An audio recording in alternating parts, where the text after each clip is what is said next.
we had a couple of people pass away, and we didn't get a chance to touch on this, but the big one was Michael Madsen died at the age of 67 years old from cardiac arrest. Yeah. He was found unresponsive July 3rd in his Malibu home. Of course, best known for his decade-spanning collaborations with Quentin Tarantino, appearing in the directors Reservoir Dogs, Kill Bill, and Once Upon a Time in Hollywood. Wakey, Yeah. eggs and bakey. That's him from Kill Bill. One of the finest character actors of the past 40 years, Madsen instantly grabbed viewers' attention in any scene he was in with his trademark husky drawl.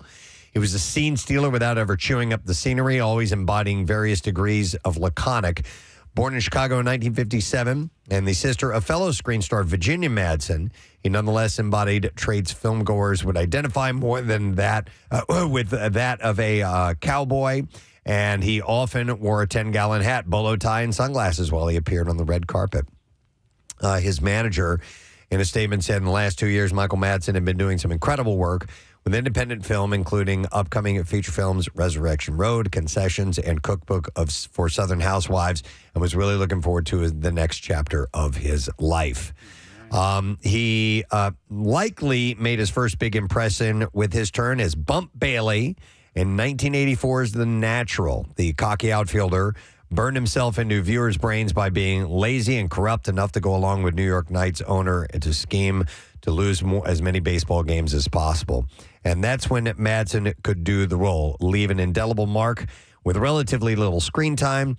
It was a quality that Quentin Tarantino undeniably recognized when he cast him for his debut film, the ensemble piece Reservoir Dogs. The kind of story that basically requires that it be built around character actors. Madsen scarred viewers forever as the psychotic Vic Vega who slices off a cop's ear while doing a slow shuffle to Stuck in the Middle with You. And with somehow, though, he could play good guys. He was a foster parent in Free Willy. And he was really good. He was also in that both movies, Species 1 and Species 2. And he was a very likable cop in that. More collaborations with Tarantino followed, particularly his role as Bud, the strip club bouncer who'd once been a hired gun for the title character in Kill Bill. And this is the kind of role that Madsen did best, kind of a coiled menace. So low-key, his line readings are barely a purr, according to this article I read, the kind of persona to obsess over.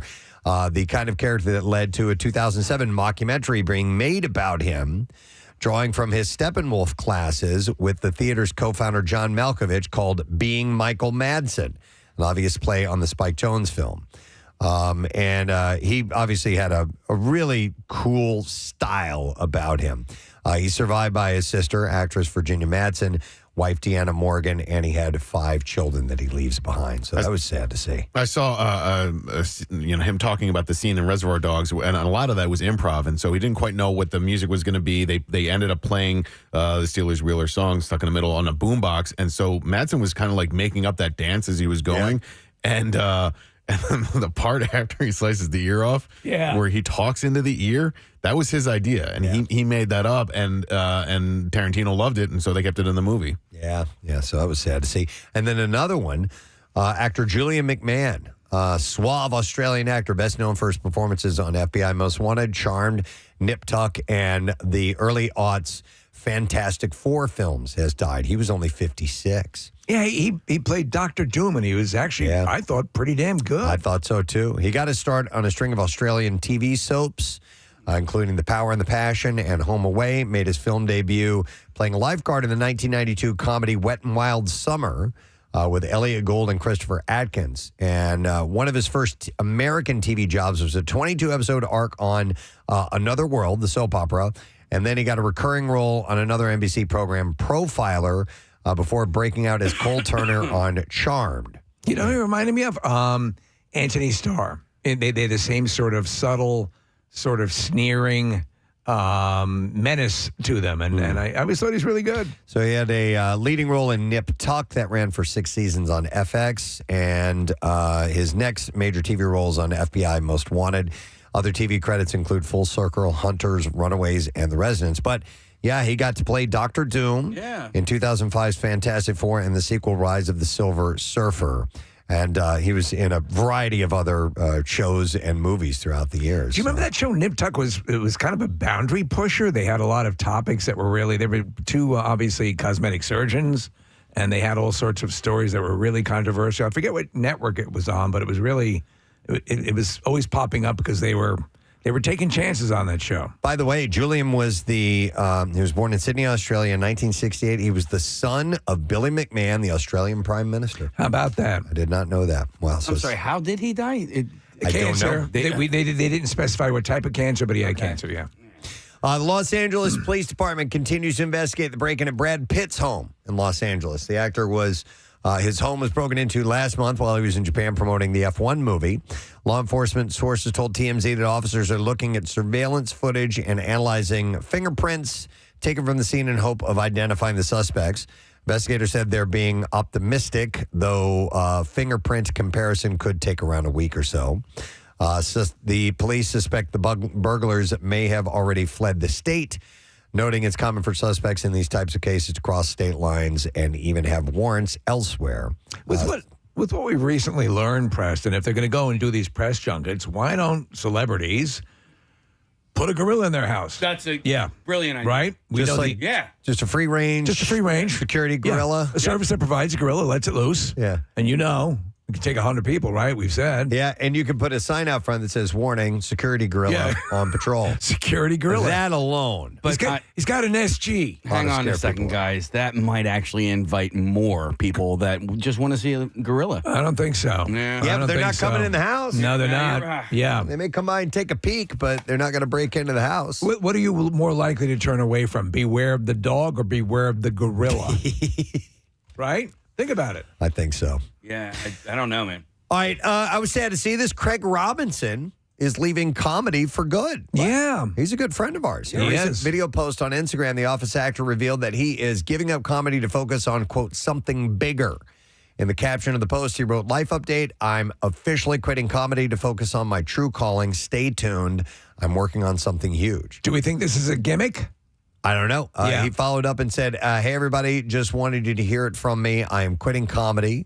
He said in the video, but not for nothing. It's been an amazing run, and y'all have been amazing and wonderful, but I'm following something bigger, so thank you so much. I love you, and stay tuned.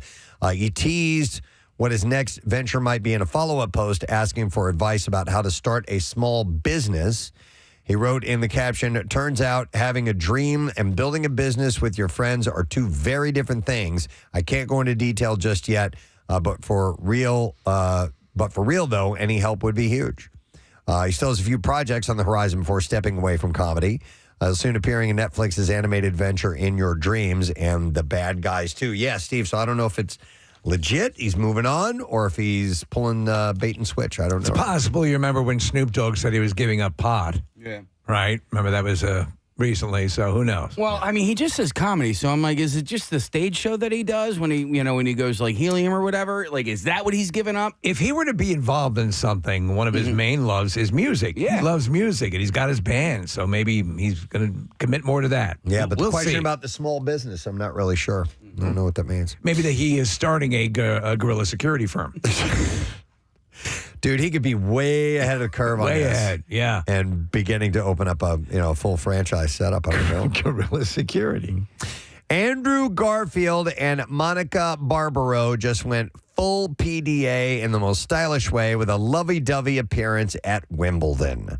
Pics showed them acting power couple holding hands and sharing cheek kisses as they arrived and matching all-white Ralph Lauren looks, giving off major hard launch energy. I like him. I like her. She's really good as Joan Baez. And she was really good in Top Gun Maverick, and he's really good in a number of other things. They've been really low-key and have been spending time together quietly, a source told People back in February when dating rumors first started swirling. Since then, they've mostly kept things under wraps, but the actor was last tied to a few models, Rita Ora, and his most well-known relationship being with his Amazing Spider-Man co-star Emma Stone. That was from 2011 to 2015. So, quick question. Do you think they've seen each other's private parts? Yes. Okay. I think they have They've tasted reached it. each Okay. other's Tasted. private Okay. Yeah. All right. They're that far along. They probably leave the lights on and everything. Yeah. Oh, wow. I think they're very far along, so we'll see. Rachel Zegler may have a new love interest, and that's because she was spotted kissing Nathan Louis Fernand, a backup dancer in Evita, during a Sabrina Carpenter concert in London's Hyde Park. Same old story. Yeah. The pair appeared close, with Zegler holding his hand in one photo, leading the rumor mill to start up. Louis Fernand, a professional dancer who's performed in Magic Mike Live, Hamilton, and The Lion King, is currently part of Evita's West End cast, where Zegler stars as Eva Peron. All right, so he was in Magic Mike Live, so he's a stripper. Well, yeah, I guess if he's doing Probably. that, yeah, Okay. yeah, part of that deal, but he's a backup dancer. Yeah, that usually works out. It worked out for Britney Spears with Kevin Federline. Yeah, we'll see what happens here, though. The possible relationship follows Zegler's last public romance with Hunger Games co-star Josh Andres Rivera. So during the performance of Evita, because she's starring as Evita on Broadway, right? The West End. The West End, okay. Does she actually go out and perform to the street? There's a balcony, and I don't know if that was a one-off stunt that they did, but during the show, she went out and actually sang to the people outside the Just theater. people walking by? Yeah. And I don't know. To me, that would seem like a... When and where was this? This is a couple weeks ago. Oh, Yeah, really? yeah, yeah. Rachel Zegler did it? Rachel Zegler did it. Awesome. Yeah, yeah. I didn't know if that's something they did periodically, if that's That'd part be of the pretty show. cool. Yeah, here we got this footage of it up on the screen here in the studio. Yeah. Don't know, Steve, but I think that's pretty interesting thing to do. So you just kind of hang out outside. Don't cost nothing. Don't cost nothing. Yeah, why not? All right, so back to Wimbledon for a moment. Brooks Nader, model and former Dancing with the Stars contestant, had an unfortunate wardrobe mishap while there. The 28-year-old had posted about getting her period at the UK's annual tennis tournament while wearing a white skirt. And she had posted the TikTok, tries to be chic. And then she wrote, starts and then a blood drop at Wimbledon. The blood drop seemingly indicates her menstrual cycle. Brooks then turns around and actually shows the stain that she suffered in her white skirt, and she was kind of normalizing the moment. And women took to comment to share thanks to her for posting this. A few had said things like, thanks for being real. Another shared a canon event for all of us girlies. And she liked a comment that wrote, you are so real for this. Every girl has had this happen. Brooks recently got out of a public relationship, and so now she is single. With Zeb Preston. With what? Zeb, right? Zeb Grichenko. What's the guy's name? From that was the guy she was involved with. Gleb? Gleb, that's Gleb it. is Gleb. Zinchenko, yes. Yeah. Yes. She was a Glebite. And she's also stated she's interested in dating women as well. So, yeah, little blood drop thing apparently spoke volumes to some ladies. I thought it was pretty cool of her to do that. I mean, because that is any, you have I want to tell women you, in your life. They always. we also, the thing is, it's kids. Like, you would make fun of somebody for that. You know what I mean? Like, Yeah. and I remember somebody in my childhood growing up, it happened to her at the pool. They called her Spot, and it's like... That's what that movie Red is, the animated movie, Yeah. is about that. And they handle it in a very cool way. And that just kind of sucks. Like, I wish I knew better when I was a kid. Yeah. Well, you're exactly. a kid. Yeah. All right. I think we have audio of this. So, podcast star Alex Cooper didn't exactly get a warm reception from the baseball fans in Chicago on Sunday. The Call Me Daddy host was invited to sing the traditional seventh inning stretch, Take Me Out to the Ball Game, but it didn't go well. She launched into a bit of a goofy version of the song, complete with backup dancers. She was lifted into the air, laughing as she wrapped up the song, and then you hear what ends up happening. No. So here's some of that audio. Take me out to the ball game. Take me out to the crowd. Mommy's a peanut and Cracker Jack. I don't care. Never come back. So they kind of take that a little bit on the more serious side. I mean, you're supposed to have fun with it, but you're not supposed to mock it. Yeah, and it seemed kind of mocking and dumb, and for whatever reason. But she's got a huge podcast. They call her Daddy podcast, but the sports fans didn't really take to it. She's from here. That's their approval. Yeah, this is a response. Hang on.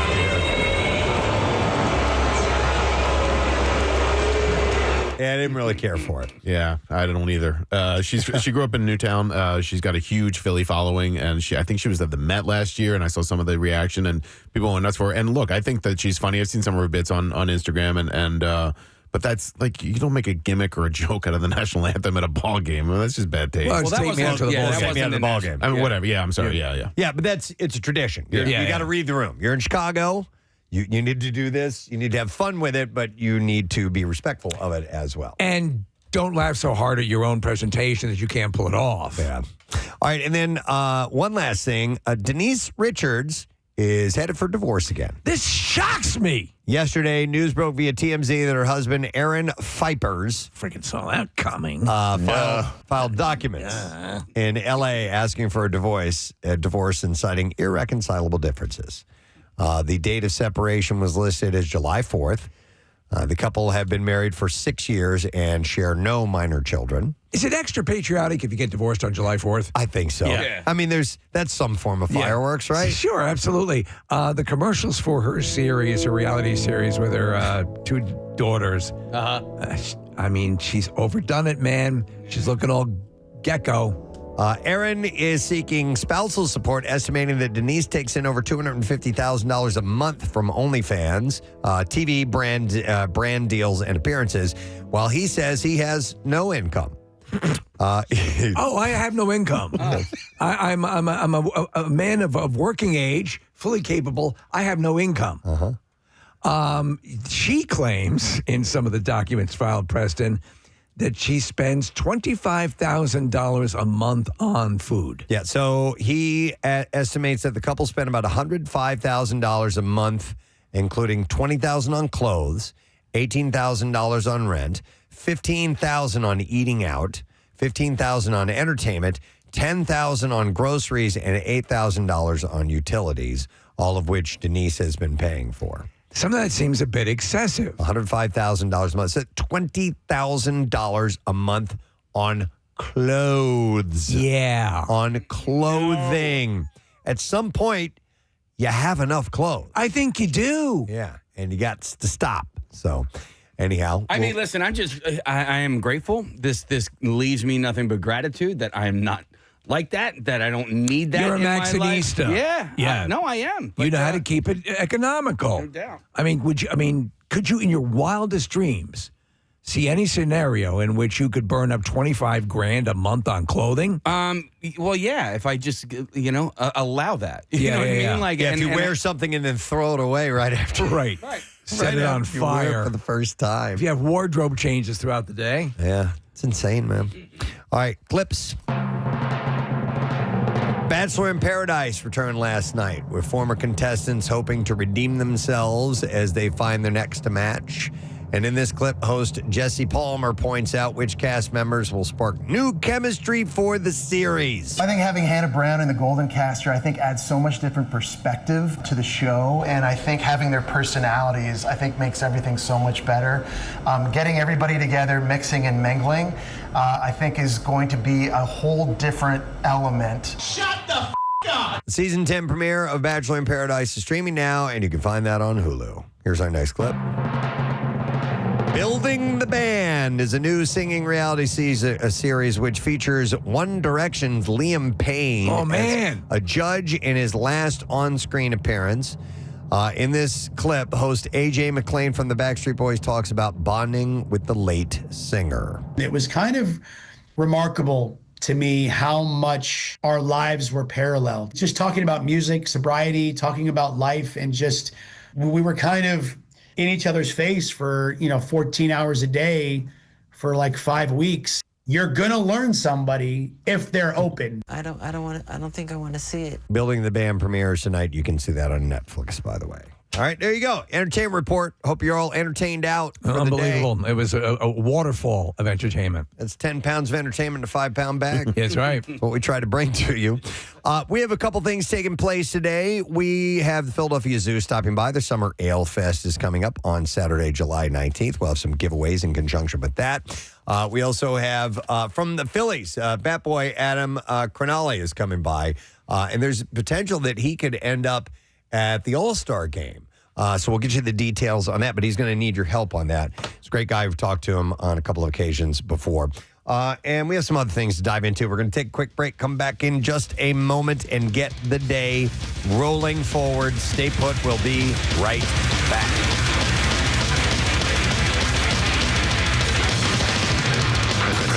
One of the attendants had asked her if she wanted a coloring book because they thought she was a child. She's a little girl, yeah. And I wanted to get calls from people who are either small in stature or look really young. Yeah. And get mistaken for a child. And if this is just something that happens all the time, because Marissa, it happened to her just recently. 215-263-WMMR is a number, because I'm sure you're expecting it now if it's happened a lot. So my sister-in-law gets this all of the time. She is very short, but she looks very young. She has. Is she petite as well? She's petite. Okay. She's very little. She looks a little more like an adult now because she's very athletic. So she's very muscular. So that will make her. But that would kind of be like Simone Biles. Yeah, that makes her look a little more adult-like. But so much so where she was probably. Maybe she was like 17, 18, something like that. And we had friends over and the little kids were there and they were like, I'm going to go play with my friend. I want to play with my friend. And they were talking about her. They thought she was a kid. So they wanted to play with her. Yeah, I can pull up a picture of her, sure. Because also, I mean, Simone Biles, her face actually looks young. And if she's... So I can see that. I've known a number of people in my life who fall squarely in this category, who would dread going out to, it's mostly women in this case, bars and things like that because of they get the reticent bouncer or there's no way, Yeah, there was a guy I was in line with. He was at a store buying alcohol, and this was it might have been back in Missouri where you can buy alcohol at grocery stores. And anyhow. And was standing, and I'm looking at the guy, and he's got a 12-pack of beer, and I'm like, no way. Yeah. And I see him, and he's holding... I'm only 6 years old. Well, he's holding his ID in his hand. Yeah. I'm like, okay. Yep. He gets this all the time. Getting that for your daddy, little fella? Right, exactly. It's the same thing also is, and we've talked about this before, is now this is visual, but the young voice when you answer a phone, or the kid's like, chirpy voice. But this is... you're showing up and physically you are just constantly mistaken for a kid. Yeah. Marissa, do you usually get carded? Yes. Okay. A lot. Yeah. And then it's embarrassing when I have my ID out and ready and then they don't want it. Oh, right. Yeah. Yes. Yeah, you're in that. Hi, ma'am. Will you be needing any sort of walker? My smile and my crow's feet kind of show. But no, there are some pluses to this. Like if you can get a kid's meal without being hassled. I was wondering. Some pluses. There's if some you might minuses. Try to pull that off or not. Yeah, being at a concert is terrible. I've never seen a full concert just standing. If I'm in standing room, I've never seen a concert. Just because you're short? Ever, yeah. Okay. Yeah, Kathy, is this your cousin? My sister-in-law. Yeah. And she's in her mid-20s now. Yeah, she definitely looks like a kid. She looks like a kid. You could flip that around. I want to see as well. Oh, yeah. Yeah, she looks like a teenager. Yeah. Yeah, most definitely. Hang on. I'm going to go to Erica. Hi, Erica. Good morning. Good morning. Hey, what's up, Erica? Oh, so I am an elementary school teacher, and I'm 5 foot tall, and I'm constantly mistaken for one of my students if I'm bending down or sitting on the floor to help them, and someone else comes in the room. Constantly, where's your teacher?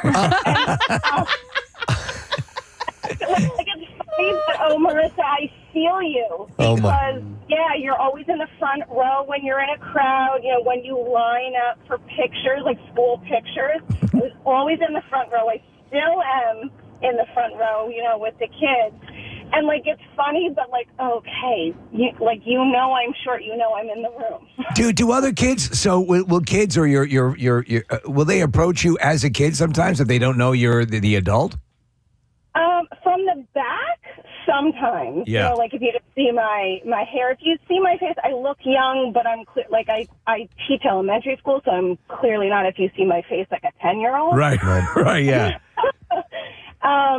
But I've been out with other people who are much taller than me and kind of been treated like you said, oh, do you need something? Do you? Oh, are you looking for your mommy? Yeah, I'm not. No, thank you.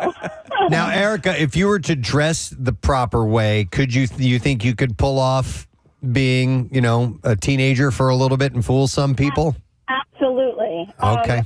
We had school theme day where it was the teachers dressed like kids and the kids dressed like teachers. And I wore like leggings and a giant sweatshirt and put my hair in pigtails and oh yeah, I could have passed for like a middle schooler. I wonder if that would come in handy for I mean, listen, it's better that you're breaking, that you look younger than, who's this fossil, know? But I mean, I wonder if that comes in, well, besides Marissa's thing about getting to use the order from the children's menu without being hassled. That I've never tried. I've never tried that, but I've been in that Marissa situation where they're like, no, you're okay. And then other times they demand it. Oh, Erica, when like at the Phillies, when they have special promotions, all kids 15 and under get a complimentary bobblehead. You should try that. Yeah. That's a good idea. All right. Thanks, Erica. Appreciate it. All right. I want to go to, now it's not just the size, but this is interesting. Kevin has a thing that happens to his mom. Hey, Kevin, good morning. Hey, guys. How are you? Good. What's up, man? Hey, all right. So my mom has a very young-sounding voice, and so whenever she answers a phone call or anything like that, people tend to think that she's actually a child. Okay. So she had called into the doctor's office to schedule an appointment or something like that, and when they answered, they thought that she was actually my younger sister, and they were giving her a hard time saying, that she wasn't able to make an appointment because my younger sister is only 11 years old. Put your mother on the phone. Yes, I'm trying to schedule a hysterectomy. That's pretty funny, Kevin. And so how did she prove to them that she was indeed the mom? Well, they obviously asked her the harder questions that an 11-year-old. Who's president? Right. Yeah. Right. So, that would be annoying. Yeah. Right. So all the time. Thanks, Kevin. All right. Listen. So now I want to hear from childlike sounding people. Yeah. Right. To call us. 215-263-WMMR. If you get mistaken as a child because of your voice, I want to hear that. This is something we can do on the radio. My friend in college had a voice that sounded and it was exacerbated by the phone. He sounded like a kid, like a little boy, and it was he was forever getting brick walls. Can you put your parents on? Yeah. But obviously he wasn't talking like a 6-year-old or an 8-year-old, but he just sounded like a kid. Let me go to Heather. Hi, Heather. Good morning. Hey, guys. What's up? Yeah, Heather. What's going on? My niece is almost 30 years old, and she gave birth within the last, 7 months. And she tells me that, people give her dirty looks because she's got a baby and she looks young. I'm like, nah, that's not the case. Until I went out with her shopping one time, and I walked a little back, just far back, just to, see if she was full of crap or not. And sure enough, people look at the baby, they look up at her, and she's very slim. She's all skin and bone. She's gorgeous, but she has this angelic face that I think makes her look 15 years younger. Like, what's your troubling story, sweetheart? Right. What happened to you? Yeah. Yeah. No, I can definitely see that. I've seen women who are tiny who have babies that are like a half their. Yeah. It's like carrying around a full-sized human for them. Somebody texted in and said being able to shop in the kids' clothes section can help save some money. That's I know people true. who buy. If you don't mind Hello Kitty on your shirt. No, well, I know people who do it, and I actually just did it for the first time, but will buy kids' Nikes because they're cheaper than the adult Nike. Okay. How big can you get them? Can you get them? I mean, I can buy a kid size, and it's equivalent to the size shoe that I wear. Yeah, obviously, little feet. The larger size shoe you wear, I don't know that you can be able to. What size? I wear a 7, 6.5, 7. So it'd be like a kid's 8 or It's a kid's 9. No, what is it? It's a kid's 5, I think. Okay. Wow. Yeah, I think it's a size and a half or 2 sizes down. So I was able to save by shopping in the kids section for my condoms. There you go. Yeah, they were much smaller. I was a waiter. I needed to get pants for my waiting job, and I ended up going to Kohl's and I shopped. I got my pants in the kids' husky section. My son is what you call stocky. He's husky. He's a whale. Why'd you do that? It was cheaper. It was cheaper. Listen, I Okay. had no money, Okay. and I Yeah. just needed like black Dockers, and I think they're interested in that house dress. Where do the fat kids shop? Where those huge gelatinous kids All right. shopping? Let me go to Joe. Hey, Joe, good morning. Hey, you guys rock. Thank you, Joe. What's up, buddy? So when I started teaching initially, after I graduated, I was actually at my alma mater, and they asked me to go work at my high school, which I was really happy to do, to teach Spanish. And I have a backpack that's a professional bag to carry my laptop in. And I'm walking back to the other school that I normally teach at, and another teacher in the hallway, she's like, "Hey, son, do you have your hall pass?" And I work here. Yeah. I work here! Hey! Hey! I work here, You a-hole! son of a bitch! Imagine you think this little kid is freaking out. I swear to God, I'm going to sleep with your wife. Oh, that's funny, Joe. Yeah, no. Does it become annoying, Joe? Yeah, I mean, that's why I had to grow out a full beard. Because if not, like nowadays, like if I shaved it off, I would look like a middle school student, and I don't want to get flagged down again. Preston, I'm thinking of that Monsters episode where Eddie has the full beard. Oh, yes. Hey, by the way, so if you watch Umbrella Academy, the character number 5, he is a young guy, looks really, really young, but acts much, much older. Right. And his great. character in real life is an elderly guy, but he's in a kid's body. And he pulls that off. He's great. Seamlessly. Yep. And I'm always amazed by that. Somebody who can project that. You might sit there and go, okay, Traffic maybe. on 93.3 WMMR. All right, thanks, Chris. I want to do a quick shout out from our YouTube community. Actually, this person wants to give a shout out to the YouTube community. All right. She says, my book, The Pirate's Daughter, A Shattered Realm, dropped a few days ago. It was on Tuesday the 1st, and she said they've been so supportive.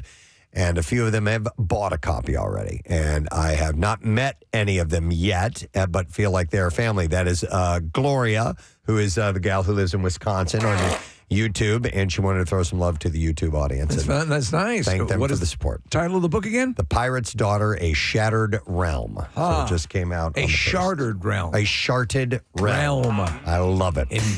Pirate parlance. There was an article that Steve passed along to me over the weekend, which I found very, very interesting. And it focuses in on King of Prussia, but it's happening in other major suburbs nationwide.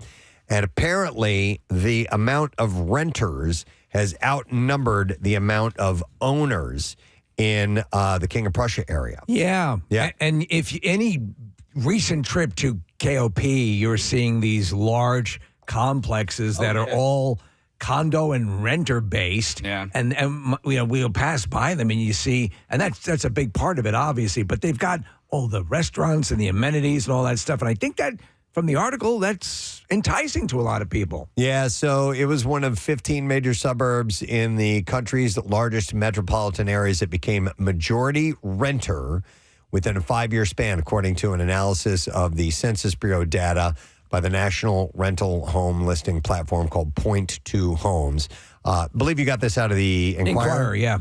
So renters lived in roughly 41% of King of Prussia homes in 2018 compared to 52% in 2023. The most recent year the Census Bureau data is available. The share of renters in the census designated place crossed the 50% mark in 2022, and the shift speaks to larger national trend of growing renter populations. When I was growing up, that area where the REI is and, that shopping center is and a lot of those rental properties was a golf course. It was a public golf course. And Valley Forge. Yeah, Valley Forge. And so, I don't know, 20, 25 years ago or whatever, they decided to shift it and start this development. And the golf course was kind of a crappy golf course. It was. But we would occasionally go there and just, to just get outside and have some fun. Anyway, I'm always curious as to like how bad parking is in a place like that, because it's a fairly confined area.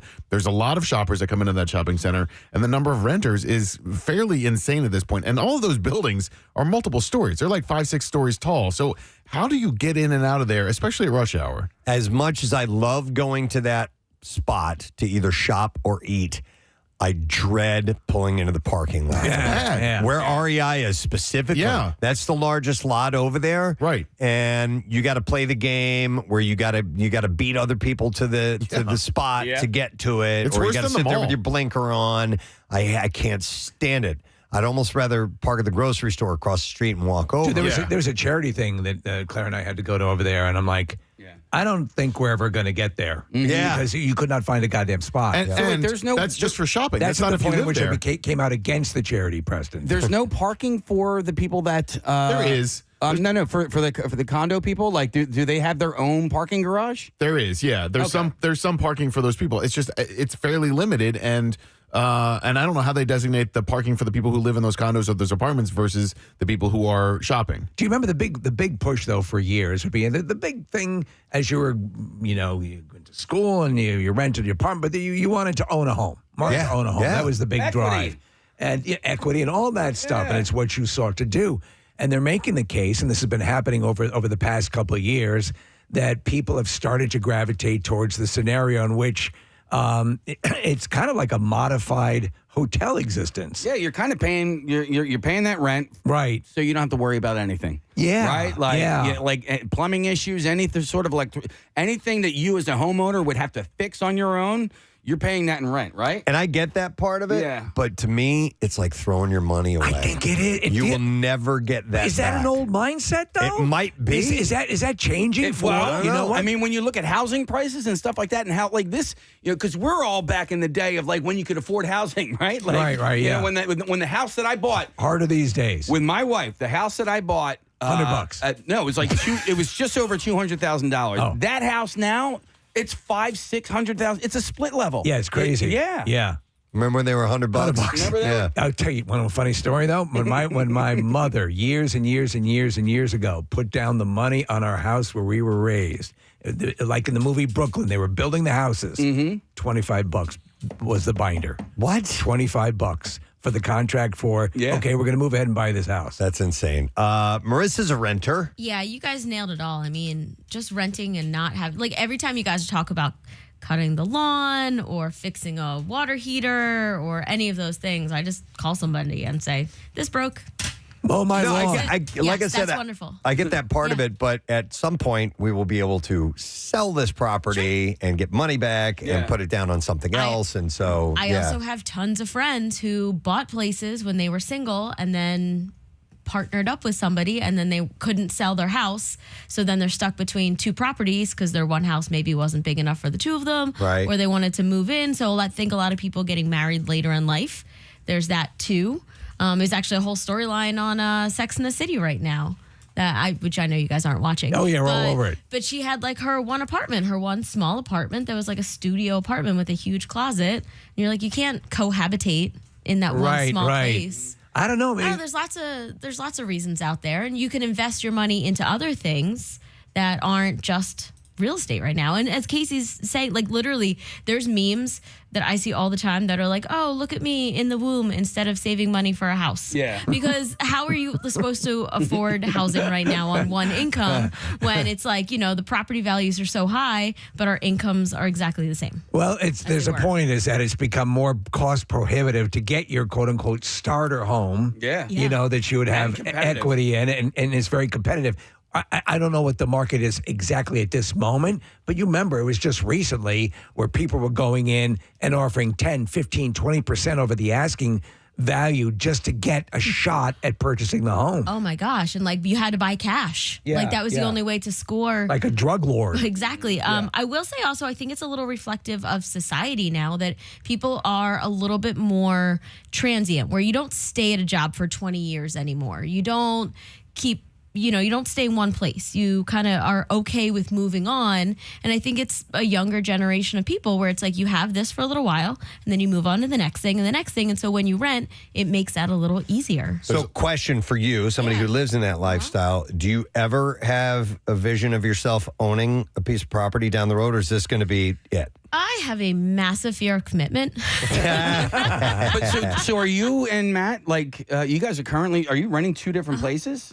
Wow. You're quasi bi-coastal. Yeah. Yeah, Not exactly. quite, but sort of. Mid-coastal. Mid-coastal? bi-coastal. Yeah. So here in Denver. And there you go. So we had an opportunity to start a business in Denver. And if we had a house and a mortgage and all of that, that would have prevented this opportunity. Yeah, there's also that, sort of that YOLO mentality of like, if you don't spend the money now on a massive mortgage and a massive house purchase, you'll have that money to do with what you will and enjoy life in the moment. And who knows what's going to happen in the next 10, 15, 20 years. So there's this sort of this fear of like, well, if the world blows up in 35, at least I'll be enjoying myself now. And I'm not tied down by a 20 or 30 year mortgage. Man, but I tell you what, if I was in my, 20s or whatever and was starting out and was making a good income. Right. That area, particularly over there in King of Prussia, that is exactly where I would live, without question. You walk out the door, you've got restaurants and shops, and there's everyone's young and beautiful. And, and then they have sex parties. Well, they have like fitness facilities. Well, I mean, literally. And here's the deal, and this is. You wouldn't learn it until you make the first mistake. But with all the bars and stuff in that area, if you went immediately out and started picking people up and having one-nighters, you'd realize what a huge mistake that is to do in your own backyard. You know where I live. You will. You know where I live. Why did I do that? I can't come back here anymore. No. Call it like Melrose Place. When everyone's sleeping exactly, at each other. Marissa. Guys, let's not forget that awesome Nordstrom rack that's there. Totally, man. Absolutely. I've got a stalker, but I have this great jacket. I'm going to go to the phones. I have Mike, who is on the line. Yo, Mike, good morning, bud. Morning. How are you? Good. What's up, Mike? Hey, so I work right across the street there. We have probably like 3,000 people working in our building, and we're growing even larger. So, like, I remember when they first ran the first bulldozers over that golf course, and they just built the Wegmans, and it was just the Wegmans.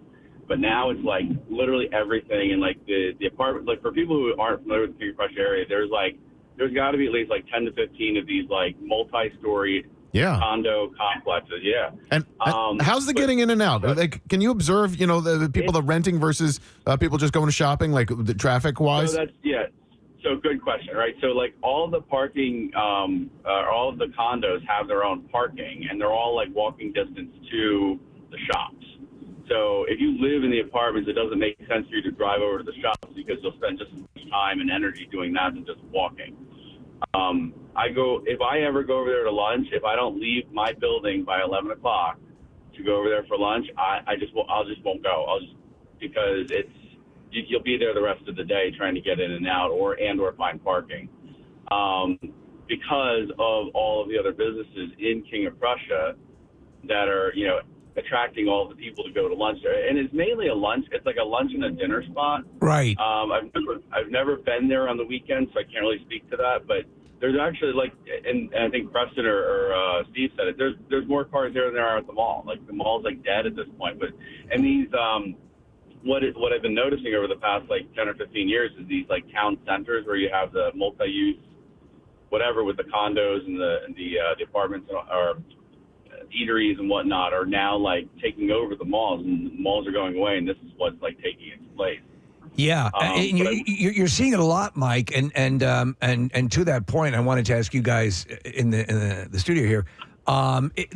There's that interchange between the Blue Route and the Turnpike as you're Blue heading Route, Turnpike and the Schuylkill. Right, right, and there are these huge complexes that don't appear to have those amenities we're talking about, but it's just jammed full of condos and apartments. And that's got to be a friggin' nightmare because you're in two of the hottest spots for the traffic to back up. I don't know how the hell you get in and out of those places in the morning. Well, yeah, and that's why I beat the hot times. But I will also say, too, back to Marissa's comment about the rent versus mortgage, these condos aren't cheap either. They're like $3,000 a month start. Like, yeah. And I look at that and I'm like, wait, like, I understand the whole wanting to be mobile and moving, doing this, that, and the other, but like I couldn't, in good conscience, throw away $3,000 a month on something I'm never gonna own. Yeah. All right. Thanks, Mike. Appreciate the call. Yeah, Marissa. Thanks, yeah. You know where they just built one of these guys? Where Festival Pier was on Delaware Avenue. They got one there now? Steve, it is flattened. Like that venue's been closed for a bunch of years, and they've been planning this. It now has multiple, I don't know if it's condos or rentals, but it has a supermarket and different vendors and different businesses down below.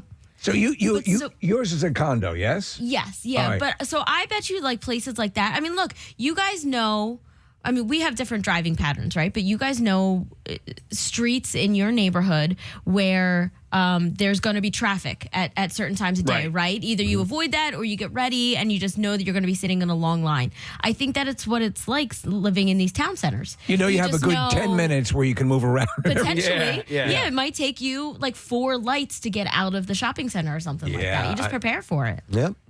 By the way, so Upper Marion Township is still majority homeowner, but as in municipalities across the Philadelphia region, the share of owners is shrinking while the renter population grows. In Upper Marion, owners lived in about 57% of its homes in 2023, and that's down from about 66% in 2018. Going back to King of Prussia real quick here.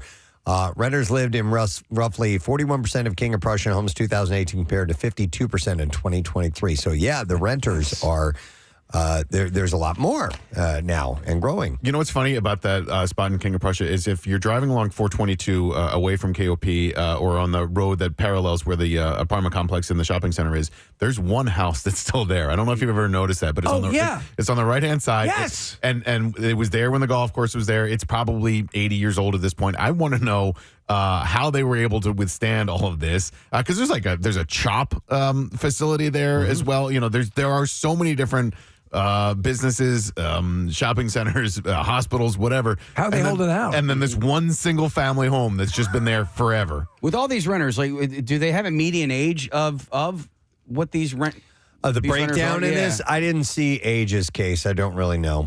What are you guessing? Well, because I don't know. I mean, like, listen, my assumption is young professional. Yeah, maybe. But that may be inaccurate. You know, because, Casey, if you flip the other side of it, you see all these retirement villages that are basically like this stuff. That's all that is. Yeah. But you're all just stuck with a bunch of old people. So if you are like close to retirement age, but you don't want to be stuck with a bunch of fuddy-duddies. Yeah, right? Old fuddy-duddies. Right? There's one of those in there. So there's a retirement. One of the apartment complexes is retirement exclusive. Yeah. And then next to the retirement exclusive one, and I think it's 55 and up or 60 and up or whatever, is a massive storage facility. So for all the extra crap that you have, you can store stuff there too. I know this is different, but I just the scenarios that I went through of renting through my years when I was making my way in my early 20s, it was such a crapshoot. You could come and you could take a good look at a place, get an idea for it, but until you spend that first couple of nights there, you don't know what you're getting into until you're there. And I remember there was, one of the places, my first place I ever lived alone and rented was not that far away from a state prison. And it was really inexpensive, and you got a lot of room, and I didn't care that it was completely outdated. It's literally the old 1970s shag carpet where it was yellow. It was really horrible. A disease sponge, But I got tons of space. It was a 2-bedroom apartment. I didn't need a 2-bedroom apartment. I was by myself, but I could afford it. Well, it found out that this is apparently where, when some of the people were leaving the prison system, this is where they came to live. Brooks was here. Yeah, Brooks was here. So was Red. And, man, I had a few occasions where people they were a little screamy and yelly and would you mind if I killed you? And stuff. And, oh, man, that was... And then there was another time where I rented in the city, and I wanted to have a cool. It was a these big open ceiling ducts and stuff, and really big ceilings, big studio apartment, like a warehouse almost, massive, like that. And I'm like, this is amazing. The view is great. It's huge, way more space than I needed, but again, affordable for what I was making at the time. Right. I found out that first night that our walls were paper thin. They weren't made. Paper thin. This was not a place that was made for apartments. No. It was made for warehouse. That they put walls up, and then I'm locked in. I'm locked in for a year, dude. Yeah. You're just no getting out of that. None getting out of that. I just remember being a renter on occasion. Now, listen, the same thing can happen when you purchase a home as well. You're just not buttressed exactly next to each other unless it's a row home or something like that. But I just remember being a renter and going, I'm stuck with this, man. So Lauren Birno, who's formerly Lauren Feldman, who we know, who's she's our realtor, and she's helping design stuff at our house for the kitchen refurb that we're doing. Anyway, besides all that, she, in her realtor capacity, she will take a person who is looking at a home and have them spend the night, get like an inflatable mattress or whatever, spend a night in the house to just kind of. She does that? Yeah. You could do that? She arranges it. Yeah, so that they can get a feel for the house around the clock at night in the overnight. Before you buy it? Well, however she does it. And so it's part of an agreement with the potential purchaser. Obviously, if it's a case where the person's living in the home, they're not going to do that. But if the home is available to do that, she'll arrange that for that very reason. I've never heard of that before. I mean, listen, if I'm a homeowner selling my home and I'm not living in there, right? And let's say it's been on the market for a little bit, I'll try anything, to sell that house. So. Watch them turn out to be a squatter and they just stay there. Yeah. They're doing it anyway, right? I'm not going anywhere. I'm staying right here. Yep. Mm-hmm. It's tough though. I mean, to me that was always the goal, was to get a home and it still is. Like right now, the home that we live in, it's going to be too much for us at some point. But for a lot of people, it seems to not be anymore. Well, we like the idea of downsizing, and I like the idea of downsizing to an area where I can walk to restaurants and stuff like that.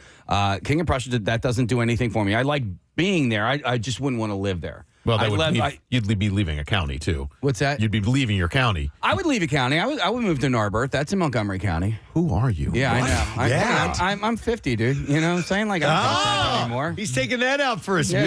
Yeah. 50, man. Yeah. Do whatever the hell I want. As long as I can have my dinner at 2:00 in the afternoon, I'm good to go. But Nick, to be honest with you, I prefer media over Narberth. But if beggars can't be choosers. Just talking about this over the weekend with some friends. They were saying, like, would you move into the Wanamaker building? They don't have a place in Philadelphia currently. So being in that Wanamaker building, when that turns into apartments, puts you right on the Broad Street line. You can go right down to the stadiums. You can travel anywhere. So like things like that, like being on a train route, is a whole nother part of it too. Hey, let me ask you, how long, if you want to go to a Phillies game, you leave your apartment, how long does it take for you to get down to Citizens Bank Park? Less than 20 minutes. Oh, God. That's pretty good. How far a walk is it to a large pile of garbage from where you are? That whole thing is such a debacle. And City Hall. Yeah. What, just City Hall in general? Yeah, that's where people are. Oh, that's where they're putting their trash? Yeah. Oh, man. All right, welcome to Philly. Back to the renters. So, Point 2 Homes analyzed data for suburbs with at least 10,000 residents that are within the country's 20 largest metro areas.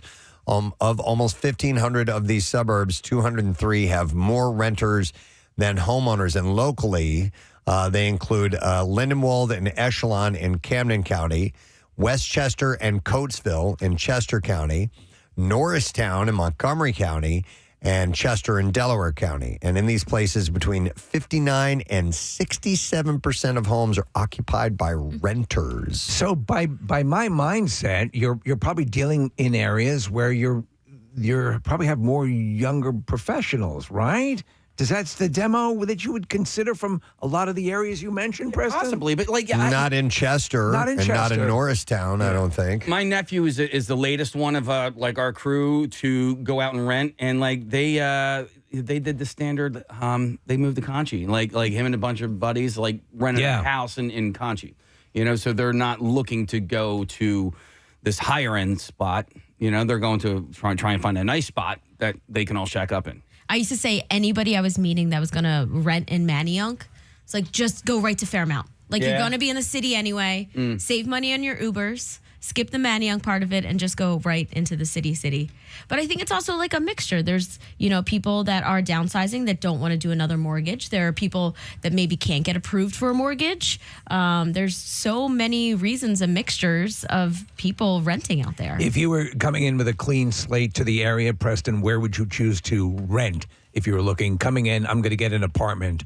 Where would you go? Dude, it'd be right at that King of Prussia. Yeah. I'd be all over there. Right. Yeah. Yeah, all the food. And I wouldn't care about the traffic part of it, that being around there, because I got everything I need right here. Yeah. And if you want to venture out every now and then, that's fine. But for the most part, just getting around would be pretty easy, I would think. To the earlier question about, picking up people in the bar, if you go and you go to the bar, at this senior living building, they'll forget where you live. Good point. Yeah. Good point. You know what section of town I've been fascinated by for a long time is the Navy Yard, because they're finally adding some residences there. Yeah. I think it's like 600 different. Steve, you and I were there right before camp out last year, and they're supposed to add a couple more restaurants. They're adding residences.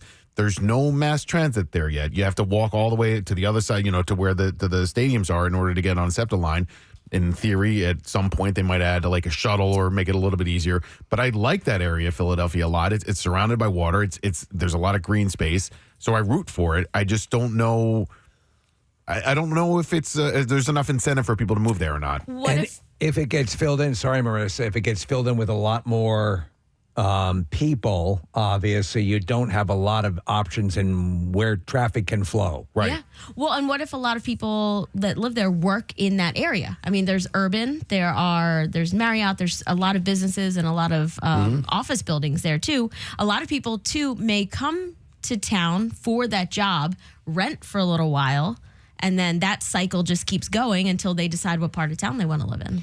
So according to this article, one of the reasons that rising cost of home ownership is driving people to it, including increasing home prices and the upfront cost of buying. So we had mentioned that, but also societal trends are playing a part. People are renting longer as they form new households later in life and delay home buying.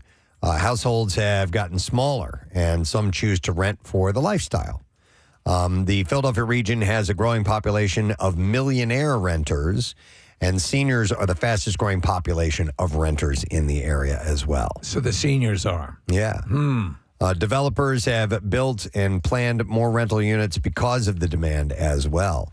And in March, I didn't know this, but a developer bought the Exton Square Mall, and they have plans to tear down most of it and build 376 rental apartments and 243 for sale townhouses as well. It just blows my mind where they're jamming in these buildings. I mean, if you ever go up Ridge Avenue, past the train station into Roxborough, you're going up that hill. They wedged, like it looks like a pie wedge, an apartment complex right between Ridge and the train station. It's the most absurd looking building. It almost comes to a point, but they got it in there. They just built one of those, Steve, right across from 30th Street Station.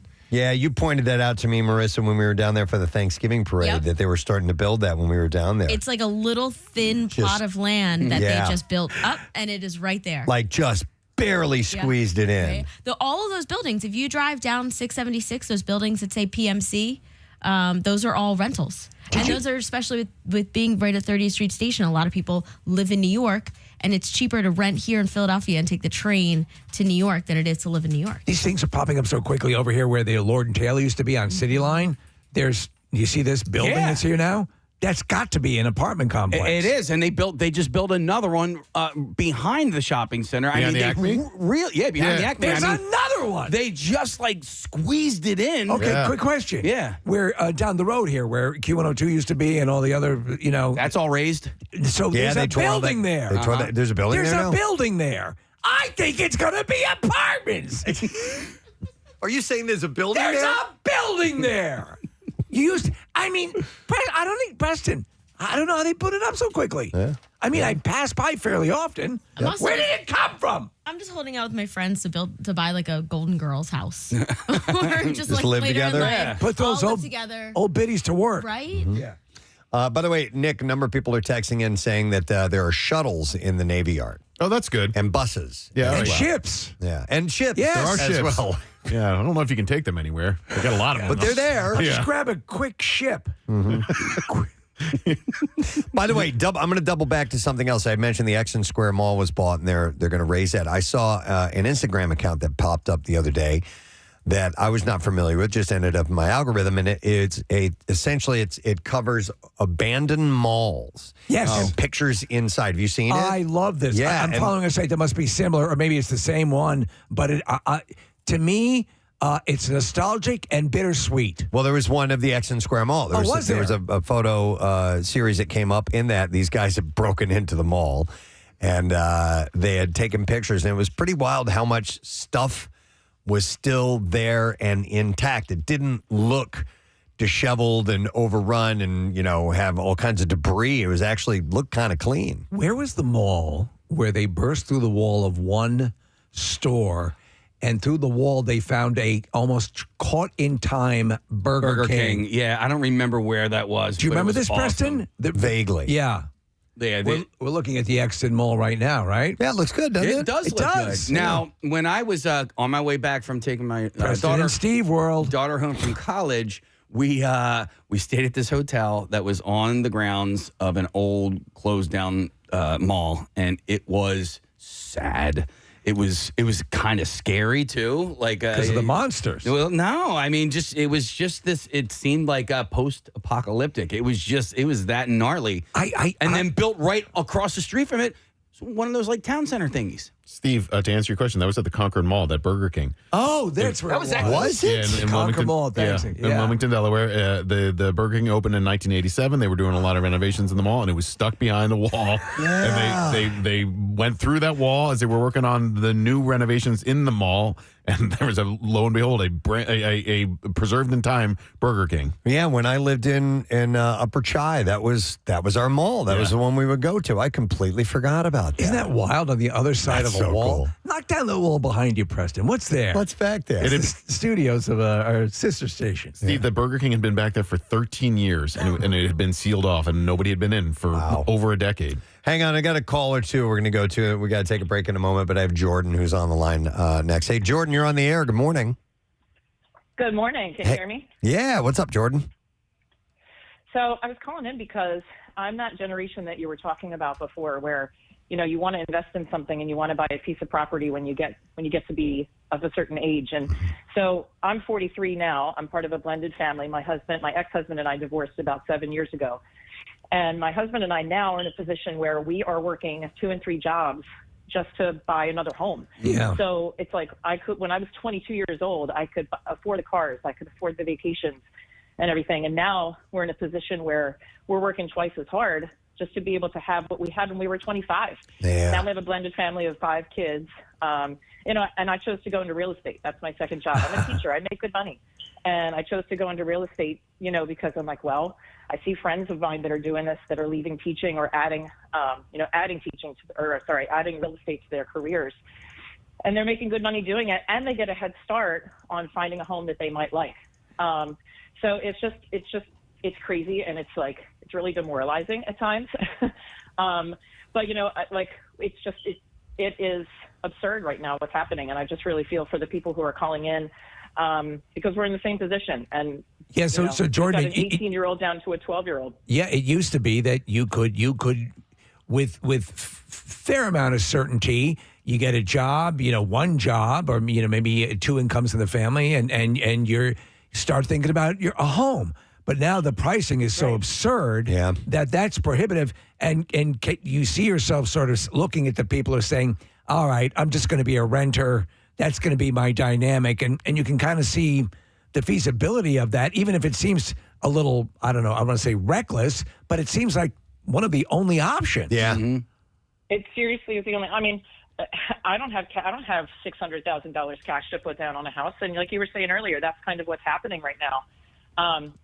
So like I said, we were in a position where we sold our homes during our divorce for 3-4 times what we bought them for. Like, neither of the homes that I've owned in my life I could afford right now. So anything that we get right now is, number one, maybe going to be too small, and also exorbitantly expensive. That's wild to say that the homes you sold you couldn't afford back. Mm-hmm. Wow. That's right. Yeah. Crazy. And another thing is, for families that have kids that are of school age that want to live in a school district that is really good, where they can't afford to buy a home in that neighborhood, but they can afford to rent in that neighborhood so that their kids can be in a better That's another thing. affluent school. Why embrace dumb kids if you can? It's cheaper. Right. Thank you, Jordan. And I live in the same community where I teach, and the rent is out of control too. Like, again, I can't even afford to rent an apartment where I live because it's more than what people are paying for mortgages if you bought your house 15, 20 years ago. No, you're speaking the truth. The rents can be exorbitant. Yeah. It's fair to say the rent is too damn high. The rent is too damn high. All right, Jordan. Thank you. Appreciate it. All right, let me go to one more quick call. Then we got to take a break. It's Melanie who's been on hold. Hi, Melanie. Good morning. Good morning. First time, long time. I love you guys so much. Oh, we love you. Thank you, Melanie. All right, what do you want to share with us? I pretty much is just echoing everything that the last caller just said. Like, I've been living on my own for the last 7 years in the apartment that I'm in now. And I'm 34. I live alone, which I love, but also I'm kind of very aware that I'm never going to be able to afford a home because it's hard enough to be able to afford everything on my own. I don't have kids, but I do have 2 cats. Yeah.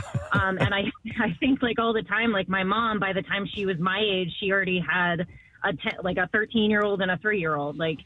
And I know I'm not supposed to compare, but it's just crazy about how different. Sure. No, Melanie. I mean, years ago, in the Bronze Age when I was house hunting, the truth of the matter is that you felt the pressure. You've got to own property. You have to have equity, and now you can say you have to, but the feasibility is very low for a lot of people, especially in your situation. And those damn cats eat a lot, don't they? Especially if they eat something stupid and throw up. Yeah. All right, Melanie, thank you very much. Well, it was interesting. I was not aware. Once again, totally tone deaf on all kinds of stuff. That's me. But that there are more in some of these major metropolitan areas, in these suburban areas around there.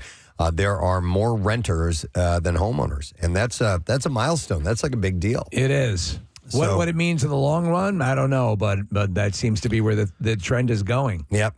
But I do like that KOP spot over there, man. You can just walk right to the restaurant. I mean, come on. You can go to the bar. You know where I live. Go poach some of the senior citizens. Yeah. All right, well, interesting article out of the Inquirer, and I thought it was worth kicking around a little bit. We do need to take a break, so we're going to do that right now. Coming back in a moment, some bizarre file stories. You'll get a kick or find horrifying some of the things I have to pass along to you, but stay put. We'll have it when we get back. This guy's in his 30s, and he's got some kind of a condition that makes him look like he's 13 years old. You refer to kids like that, they say they're possessed of an old soul. An old soul, yeah. The only time I ever felt like he wasn't doing a great job acting like an adult in this past season was when he was drinking alcohol. I was like, if he actually ever drank alcohol, he wouldn't be drinking like that. Do you know what I mean? I do, yeah. Let me go to Ashley, who sounds very young. Hi, Ashley. Good morning. Good morning. Hi, Ashley. So let's hear you chat a little bit. What have you... tell us a little bit about yourself. So I'm 41. Oh, wow. And I get from teenager to young 20s. And I look very young too. Okay, so not only do you look young, you sound young. So that's a double edge when you're trying to say buy alcohol or go into a bar or something. Do you get carded a lot? And yes, absolutely. And I have a 21-year-old daughter too. So when I was young, when she was younger, I would get dirty looks all the time. Anytime I went to the store, people would give me dirty looks. And I even had a lady at the store come up to me and tell me I should be ashamed of myself. What? Because she thought you because she thought you were like a teenager with a child with an adult child, or yes. Mm-hmm. None of your business. First, do you guys get mistaken for sisters? You and your daughter? Mm-hmm. Yes.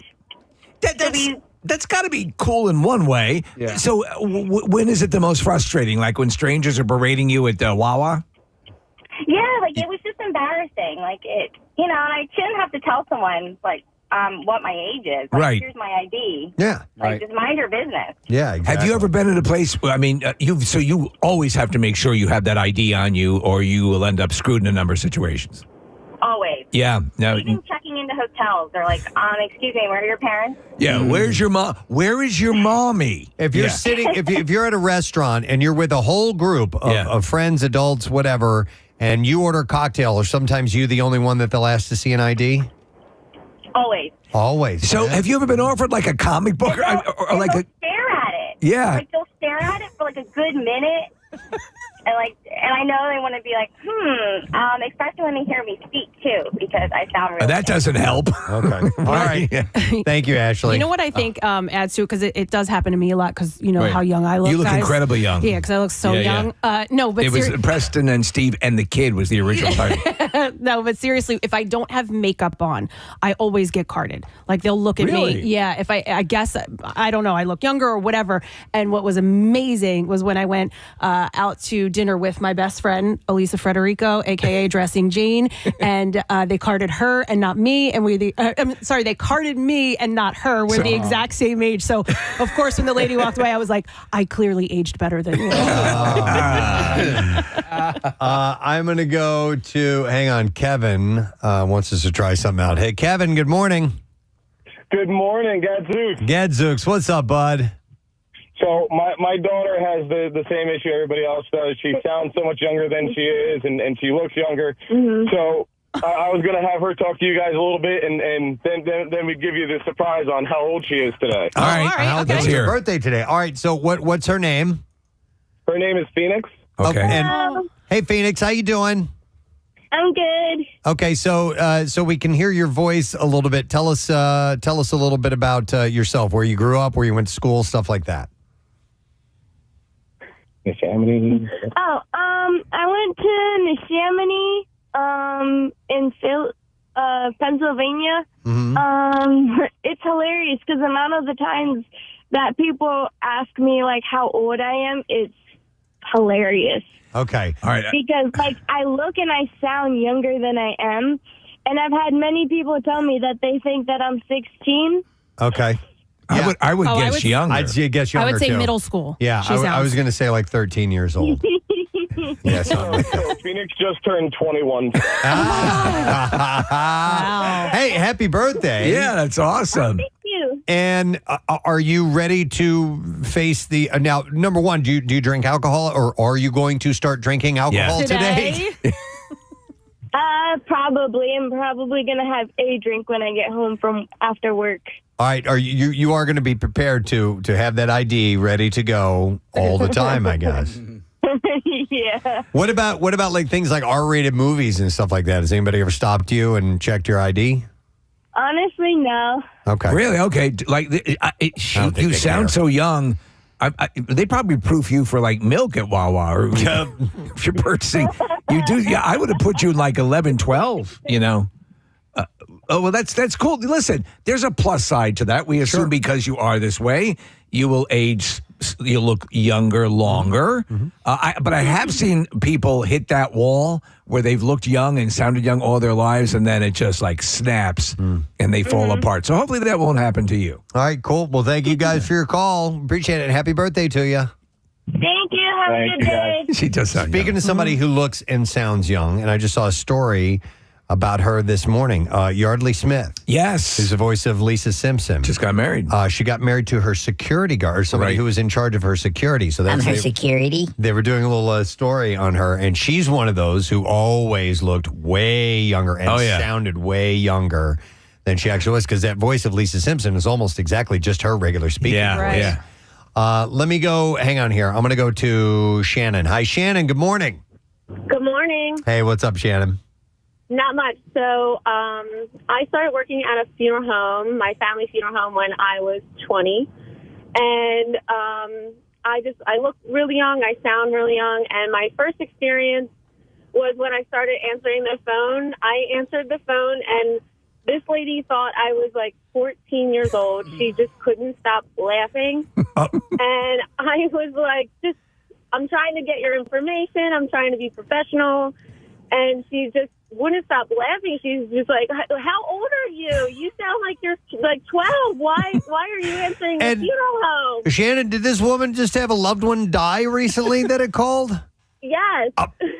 And she had the moment. Okay. My husband just died in a horrible locomotive crash, but you're really pepping me up. Right.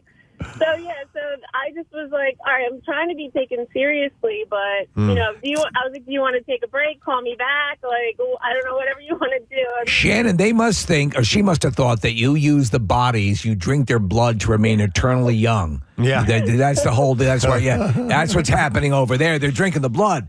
That's funny, especially at a funeral home. Yeah. Yeah, and I look really young too. So when I would take funerals, people, just are like, "What the heck is this chick doing? She can't be in charge." It's routinely a funeral home. It's not like a teenager's summer job, Right, exactly. Yeah. Yes. So. And I automatically think of old people when I think somebody running a funeral home. Well, I'm sure it's not. We're so sorry about your loss and everything. I'm sorry. It was like so awesome. All right. Thank you, Shannon. Appreciate it. Some people have been on hold for a while. I'm going to go to Matt next. Hi, Matt. Good morning. Good morning, guys. Gadzooks. Gadzooks, man. What's going on? So, I'm 30, and my wife a couple years ago was shopping for a wedding dress. They thought she was going for a prom dress. Oh, my God. That's hilarious. It happens all the time. I grew a beard just so that I look my age, but she's 5'0" and has a really young face. We're out to dinner, like, her parents take us out to dinner or something. She gets carded, I don't, and I'm like, why does this look so creepy now? Yeah, totally. Oh, my God, Matt, so you have a beard, and you look like a molester then, right? A little creepy, yeah. Yeah.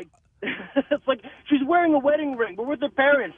Come on. Right. Oh, that's funny. I bet you when you walk along, people look for those hand signals like, I know she's been abducted. I'm just waiting for that hand signal. Wow. Yeah. All right. Thanks, Matt. Appreciate it. Then there are those people that are born that look older than they actually are. We're talking about this story. Simone Biles, the gymnast, was asked if she wanted a coloring book as she was getting on a flight. It's too funny. But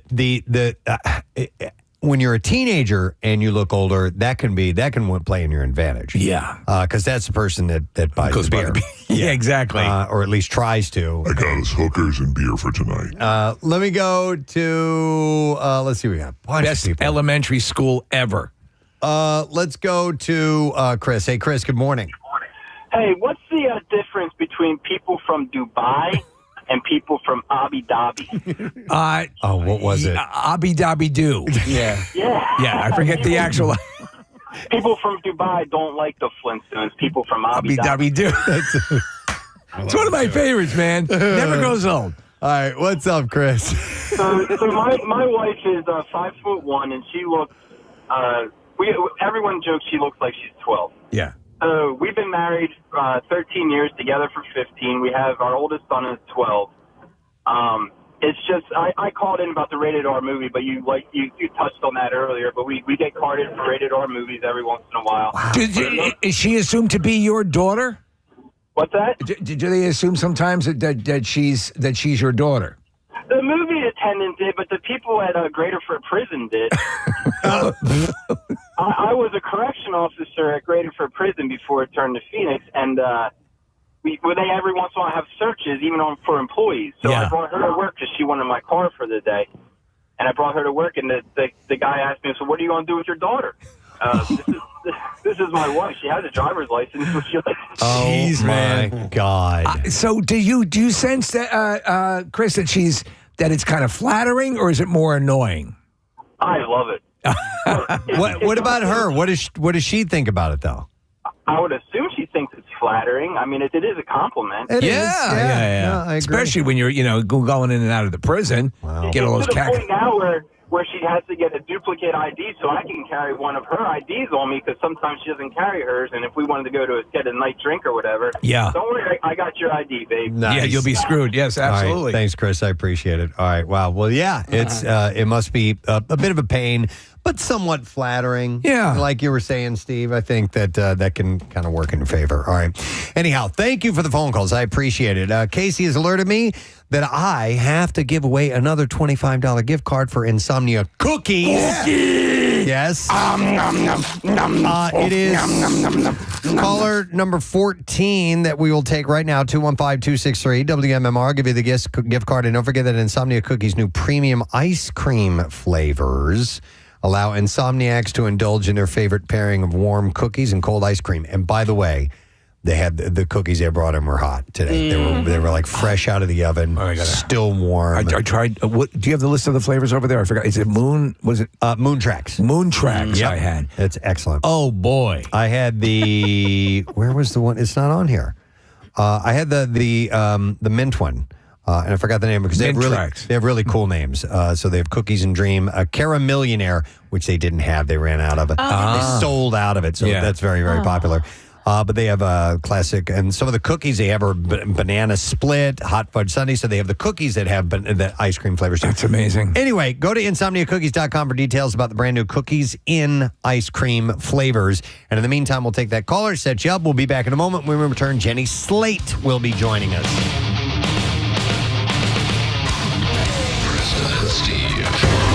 College friendly. So yes, today, Nick McWayne's 47th birthday.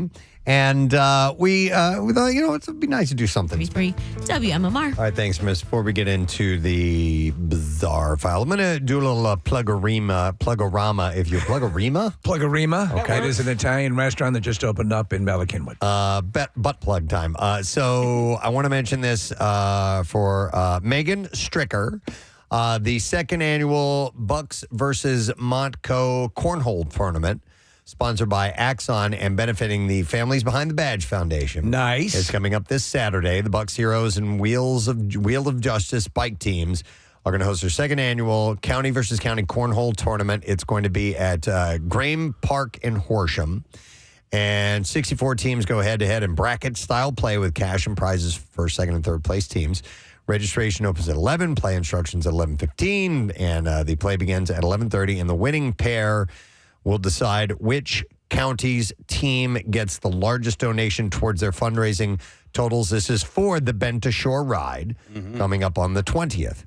And there's advanced registration, $75. Nick, I sent the information to you. You have it up on the community page? Yes, sir. Excellent.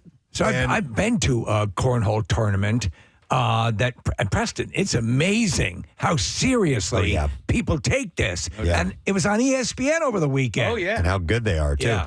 Spectators are welcome at $20 donations. Beer is going to be provided by Crooked Eye Brewing in Hatboro. No outside alcohol. And all proceeds benefit the Families Behind the Badge Foundation. Nice. So that is, Megan Stricker wanted me to pass that along. So absolutely happy to do that. And then, Casey's gearing up, getting ready for the bike ride. Yeah, I got out and did 50 miles the other day. Is your asshole leathery now and ready to go? Oh, yeah. But, 65 miles is a different animal. And Wheels of Justice, those guys, they are an absolute force. They are the largest team in the ride, and they are the biggest fundraising team in the ride. So if you go to this event, please donate to Team WMMR Rock and Rollers. So that we can just nip their heels just a little bit. Just a little bit. Is it looking decent? It is. Okay, good. We're looking good. I think we're over $20,000 raised right now. Excellent. These guys are like 100. Like they're big. Big. Yeah, but still, every little bit. So that you guys get, and that's $20,000 is not a little bit. No, that's a lot of not, it. So good for you guys. All right, and here's another thing that I would like to pass along and give away something to. The Philadelphia Zoo Summer Ale Fest is coming up. It's going to be Saturday, July 19th. And if you would like to go, I have 4-pack tickets. Hey! Take caller number 9 at 610-660-9333. And it's, like I said, back from 7 to 10 p.m. on Saturday, July 19th. So over 100 craft beers, hard ciders, seltzers, and iced teas. Early access tickets get you into the party 1 hour early, by the way. And with them giving us these tickets to give away, they've also brought by some food and goodies for us today from Warwick Farm Brewing and Biz Empire. So food-wise, we got some smoked barbecue brisket. And this is just a snapshot of what you'll be able to get while you're at the event. They've got pulled pork, the Hulk sandwich, by the way. Nice. What? Yeah, listen to this. Grilled chicken pesto sauce, fresh mozzarella, and tomato on a brioche bun. And they brought by the Brewkeeper Peak Lemonade Shandy as well, which is created to celebrate the zoo's 150 opening anniversary in 2024. So my wife's been, and she says it's a really cool thing. Once the animals get relaxed and get a few pops, and then they start to talk about zoo secrets. Sure. And it's really a casual thing. You find out a lot while you're there. So we'll take caller number 9. We'll set you up with that 4-pack. We're going to give away tickets all morning long. Let's do the Bizarre File. WMMR presents Preston and Steve's Bizarre File. Brought to you by Casey's team, the WMMR Rock and Rollers, for the Bend to the Shore Bike Tour on July 20th. And you should donate. It's benefiting the Families Behind the Badge, as Casey was just saying. Families Behind the Badge Children's Foundation. Visit PrestonandSteve.com for more information. Well, we'll start with this story. It's a follow-up to one that we've covered many times on the Bizarre File, but it's come to an end. Erin Patterson, the Australian woman accused of killing 3 relatives with a meal of death cap mushrooms baked in beef Wellington, has been found guilty of 3 counts of murder and the attempted murder of a lone survivor. I watched the Australian 60 Minutes. The whole episode's up on YouTube. Holy hell, what a story. A 12-member jury reached the verdict after around 6 days of deliberations following the 10-week trial. During weeks of testimony, Patterson was accused of deliberately tainting the lunch with death cap mushrooms, highly toxic fungi that she picked after seeing the location posted on a public website. In the days after, her former parents-in-law, Donna Gail Patterson, died along with Gail's sister, Heather Wilkinson. Heather's husband, Ian, their local pastor, survived after a weeks-long stay in the hospital.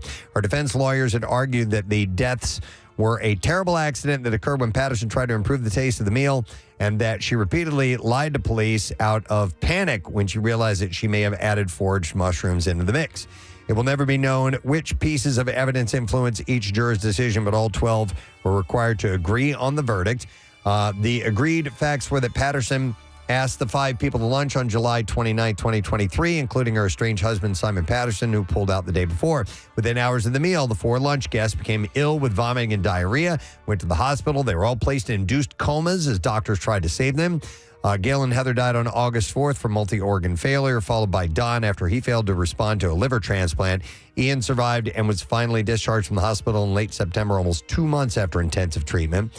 And death cap mushrooms contain amanita toxins that prevent the production of proteins in liver cells, leading to cell death and possible liver failure from about 2 days after ingestion. So during the trial, prosecution argued that Patterson had the opportunity to pick lethal mushrooms after seeing their locations posted on a Citizen Science iNaturalist website. The verdict suggests the jury accepted the prosecution's argument that she likely traveled to 2 cities in April and May of that year and deliberately picked the mushrooms used in the meal. She admitted that on April 28th, the same day as cell phone signals put her in the vicinity of death cap mushrooms, she bought a dehydrator that she later dumped at a waste recycling center on August 2nd as her guest lay in the hospital. Yeah. It had her fingerprints on it, contained remnants of death cap mushrooms. The prosecution alleged that Patterson faked illness in the days after serving the lunch and tried to cover her tracks by disposing of the dehydrator and factory resetting her devices to delete evidence. So she was she's also going to jail, but I don't know for how long as of yet. So, Preston, she also wanted to get her ex there and told the collective that she had cancer and she didn't know if she'd be able to do a meal like this for them again, and she wanted to do this special thing for them. What a psycho. Going to jail. 2 men were seriously injured Friday when a 55-gallon barrel that they were attempting to cut open exploded. The men were working with a barrel that previously contained windshield wiper fluid when the explosion occurred. One man was airlifted to a hospital with severe burns, while the other was transported by ambulance. Their current conditions have not been released. But I've never heard of this type of thing happening Windshield before. wiper fluid? Yeah. Exploding? The sheriff urged the public to use extreme caution when handling any kind of chemical container, even after it's been emptied. He said a drum, a vessel of any kind that can remain flammable and explosive can remain explosive long after the content has dried up. This is alarming to me because I currently have 10 50-gallon drums of windshield wiper fluid in my garage. Authorities continued to investigate the I like my windshields clean. Yesterday, Chinese newspaper Hua Daily, I like that name. I don't know if that's how you pronounce it or not, reported the unusual case of a man who showed up at the hospital with a pale face, sweating profusely, and complaining of stomach pain. A CT scan of the man's abdomen showed a foreign object that seemed to have pierced his stomach and ended up in his abdominal cavity. The man's abdomen was already as hard as a rock, and fearing a potentially fatal peritonitis, the doctors decided to perform laparoscopic emergency surgery. While exploring the man's abdomen, they were shocked to discover a live eel swimming among his organs. It's horrific. During the operation, doctors found that the eel had completely drilled through the intestinal wall and was now swimming in the abdominal cavity, which was at risk of becoming infected if not treated immediately. Preston, they said the reporter from Hua Hua actually vomited. Using a clamp-like instrument, the surgeon managed to grab and remove the eel, then sutured the hole in the sigmoid colon and flushed the abdominal cavity with saline solution to minimize the risk of infection. After the surgery, the man recovered well and was discharged from the hospital. No word on what happened to the eel. And although the medical experts involved in this case did not discuss how the eel got into the man's colon, it wasn't too difficult for people to deduce. In fact, one person commented and just said, everyone knows how he got it. Man, oh man. Dude. Interestingly, just have a question. Did you put this in your ass? Such cases aren't as rare as you might think. A very similar case was reported just last year as well. So I would assume, and it's the living, writhing aspect of it that is enticing, right? You couldn't get the same thrill with a dead one, I assume. Yes. Could you use a dead one? Maybe you could, but the real thrill is one squirming in and about, right? That's what I would think. That's what I found out. All right. From personal experience, I like my eels live. That is what I have in the bizarre file for you. Man, oh man. We're just getting started. I got a lot of really wild stories to share through the course of the program today. Before we take a break, I would like to pass along this bit of information. We have a new big friggin' deal this week. It's happening as we speak, and it is for Sahara Sam's Water Park. Awesome. And they're in West Berlin, New Jersey, and it's buy one ticket, you get one free. That's the way it goes. All right. So it's an exclusive offer while supplies last. WMMR.com/deals. So if you have not taken advantage of that, make sure that you do, because the summer is already zipping by and you don't want to miss out on something like that. We're going to take a quick break. We'll come back in just a moment. Make sure you stay with us. Preston and Steve. Sometimes we do little birthday events on the show, and sometimes we don't. We don't always do it. There's too many of us, and it would take too much. We're busy people. Yeah, come on, man. But this time around, Marissa Magnotta had a great idea. Yeah, home run. And we're like, if you can make this happen, that would be fantastic. Right. So I'm gonna welcome now Nick. By the way, to set the stage, Nick is in the far corner of the studio. We have two podiums set up. And so obviously we're going to play some kind of game. Let me make sure your mic works. Nick, can you? Yeah. Sound good? Yeah, everything Okay. sounds good. Okay, so do you have any idea? No. No idea what's about to happen? No, I'm a little nervous, but if there's any bit of trivia involved, I'm excited because I love trivia. Yeah. What do you love about trivia? Well, we used to play Crack Shot, which really made me nervous, but like it was also kind of fun, like trying to get them right. But I watch Jeopardy every night, and it's just my favorite game show. Shout out to Sheena Parveen, who was delivering clues on Jeopardy last night. Yeah, she's now in San Diego, right? Yeah, that was neat to see. But yeah, I'm just a trivia fan. We did a classroom. And I think you saw, well, you're better than I am as far as I do love Jeopardy. I do love the trivia, but I fold. Yeah. I just get I fold instantly when the time pressure's on. Well, Steve, like when you're on TV too, like when the cameras are on you, like I don't know if I'd ever do well on Jeopardy. Yeah. I do great on the couch when I'm sitting at home. Yeah, likewise. Like I ran a couple of categories last night, and I'm like, how awesome? No, I'd be terrible. Hey, didn't you audition for it one time or something like that? I've auditioned for Jeopardy. I've never made it to the actual come out to LA stage, right? Of trying out. But there's a show that Ken Jennings is also on, and it's called The Chase. The Chase, and it's based on a British version. And so they brought on the guy from The Chase, who's basically their goat with a couple of Jeopardy champions. James Holzhauer's Right, on that, yeah. Brad Rutter, and so I tried out for that, and I made it kind of far in that tryout process. But yeah, getting on those shows is not easy. Yeah, and maybe someday you'll get there, but today is going to be the next best thing because, Nick, we are welcoming to the studio 16-time Jeopardy champion Ryan Long this morning to battle you in a game of Preston and Steve style Jeopardy. So Ryan has just made it into the studio. Ryan, step up behind the podium right there. Oh my God, what an honor. I'm a huge fan of Ryan. What a great champion, man. Yeah, he's amazing. And a huge Eagles fan. And welcome to the studio, man. It's so nice to meet you. I'm a huge everything, man.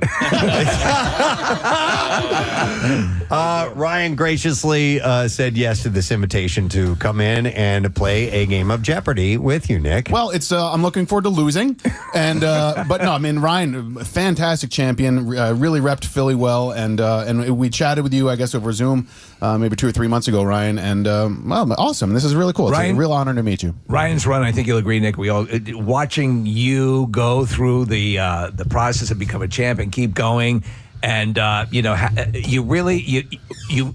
There's some champions who are like, okay, all right. Not so interesting, but they're doing well. You were a lot of fun to watch, and so it's great to know that we'll be seeing you eventually when they have Tournament of Champions coming up. Have they alerted you to any that are in the future? Yeah, well, first let me say I'm honored to be here in this temple of knowledge. The Tournament of Champions, we go back in September, and will air in November. Excellent. All right. And you know what? We'll talk. He's part of the Pantheon. We'll now. talk a little bit more about Jeopardy, but I think we need to play the game. I think we do. So here's what we're going to do. I'm going to move to the other side of the studio. Marissa has made a Jeopardy board, and I'll give you the rundown of how this is going to work out. But I got to make the move. I'll describe you walking over. Preston's now walking past Casey. He's now rounding the corner. He's now behind me. He's now behind Kathy, and he's walking over to the other side of the room. And Marissa's bringing in the game board, which looks quite nice. And Preston is all plugged in. I'm ready. Oh, I didn't turn my mic on. Oh. Casey, All right. number 3 there. Okay, yeah. All right, there we go. This All is right. just like being back in the studio. And though the production value is Sure. exactly the same. Exactly. If the studio was in a kinder care. Case, if you could give me a little Jeopardy music, I will describe exactly how this is going to work. So we decided instead of doing the entire show where we would do 5 questions per category and 7 categories, we trimmed it down a little bit. So it's going to be 4 categories with 4 questions per category. The numbers are going to stay similar to that in that the easier ones will be 100 followed by 200, 300, and then 400 and so on. And we'll play the regular Jeopardy game. Now, I don't think we have any double Jeopardies on here. We forgot to do that. So it's just going to be straight trivia questions. But that's the kind of game that we would do. We would forget to do certain things. However, I assume people can watch us streaming live, right? Yes, we are streaming live on YouTube if you'd like to check this out. Our Jeopardy board is falling apart. If we could just get a piece of tape to put the... We're just working on it. All right, there we go. So the way this is going to work, and the little bit different than the regular Jeopardy, Ryan, is that we don't have the ability to hold off on your buzzers until the question is completed. Normally, I believe that's the way it works on the show. Until the host finishes asking or delivering the answer, you're kind of blocked out from buzzing in, right? Yeah, there's a light that pops up that I'm way too slow at. You did just fine. I think you used, and correct me if I'm wrong, Ryan, you would jump in. So, and I've seen people do it. James Holzhauer did it, where he let the question, so confident in your ability, you jump in and then you hash it out after you have those few seconds to figure out the answer. Am I right on that? Well, my reaction time is probably not quite as quick as James's, but yeah, more or less. Yeah, more or less. It seemed to be a winning. Well, it certainly was a winning way to approach the game. Yeah, it's sort of counterintuitive. My brain works just slow enough in those moments after I ring, and just fast enough that I have time to consider the answer. All right. Well, the way this is going to work, I will start to read the clue, the answer, and if you go ahead and buzz in, if you buzz in before I'm finished, I'll just stop and not continue. Now you're going to be able to see it too because it's written on these cards right in front of us. So it's not quite Jeopardy level. So smart. I didn't even know there was a buzzer. There's a buzzer right there. By the way, in the early... the board is falling apart. In the early stages of Jeopardy, it was not mandatory that you wait for Alex to finish the question. You remember that? Or the clue? Well, yeah, I mean, but they changed I it. would listen to him talk anyway. Like, I feel bad bringing in on Alex Trebek. Right. Such a great voice. Was Wink Martindale the host before? Wink Martindale was the Yeah. host initially, and then in the early stages, though, and when they sometimes show the best of episodes, it was actually annoying to have people buzz in before he had finished the clue. Right. And I think that's what mandated them doing this full, let me read it and then buzz in. And he had that delivery. The answer is. Right, yes. Like yeah. that. All right, so we're going to do it a little bit differently. We'll do it our way. Let's try the buzzers out. Nick, if you wouldn't mind hitting that. Hey! Very good. And Ryan, could we hear your buzzer? All right. So when you hear that, you'll know who buzzes in. All right. Preston, do you prefer to have thinking music underneath, or do you want to go dry like they do in I think a little bit of music underneath kind of fills it out for radio more than television. Hannah Marissa is still taping together our board for On us. So Jeopardy, they play Gangnam Style under the... this is not going to work. It's okay. Hang on. What is the... What? Oh, it's because of the bass on there. What is adhesive? Hang on. Here, I got yours. Yeah, that's a good question though. Do we have to do it in the form of a question, Jeopardy style? Yes, We're doing please. Jeopardy style, man. Yep. We got to do a Jeopardy style. Go Jeopardy or go home. Okay, so the categories. You ready to begin? Yes. The categories are, remember there's 4. Round the World, Hooray for Hollywood, Stupid Answers, and For Those About to Rock. Now, quick question. Yeah. Our scorekeeper will be... I can do it. You can do it. I thought Romano was going to do it. Oh, Romano's going to do it. Yeah. But do you want? I think I'm just going to do it on my computer. If I keep walking up in there, I'm going to get in the. No, don't put it on there. Don't put it on there. Just and let you us know know the what scoring process, right? Yeah, they get penalized. For incorrect answers. incorrect answers. Do you know how to add and subtract? Wait. Hold on. Wait. I was about to ask, are we going to get the Hold on. calculator involved here? Or? I am not. I don't watch Jeopardy. So No. so if they get it wrong, they subtract that amount that Yep. they are. Yes. Okay, Yes. got it. Yeah, we'll help you out along the way. Okay. All right. This is why we did fewer answers here for this. Because All we're right. idiots. Hold on. Now Nick Murphy's moving. Dude. So you can see the game board. All right, we good to go? Yeah, we're good. All right, here we go. Since he's the birthday boy, we will allow Nick to get us started. So, Nick, what's it going to be? All right, well, let's start with Round the World for 100, please. All right, here we go. And the answer is Wyoming's largest lake. It lies right in the middle of a national... Hey! Nick McElwain. What is Lake Yellowstone? Yellowstone Lake. We'll give it to you. Yes. Ah. Yes. Okay, that's 100 points for Nick. All right, Nick, you get to choose again. I'll take Round the World for 200, please. All right, and the answer to that question, I shouldn't have trimmed my nails. I can't get this off here. At over 3,500,000 square miles, this desert covers an area larger than Australia. Hey! Nick. What is the Sahara? That is correct. Yeah. So far, 300 points for Nick, 0 Nick for Wright Ryan. picked a topic he is strong in, by the way. Yeah, geography nerd here. Yeah. I'll do Round the World for 300, please. All right, next answer is the number of states that touch the Pacific Ocean. Hey! Nick. What is 5? That is correct. Wow. You want to try and run the category? Yeah, Round the World for 400, please. All right, here we go. Round the world for 400. All right. The smallest and shallowest of the world's 5 oceans is this one. Hey! Nick. What is the Arctic? That is correct. He ran the category. Damn. Kathy, what's the total so far? 1,000 points. 1,000 Good job, points for Kathy. Nick. 0 for Ryan. Well done, Kathy Romano. What an adder. On the math. All right, Nick, next category. All right, let's just keep going to the right. We'll do Hooray for Hollywood for 100, please. All right, and the answer is... Very much, Marissa. Holiday weekend, obviously big, and the weather cooperated wonderfully. And you know the key element, and I swear to God, it is the thing that'll kill everything, and it'll make it wonderful when it's gone. That humidity. There was no none to my feeling, and it made it so much better. Well, it wasn't to the level of what it was or now what it's returned back to, so we got a little reprieve, and it was semi-enjoyable in my world. So. Yeah, you guys were down at the shore, right? Yep. Yeah. Mm-hmm. And it was a little bit better. But here, hanging out here for the stuff we were doing, Yeah, it was just a tad cooler, like what, maybe like 5 degrees just cooler. cut it. Yeah. But without the humidity, you can breathe. You can live. You can live. Yeah. And we did live, and it was Casey officially had his 50th birthday party. So this I knew was going on, and I want to hear all about it because Friday on the show kicked off. I mean, not Friday, Thursday yeah. kicked off in a nice way because there were a whole conga line of people giving you well wishes, and it was a lot of fun. So how did it end up? Listen, listen, I just want to go back to Thursday real quick again. Yeah. I want to express my deep gratitude for you, Preston and Steve, for you, Nick and Marissa, for doing that for me on Thursday. It was unnecessary. I loved every second of it. Like, I'm driving down the shore on Thursday after the show, and I'm like, the freaking guy who strip-sacked Tom Brady to secure the Eagles' first ever Super Bowl championship called to wish me a happy birthday. And then Eric Lindros called to wish me a happy birthday. And Bert Kreischer, like, you guys did all of that.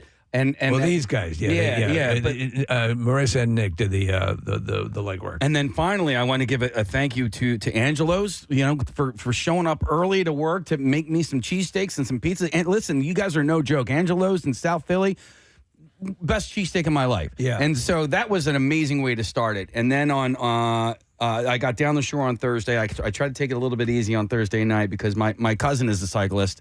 And so when you ride, like, you see where people ride, you see their maps. And I hit him up earlier in the week. I said, hey, I'd like to do a ceremonial 50 miles on the 4th. The Big 5-0. The Big 5-0. And I said, I'd love for you to take me out wherever you want to take me. So Georgie, my cousin, thank you so much because he met me. We left at 8 a.m. Also, I got to thank my wife because when I woke up at 7, she had breakfast waiting for me.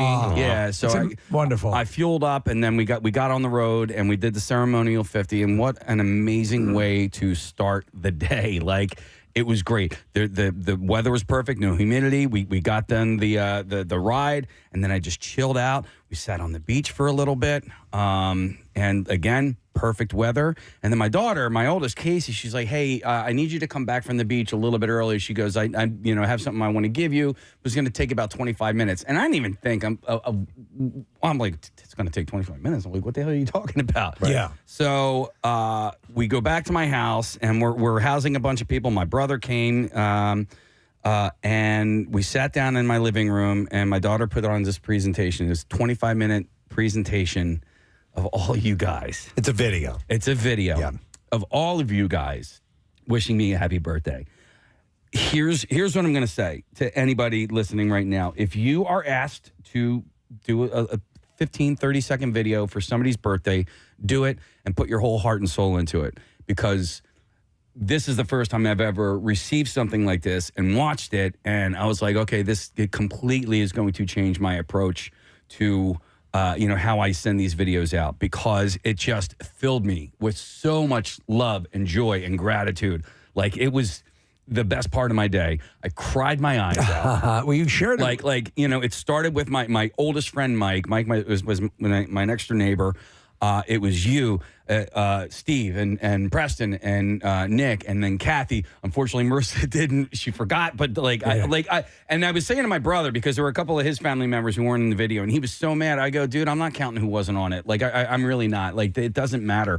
It was, and Steve, I want to play a little bit of yours because it was so funny, and I feel so bad for some of my family and friends who aren't entertainers, right? Because, some people were just like, hey, Case, happy birthday. And they felt bad about that. And I'm don't feel bad. No. I'm like, you're not a stand-up comedian. Steve has been a comedian for my life. Your entire life. So it's different. Or Nick Murphy, who is a video production wizard. He's Steven Spielberg. He gave my daughter a prepackaged video. She didn't have to do anything. Like, not everybody can be Steve or Nick or Preston or, May I tell you, though, and I knew a number of the people, but I thought it was beautiful. And I thought your daughter was so lovely the way she introduced it. And you make a good point. Sometimes about people can be, maybe not flippant, but, they don't really need this from me. The conga line of people, whether I knew them or not, and the wonderful things they were saying, which I all know everything they were saying was true because we love you, and this is, they were saying things from the heart. It was great. It was really, really great. So if you have about 45 seconds, can I play yours? Sure. This is from Steve Morrison. Hey, Casey, it's me with a very special message I felt I could only really put into song. Hold on, I'm going to stop for a second. So Casey's daughter had edited in the music underneath. Steve didn't add that. No, she did not. No, because she did ask me. She's like, hey, what are your 3 favorite songs? And I was like, Let It Be, Here Comes the Sun, and then The Divide Is God by Fish. All right, here we go. It's for you. This one, you. Casey, do you know the things that life still has in store for you. Will you touch a cloud? Will you laugh out loud? Or will you weep with joy as you cradle a babe in your arms? That one's for you. Happy birthday, Case. Could not imagine life without you. Here's to many, many more. And obviously, Steve's facial expressions were a big part of that, too. We As gotta you're clip that. looking up into the sky. That was the best.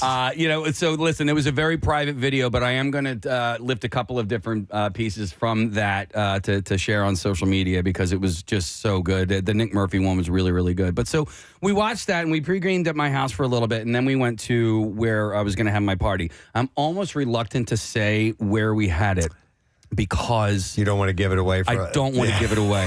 I'm telling you, Steve, this was the best place.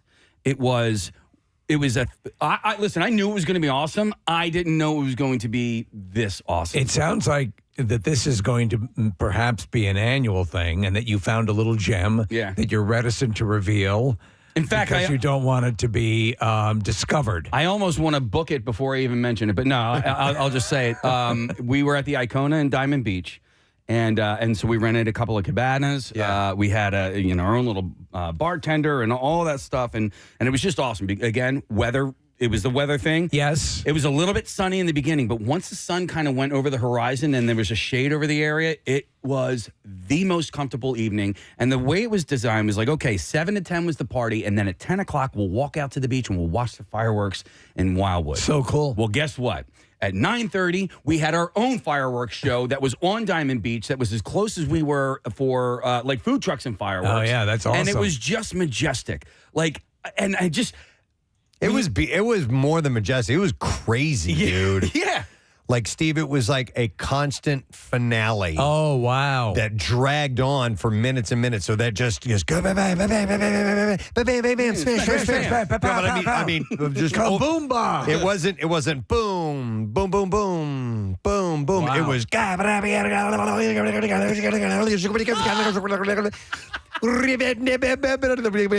the Scatman. I cannot wait to save that and play that back a little bit later on. Oh. Thank you so much. That was thank you for that. I didn't even realize you were curious about that. But anyway, late birthday gift. But it was nonstop, and it was about the time that me and my group were leaving. Yeah, and so we stopped and hung out for a while and watched some of it because we wanted to get back to our house to watch. So that wasn't even that was just their display. Their display. And Steve, I'm telling you, like Preston, he was like, "Hey, we're leaving.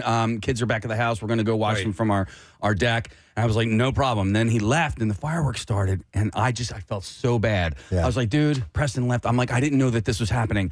Had I known, I would have said, hey, why don't you wait and then leave? And then as it turns out, you actually did get to watch it from the it was parking right lot. when we were leaving. We're like, oh, we'll stop and watch this for a minute. So for people who've never, having been down there, I was at a wedding one time and they were setting off a lot of fireworks. Yeah. Fireworks set off at the shore. It's a whole other game. Well, you would hear the fireworks echo off of all of the hotels and everything there. Right. It was but again, Press, when the fireworks first started, I just thought it was people backyard fireworks because there are a ton of that and people spend a lot of money on their own personal fireworks. So that's what I thought it was at first. And then like about 30 seconds later, I'm like, oh no, this is legit. It's real deal. This is real deal. So you're in your glory. It's the best birthday ever? Dude, best birthday weekend ever, best birthday ever. Yeah, and it was. We talked about the fact that you were on the heels of, you'd had a bad birthday the year before. Last year I was super sad and depressed and, don't necessarily know, the full reason why or whatever, but it happens. Yeah, it just happens. And I think talking to you guys on Thursday started getting me out of my funk. Yeah. And I've thoroughly 100% embraced being 50. Like I'm totally down with it. And this is how I'm like, what other 50-year-old men just went out on a 50-mile bike ride today? Who can do, it's not easy. So I'm proud of myself for being in any kind of shape. To be able to just get up and do that on, a Friday morning. Speaking of that, Casey, Nick Murphy sent us the video for your birthday. And first of all, it's hilarious. And your performances in it are terrific because he highlighted a bunch of things you've done over the years. But on top of it, the weight that you've lost in some of those videos Crazy, right? to now is really remarkable. And I see you every day at work, so you kind of get used to the person that you see every day. Right. But looking back on a video that was made 5-6 years ago, I'm like, oh my goodness, Casey was just a different person. So congrats, because you've worked really, really hard on it, and you go to the gym all the time, and you've changed your lifestyle to do that. And none of that is easy. I don't care if you're on an Ozempic or anything. Like, it's still work. It is. And you've put in the work. So congratulations on your accomplishment. Yeah, it was pretty wild. I noticed this. I was like, oh, wow. He was a big boy. Different guy. Big boy. Yeah. But yeah, and then the rest of the weekend was just more of the same. That's great, I man. got up early on Saturday. Well, not that early. I think I slept in maybe a little bit, but Crack of noon. Actually, no. You know what? I did do close to crack of noon on Sunday. I got up early to take my daughter to work, so I was up at 5:30 on Sunday, and then I went back to sleep, and I slept till about 11. But no, it was awesome, and I'm just filled with so much gratitude for all of the people in my life. And that was the other thing. It was just like, after watching that video, the collection of characters that I have.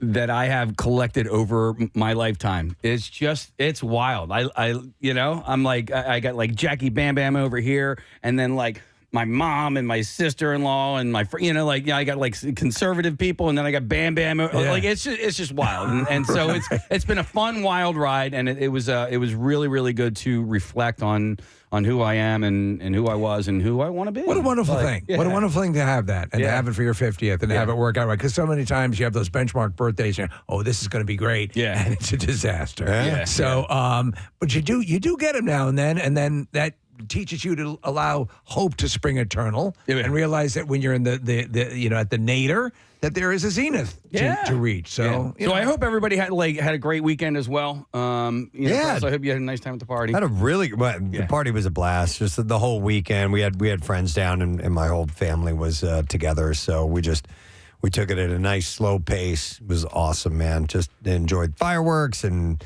Kaboom bomb!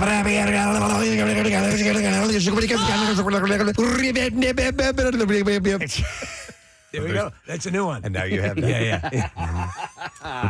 But no. The weekend was filled with eat, drink, smoke, chill. Yeah. Beach. I didn't do cigars, though. Did you do any cigars this weekend? Yeah. Hell yes. I forgot. I actually played golf yesterday, and I left my cigars at home. Damn it! Damn it! God damn it! No.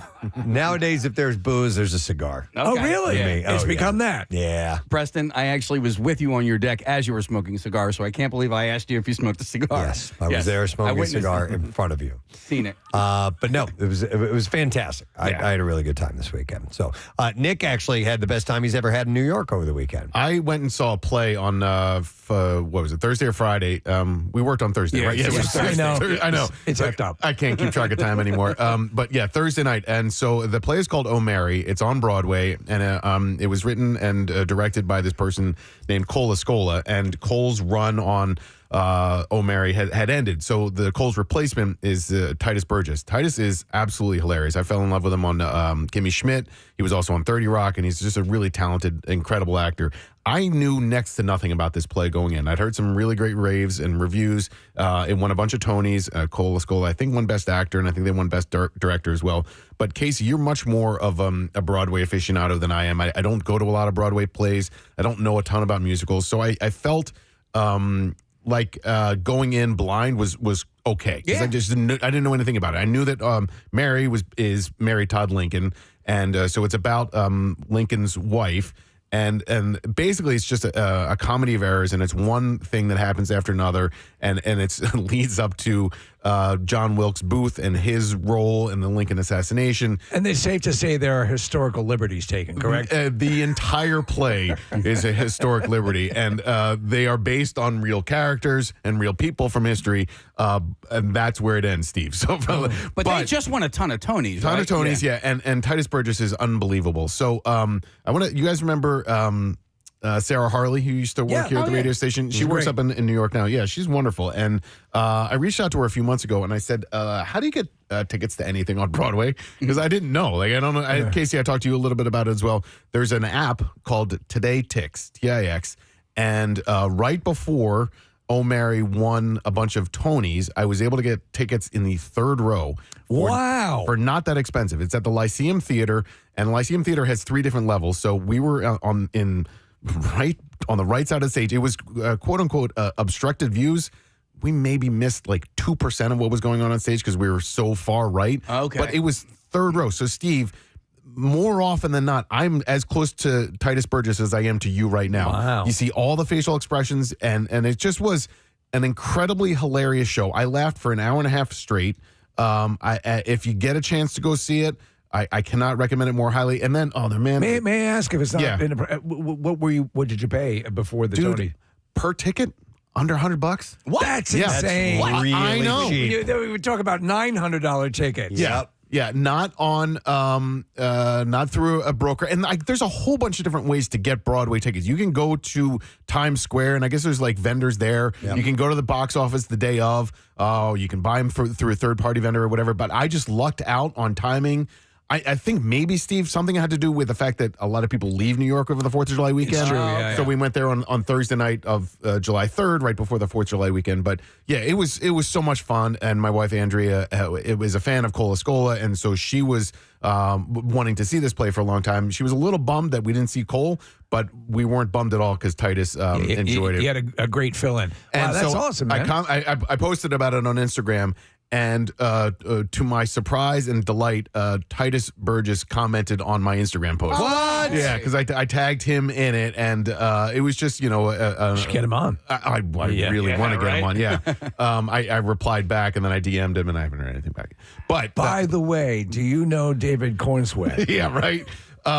So that was Thursday night. We took the train up. Amtrak to and from New York is just so easy and wonderful, and it's just a great way to travel. The Amtrak tickets were probably more expensive than the Broadway tickets. Yeah. Sure they were. And then we stayed in Manhattan. We had a view of the Empire State Building, which was incredible. And you then stayed there on the 4th too? No, we came back Friday night, so we were home. We took Amtrak back to Philly and then SEPTA back out to the burbs. But we didn't have to pay for parking in the city. Didn't have to pay to get in and out of the city while driving. And yeah, Friday, just perfect weather. And I've been in New York a million times in my life. And I always have this mindset when I go to New York, I'm going to have a great time. This is going to be incredible. And then I get there, I'm like, nah, I'm a little disappointed. Yeah, New York does that to you. The weather sucks, or people are angry or rude, or it smells bad or whatever. Or a cab hits you. The cab hits you. You get knocked over by a garbage truck. No, it was just one great thing after another. We stayed in Midtown the whole time. We walked to a bunch of different rooftop bars. We went to a place called the Empire Hotel. And Casey, I'm going to post a video in a little while on Instagram because she got a drink in a martini glass. And she was like, I hate martini glasses. I was like, Casey hates martini glasses. They make no sense. They make no sense. So there's a photo, and I meant to send it to you, but I forgot, of her giving the martini glass the middle finger. I was like, this is for Casey. But I want to get this name right, because a guy messaged me on Instagram over the weekend, and he was 5 rows behind us and is a huge fan of the Preston and Steve show, but he didn't see me there. And he's like, oh, my God, I love this show. I can't believe we were sitting right behind you. Excuse me for 1 second while I look for it. I'm sorry. I should have had it ahead of time. Burgess? It's not Titus Burgess, no. No, he was on stage. That's no, right. Yeah, he was working the whole time. You were like 3 rows from me. I saw you there. I know. Chris Springer. Not Jerry Springer. He's dead. Chris Springer, yes. Chris Springer, he says, holy crap, Nick, I was 5 rows behind you. I love the Preston and Steve show, and seeing O'Mary was a hysterical show. You guys rock. Have a great holiday weekend. So thanks to Chris for the nice note. I appreciate it. I got a note from Chris Springer as well. It said when he bought his tickets, it didn't say anything about obstructed view. Yeah. This huge head. The head. I was so far to the right, Casey, that there's no way my giant head got in the way of Chris's view. But yeah, it was. Is that a head? It was an awesome time. I love going to rooftop bars in New York City. Yeah, it was a blast. Like New York is. I think it's almost required. I need to be going to some type of show, or something. Otherwise, I don't really get New York. But there's a great reason to go, like a show. Then I totally get it. So I was born in Manhattan, raised in New York, right? And I used to just go in. Hey, let's just go into the city. those days are gone. Yeah. Now what? Yeah, you exactly. better have a reason for going in, and you better have something set in stone because reservations. It could be it's a titanic pain in the ass. Most definitely. So when it breaks your way, you just thank you, good luck. Well, I'm wondering about locally here. Well, a few of us were spending time outside. I went garbage picking of the city. No, I mean Welcome America, and the fact it was pretty wild because I saw that that day that the story that LL Cool J was not going to perform, the headliner of Welcome America. I saw that. I saw it because pop of the up. union, and I was like, oh wow, man! Yes, the strike. I mean, all the work that goes into that, and LL Cool J was a pretty good score. For the event, and he's puts on a show. But I'm like, all our friends at Wawa and Welcome America and all that stuff, all the stuff that goes into that. And his reasoning was sound, but it just like I could only imagine the hair pulling. I was, people were going to go regardless because of the fireworks and all of that. Sure, but yeah, if there's a big name tied with the show, it's like, well, yeah, of course. But that was pretty big of him to fully pull out of the performance. I wonder what kind of contractual or financial obligations he might face because of that. But I want there must be some sort of situational thing that they have in the contract that would allow. I don't know how it's protected or if he is facing potential loss. I mean, he did the video, which seemed heartfelt. And who's the other act that dropped out as well? I don't know. Okay. I only know LL Cool J. Jasmine Sullivan. Jasmine Sullivan. There you go. At a certain point, listen, I understand the impetus for it and didn't want to cross a picket line, but I for a brief second, Preston, I pulled out my old ventriloquist dummy. I was going to give him a call. A little warm up, so you can still pull it off. Yeah, I don't know. Could I do it? So who performed? Anybody? That's a good question. Yeah. They had a couple people. Okay. Don't know, Case. I mean, I wasn't going to be here, so I really wasn't paying attention to what was going to be going on. So. And it really ends up being about the fireworks. I think I saw our friend DJ Hollywood, who's the guy who's Yes. at like the Flyers games and Phillies games. He kind of warmed up the crowd earlier in the day, but then the TV broadcast cut over to national stuff. Okay. Did you do it? Did you go out and participate? I did. I was actually at the shore all weekend. Oh, that's right. Yeah. In fact, I would love to tell you because I had a phenomenal weekend at Caesars, Atlantic City. I started with a happy hour that I did on Sunday there, and then I did a whole stay. They treated us to a whole bunch of like dinners and attractions within the casino. Have you guys ever had dinner? Is that where you guys had the celebration dinner a few years ago, Preston? No. Maybe it was a different property then. No. Because we went to a place called Super Frico, which is like outside of the Hook restaurant, like show, as we're talking about shows, Nick. And my friends had gone there a couple years ago, and then we went again this weekend, and they said it was like a totally different experience. Food was delicious. Super Frico is and a show? The show is called Hook. Super Frico is a restaurant attached to it. Oh, okay. And it was pretty amazing. And the chef came out and said hello, and it was awesome. The food was really, really good. In fact, oh my God, I'm like flashing back, right? This all just happened like within the past 24 hours. My friends said that they had a steak, and it was the best cut of steak that they've had in like years. Wow. Okay. Yeah, and we go How was your eat steak? a lot. My gnocchis, which were homemade right there in the restaurant, were phenomenal. And then we stayed over, and the next day we got to go to the cabanas right there on Caesars. So we got to like overlook the ocean. And it was right before the rain started yesterday. I don't know if it rained up here. And then we went to there's a Nobu in Caesars Atlantic City. Oh, wow. And they have like a whole little happy hour menu, which is like super secret. Not secret anymore because we're talking about it. But, like half price apps and all. Nobu's a little bit expensive side. It's like something you do to treat yourself. But if you go into the bar area, they do a happy hour from 4:30 to 6. And then we ate at Gordon Ramsay's Hell's Kitchen, which I love Gordon Ramsay. I love him. Yes. We had never eaten in that restaurant before. I'd never been to any of his restaurants like that before.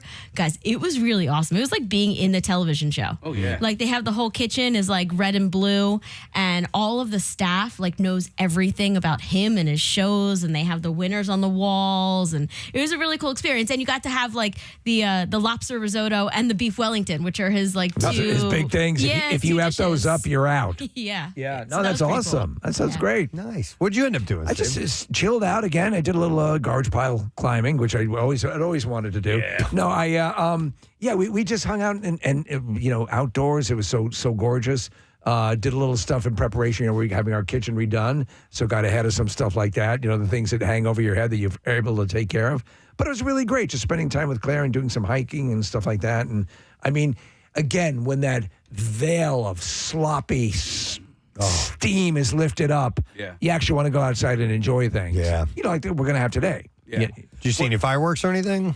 No. Okay. No, really no. You know what happened is because at a certain point, Kizzy, our dog, Not into fireworks. doesn't Yeah, take it. ours hate it too. And so we went in and we finished off the bear, watched in the den, and hung out, and I had it extra loud.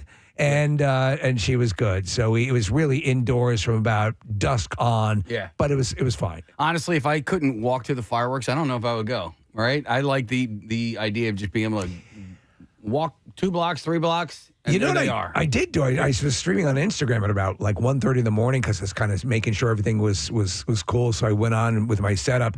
And I was talking to people, listeners of the show from New Zealand and around Australia, and people from around the world, because of the time offset. And it was really cool. So I was kind of hitting them in their time. Yeah, it was a lot of fun, but relaxing and everything you'd want the weekend to be. And we should have many more like that. Hey, I don't know if when I was talking about my birthday, if I officially thanked my wife for everything that she did. You thanked her for a wonderful breakfast? Okay. Yeah. Yeah, no, but that was just one thing. Right. It was, she made sure that the weekend was just everything was set and I didn't have to worry about anything. That's great. It was awesome. So I want to publicly thank my wife for the best birthday weekend in my entire life. And ask her to do that every weekend. Yes, You don't have every to do weekend. anything. That's all. That's all. That's all we're asking for. ask. Well, it's cool. Hopefully everybody had an enjoyable holiday weekend. We're heading back into steamy hot weather. Yesterday, every time I stepped out of the house, my glasses fogged up. Like immediately.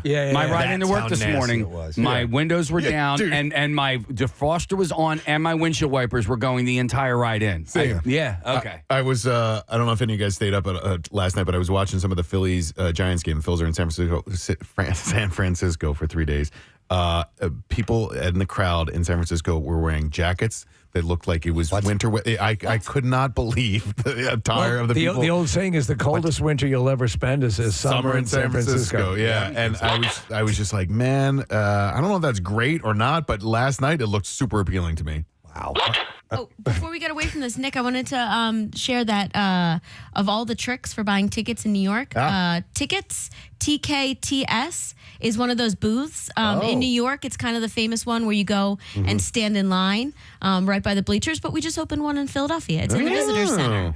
Yeah, so a lot of those New York touring shows. Mel Gibson can't believe it. Yeah. He's a big theater goer. will come down to Philly, and you can buy tickets there. For shows in Philly. In Philly. Yeah. But what about for shows in New York? No? I don't know. Okay. By the way, after Titus Burgess leaves, Mel Gibson is stepping in as Mary Todd Lincoln. I would pay to see that. All right. Let's take a break. But as we take a break, this is something that will entertain you. A 4-pack of tickets to go to the Philadelphia Zoo and Summer Ale Fest. Yes! Which is taking place on Saturday, July 19th. And we'll take caller number 12 at 610-660-9333. And it features live music by Ridge Runners, Kind Hearted Strangers, and Nick Greeley and the Operators, with DJ Quiggs and DJ Corey providing tunes as you stroll through the zoo as well. And don't forget that there's going to be plenty to eat and drink while you are there, friends. This is a big deal, and it's a lot of fun. In fact, they brought in this morning the Warwick Farm Brewing Brew Keeper special lemonade shandy that they have created for the zoo's 150th opening anniversary. And Biz Empire brought by some tasty good stuff, pulled pork sandwiches, smoked barbecue brisket as well, and their Hulk sandwich for us to feast upon, which you will be able to do at the event. So we will take that caller, number 12, and we will set you up with those tickets, a 4-pack to be at the zoo coming up on Saturday, July 19th. If you want to get tickets, you can go to PhiladelphiaZoo.org. We're going to take a break. We'll be right back. Make sure you stay with us. Preston and Steve. PBS Bird has a star on the Hollywood Walk of Fame. Hey! Hey! Nick. Who is Big Bird? That is correct. Wow. All right. Ryan. I think Ryan's being nice. Coffee didn't kick in yet. You're just tuning in. Ryan Long, 16-time Jeopardy champion, taking on Nick McElwain in Jeopardy for his birthday. Did you want to do 200? Yes. Yeah. I assume. Okay. I started. Sometime Alex would pick a. I'm going to override you on that and go with Potent Potables for 400. Hooray for Hollywood. Here we go. Marilyn Monroe adored this jazz great and helped her get a booking at a Hollywood hotspot. Ryan. Take a shot. Ella Fitzgerald. That is correct. In the form of a question. In the form of a question. Go ahead. Jeopardy champ. Go Ryan ahead. Long. My apologies. It's my Jeopardy champ privilege showing. That is right. And by the way, in the first round, they were usually a little lenient with that. Yes, so. they are. Now they get there are 2 rounds. What do you think? We're half-assed here, just because the board is falling apart. We left out double Jeopardy. Who is Ella Fitzgerald? Very, very well done. Yes, that's my reaction time's a little slow. I said. All right. All right. So next category. Where would you like to go, Ryan? Go on with Hollywood for 3. All right. And the answer is she wrote "Love to You All" over her tiny bare footprints in 1935, and she was only 6 years old. Ryan. Who is Shirley Temple? That is correct. All right. What's the score so far, Kathy? It is 1,100 to 500. Yay for Kathy. Yay, good job, Kathy. I'm her fact checker. Yeah, I got the thing. Yeah. Thanks. All right, Ryan, you get to choose again. Hollywood for 4, please. All right, we're going to close out the category, and here we go. Her father, Pat, created both the Today and Tonight shows as president of NBC. This is one of the tougher questions. Her father, Pat, created both the Today and Tonight shows as president This dead air is going to make for great radio. of NBC. Yeah, I If mean, they don't get it, I want to go for it. we do get penalized for getting them wrong, so I'm not going to ring in on this one. All right. Steve, what's the answer? Sigourney Weaver? That is correct. Yeah. Wow. Nice. Hey. All right. And Ryan, you still have the board. Stupid answers for 1. All right, we're going straight across here. All right, stupid answers. In 1981, this 9-letter word was added to the state flag of Wisconsin. Ryan, your answer, please. What is Wisconsin? That is correct. 100 points. He cracked himself over that. Next. Stupid for 2. All right, and This is a topic we all excel at. our answer is, it is the first verb in the Pledge of Allegiance. Hey! Nick. What is pledge? That is correct. Yes, 200 points for Nick. Nick, you have control of the board. Let's go for those about to rock for 100, please. All right, we're switching categories. Here is your answer. After hearing Elvis live in his hometown of Lubbock, Texas, he switched to singing rock and roll. Ryan, your answer? Who is Buddy Holly? That is correct. 100 points for Ryan, Ryan. a big music fan. We know that. Ryan, you now have control. Let's go stupid answers for 3 and satisfy my OCD. All right. Yeah, I hate when they don't finish this. We almost got it complete in order all the way across. All right, here we go.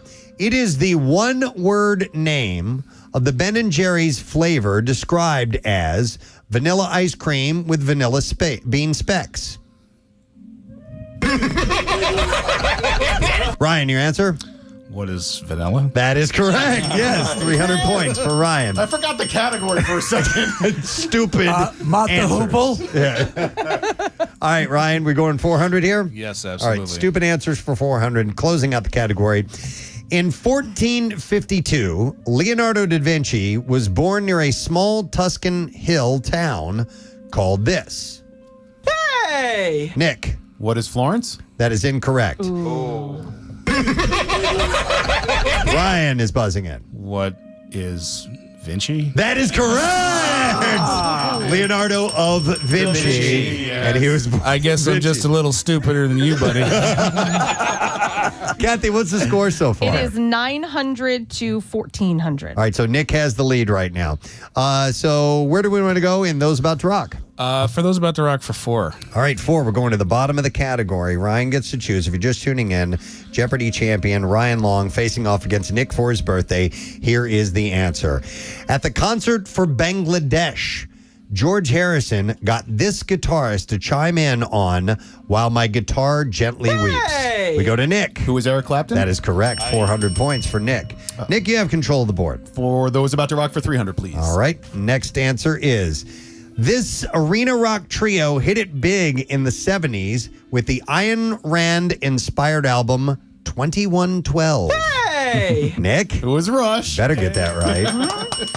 And for 200, please. All right, final category, and here we go. Final answer. This 90s band named themselves after the Seattle art installation. Hey! Nick. Who was Soundgarden? That is correct! Wow. All right, at the end of round 1, Kathy, what's the score? Nick is leading with 1,800, Ryan with 1,400. All right. Okay, narrowed it down a little bit, but we're close. So we move on to Double Jeopardy now. Where the scores can really change. That is correct. In fact, they double. And I got to make sure, Nick Murphy, I move this into the proper location. Yes. Is that good? All right, he says it looks good. He All right. also says to wet your lips and seduce the camera. Now, normally we go over and we interview the contestants at this point. Actually, yes. it's during the break. Do it it's during now. the break of first. So, Nick McElwain, you have a very large head. Yes, I do. Tell us about that. Was that painful for your mother? Yeah. In fact, Steve, she ended up having 3 straight C-sections as a result. And we share that kind of in common. My mother was in a very long birth because apparently my head got stuck. So you know what? I will. I'll say I'll say hi to my mom. It's her half birthday today. But she's the reason I started watching Jeopardy in the first place. So Ryan, in a weird twist of fate, maybe part of the reason why you're here today is because of my mom, and I love Betsy dearly, and she's a huge Jeopardy fan and a huge fan of yours, Ryan. So shout out to Betsy. That's pretty cool. Shout out to Betsy. All right, Ryan Long, you're from Bucks County, Pennsylvania? Well, I grew up there part of the way, but yeah, pretty much. All right, where do you call home now? I live in Mount Airy. In Mount Airy. All right, and you're my neighbor. Yeah, I sure am. Should come over. See how I hesitated, but politely though? Yeah, no, I would too. I would never go near my house. Real quick, tell us about your. Nick went and auditioned for Jeopardy. Tell us about the steps that you went through to eventually make it on the show. Oh well, yeah, I auditioned, and this is, I guess, are they doing it in person now? You start online, the online process, and it used to be different than it is now. Yeah, no. I took the online, and then I did a Zoom interview, and then I just sat on my ass for a year and a half. A year and a half? Year and a half? So when about 14 months. Yeah. It was wild for a bit, Ryan, because the only pool of contestants they were pulling from were in the Los Angeles area. We're right there. During COVID, they weren't bringing people or making people travel, and now it's opened up again. And you very often now find people from Philadelphia and this area on Jeopardy. Yeah, well, I mean, I guess we are very good at hiding our smarts. So. I think there's a lady on Monday that's from Philly as well. Yes. I think I saw something on Action News last night or the day before. So we're going to have another Philly contestant representing Philly on Jeopardy next week. Nice. All right, well, by the way, Preston, you're doing a great job. Thank you. You're doing an excellent job, and Kathy, as scorekeeper, is doing a phenomenal job as well. Thank you. She is. And Casey, as fact checker to the scorekeeper, is doing a great job. I think we stayed away from any pronunciations where I might need to use a dialect, which was always one of Alex's great skills. When he would pronounce something, no matter what language or what dialect it was, he would make sure that he rolled his R's when it was necessary and so on. You'll just sound like Borat. I will. Let's begin. To watch the ladies make water. All right, so let's get started. Casey, give me some music here as we head into round number 2. Give me like the Jeopardy theme. Oh, Something a little more upbeat. yeah, Because we're going to. All right, so the categories for round 2 are. Thank you. I know. Worked really hard on that. Cinespeak, Do a 180, All in Our Heads and Textbooks, and Fuzzy Friends. Fuzzy Friend. Those are the categories. All right, so the way it usually works is whoever leads has control of the board, I believe. No, whoever's losing has control of the board, I believe. Ryan, you get to He begin. gets to spin the wheel. All right, Ryan, where are we going to go? Jesus. For Fuzzy Friends for 400. Fuzzy Friends for 400. All right, now we're taking a different approach. We're going to bounce around the board a little bit here. All right, so the answer is, when faced with danger, certain ducks, snakes, and mammals do this, also called thanatosis. Ryan, what's the answer? What is Playing Dead? That is correct. So 400 points for Ryan. Next, please. All in Our Heads and Textbooks for 2, please. All right. And that answer is an infant might exhibit this type of anxiety when they are taken away from someone to whom they have a strong attachment. An infant might exhibit this type of anxiety when taken away from someone to whom... Yes, Nick. What is separation anxiety? That is correct. Nice. 200 points for Nick. All right, Nick, you have control of the board. Let's do Fuzzy Friends for 2, please. All right, and that answer is the two-toed one of these can live... Nick? What is the sloth? That is correct. All right, next category. Fuzzy Friends for 6, please. All right, and our answer for that one is... It's the world's largest burrowing animal and can make a destructive tunnel complex 650 feet long, so farmers don't find it as cute. All right, Nick? What is a prairie dog? That is incorrect. So farmers don't find it as cute as zoogoers might find it. It's the world's largest burrowing animal and can make a destructive tunnel complex 650 feet long. Ryan, any answer? I'm sorry I made you wait for me not to answer. Okay. The answer is, a wombat. They usually give the answers. Yeah. A wombat. All right. Yeah, he does give the answer. Nick, next category. Well, finish out the category. Fuzzy Friends for 8. All right. And that answer is... You're so excited. It's a birthday wish come true. The arrival of foxes in Western Australia in the 1920s was bad news for the quokka, a type of this kangaroo relative. Ryan. Ooh, what is a wallaby? That is correct. 800 points. By the way, the points are doubled here. All right, Ryan, you have control of the board. Where are we going to go? Doing 180 for 4, please. All right, and that answer is... This position is the last line of defense in rugby.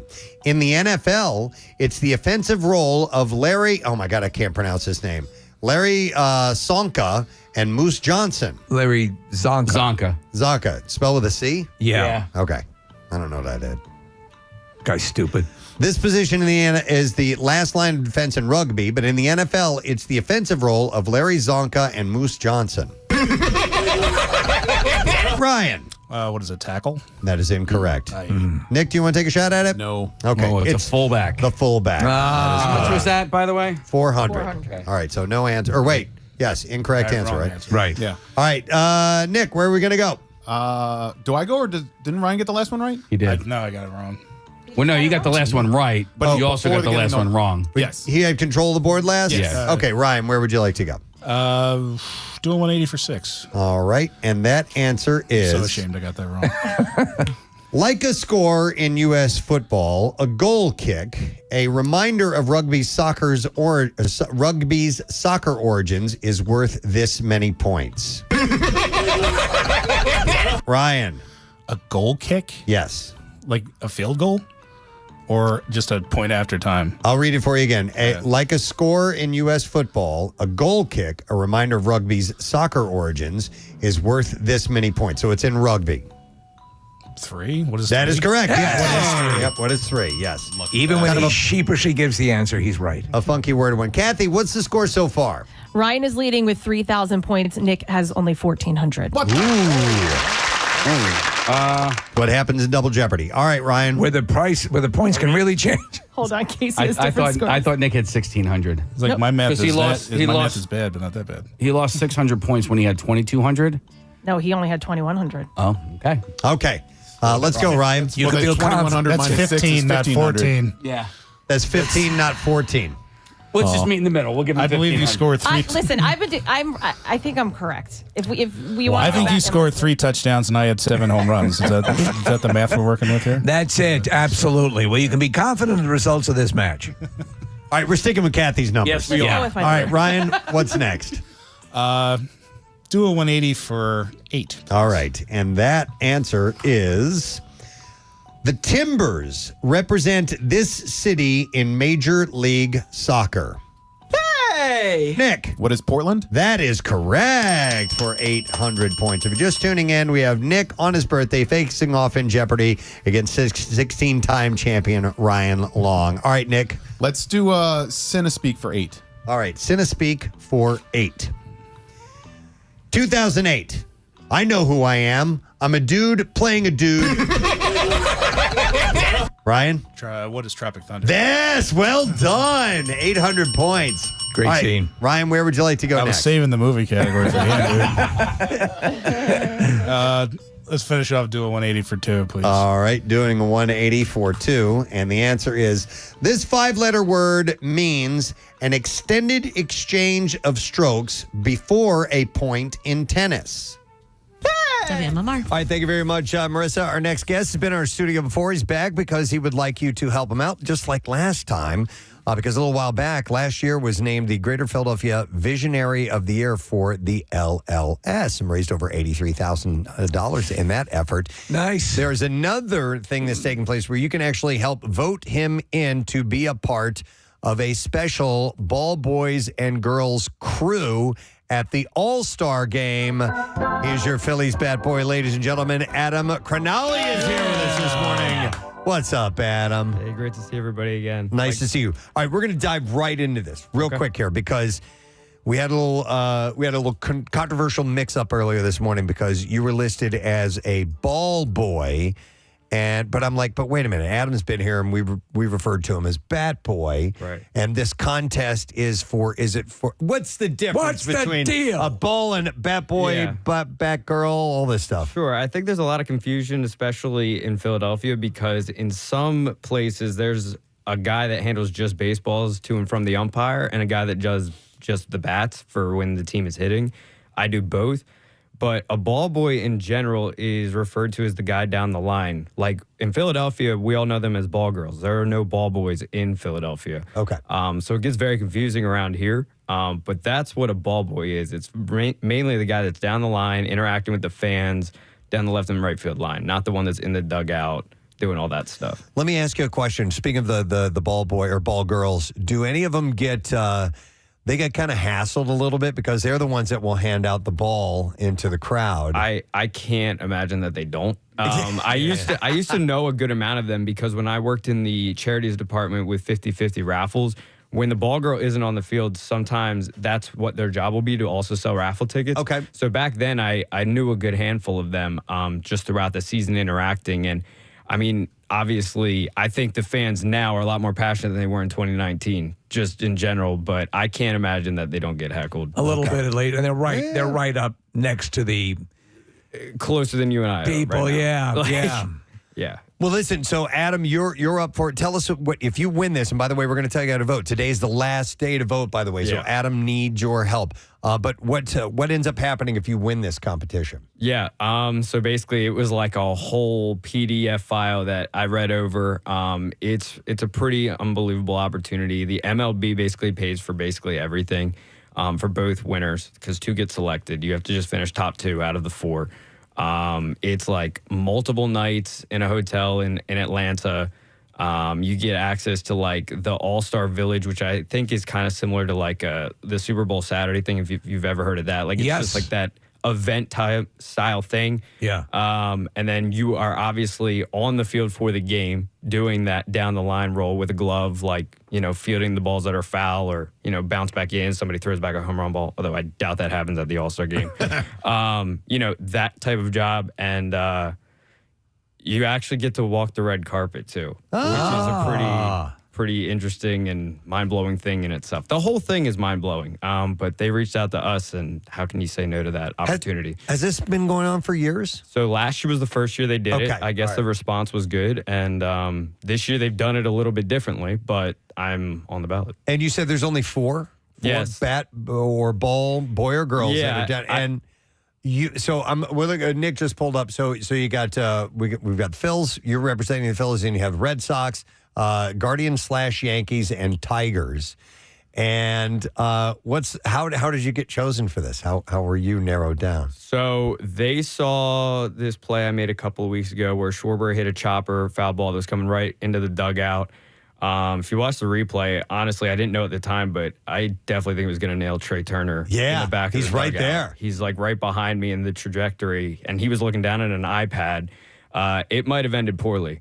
But the fact is, my immediate reaction with any ball like that is to catch it, deflect it, etc., because I know the guys are doing other things, and at the end of the day, I don't think I matter compared to that. Well, what you are is you're the guy who jumps in front of the bullet. You got it. That's exactly what I'm doing there. How often do you end up fielding something like that? It's got to be rare, right? It's more rare than it does happen, but I will say, as the Phillies put out a video, there have been a handful over the years that have been documented, which is pretty cool because they put out a pretty amazing video to kind of highlight those catches over the years.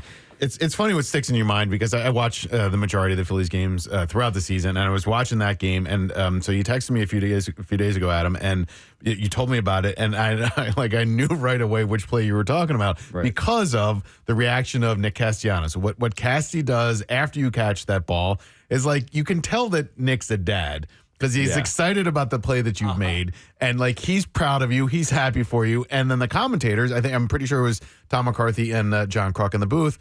They love you. They start talking about you and saying these glowing things. And I'm like, I kind of know that guy, you know? And so you reached out to me about coming on the show this morning. I was like, yeah, we got to get you in and talk about it because it's really neat for me to see how the Phillies team, the broadcasters, Taryn Hatcher included, have embraced you and you're a part of the family there. Yeah, it means a lot to me that there's any type of support, let alone all the levels like that you just mentioned. It's a little unfortunate that the team in this small 48-ish hour window of voting is on a West Coast trip because I feel like a lot of the promotional stuff had to happen before the voting was even live yet. You're kind of missing out on that momentum. Yeah, and I feel like I kind of noticed in the polling I can follow, I kind of noticed last night, the other team's playing at like 7 o'clock. They got a boost last night. So I don't know how the online voting part's doing, but there's like singular polls on Instagram and Twitter, and they skyrocketed right around 7 o'clock last night. So that was not fun to see. I saw a guy, the Cleveland guy, who, by the way, his dad is on the radio crew there, apparently. He went from about 15% to 38% of the votes.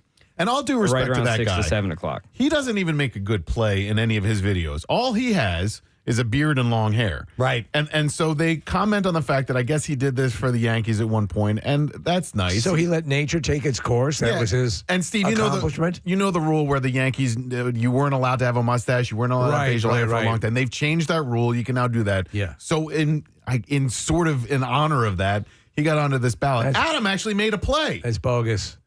All right, here's what you're going to do. And this is how I'm going to give this to you right now.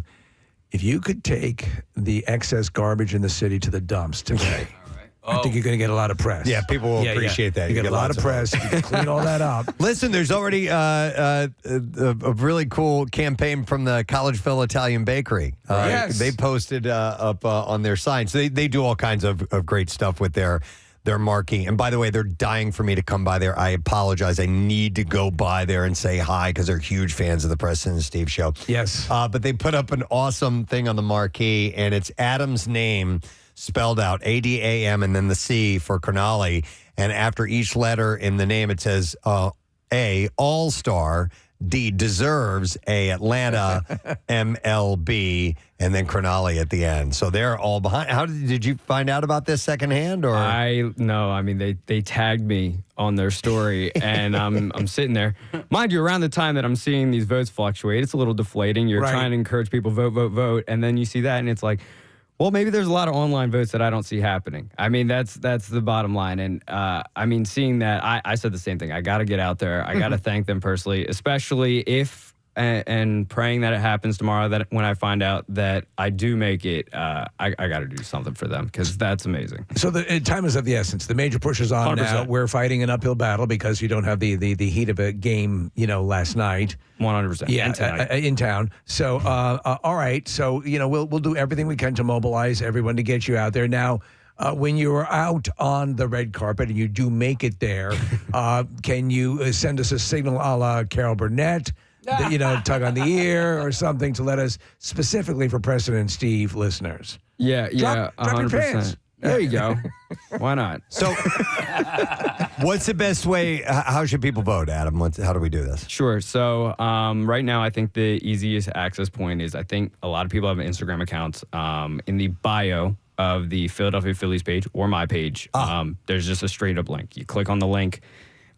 It's like, if you don't know what a bio is, it's the part right by your profile picture above where all your posts are. It's a hyperlink in blue. You click on it, boom, you're there. And then key detail, actually, it says on the page, vote any two.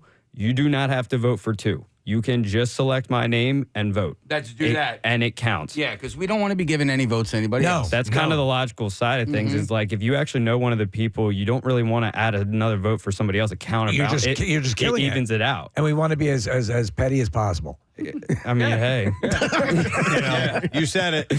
Hey, so what? Can you just vote one time? What's the story? Unlimited votes. Unlimited votes. So if you have 30 minutes and you love the Phillies, you love me, just keep pressing vote again. I found that if you copy and paste your email, that's going to kind of save you some time. Because the other stuff, like your name, is going to fill in. If you're like just typing it in, right? Your email doesn't always do that on your pages, but I really appreciate everybody that's voted so far. I want to stress that enough, but you can keep voting, and it's up until midnight. So I'm gonna be, I apologize to anybody if they're getting annoyed, but we're trying to push this out until midnight, and then I'll be done. And then you're represented. You're representing this city, this team. Yeah, you graduated from Temple. Yeah. You're a cancer survivor. Yeah. There's all this stuff out there. The other guy grew a beard. Yeah, how about that? Yeah. Eat it. Adam had this barehanded catch jumping up and out of the dugout to save lives. He did.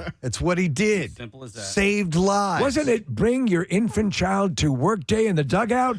Could you say babies that were in there? I'm trying to ham this up a little bit, brother. All right. Well, we will absolutely continue to push for that. I just voted twice. Oh, very good. See how easy that See is? how quick that was? See what happened? You're there? on your way to the game. Boom. Wow. All right. I can't thank you guys enough for having me on. Our as well. pleasure, Seriously. man. Thank Absolutely. You do a great job. You do great work, and the team is so much fun. We went down to spring training. We had a blast, and we're hoping for the latter part of the season to just really put it in a high gear. And yeah, we have to see you down there sometime when we're spring training. Did you ever go to spring training? This year was actually the first year I went. I was down there. I didn't bat boy, but I'm around. I'm around the clubhouse. There's a lot more people down there, obviously, because it's all the minor league type guys as well. But it was a long grind, but it was fun. Wait, you said you weren't bat boying, so what were you doing? Clubhouse staff work. It's like all the laundry work, any errands that need to be done. And he does the team's laundry. Come on now. You want to talk about dealing with skid marks? Dirty underwear. Yeah. It's terrible. What player smells the worst? Here we go. Can you say? So I will say this only because it's gotten so much better. Okay. Like I don't even notice it anymore. But I swear, if you guys remember when Bryson Stott was a rookie, he was like number 70-something in spring, didn't have anything he has now, right? Yeah. His cleats came back from spring. I don't know what was in there. And he knew it too. Yeah, he made jokes about it. But now, he's flat out, he's a big leaguer now. Yeah. And I think it was literally like he didn't want to spend money on extra cleats stuff, and I don't blame him. Like, that's the salary for a minor leaguer is not a lot. Right. And so honestly, you see that a lot of times with the cleats when it's a guy that's dealt with like minor league staffs. They don't get them cleaned all the time. They're sweating more often, like all that stuff. It's gonna add up. That was kind of a nightmare, huh? It's a total side topic, but I had a pair of shoes. They were Converse high tops, and I just wore them to death. And so we were this is back when I played in my band. We had our own bus. It was, it was a school bus. And anyway, so Danny, our lead singer, I guess it was the night after gig, and we were going back home, and I took my shoes off. We had the windows down. It was summertime, dude. He just vomited. I mean, he literally threw up from the smell of those rotten shoes that I had. So it can get bad. Did you smile? Oh, I loved it. Mission accomplished. I loved every second because I personally liked the smell of it. It was my own stink. I liked it. You know how you like your own smell? You like your own stink. You like your own farts. Yeah, so I've been there for the rotten shoe thing. Yeah, Stott wasn't that bad. All right, so the easiest way for you to vote for Adam, go to the Phillies Instagram page, click on the hyperlink that's right there in the profile. It'll take you directly to it. You can vote as many times as you want, so make sure that you vote just for Adam, and let's push this all the way through because this guy certainly deserves it, and we'd like to see the representation of the city and the team there as well, and it would just be a cool thing to have happen in his world. So awesome. Adam, great to see you, man. Good luck with everything. Absolutely. Great to see everybody, Appreciate it. too. Thank All right, you. Adam Crognale, guys. Phillies bad boy extraordinaire, becoming a name all of his own as well, and we want to push that on a little bit further. We still have a couple of minutes to talk about some other things. Yes. I wanted, Marissa had pulled me aside a little while ago, and she said that she came across something.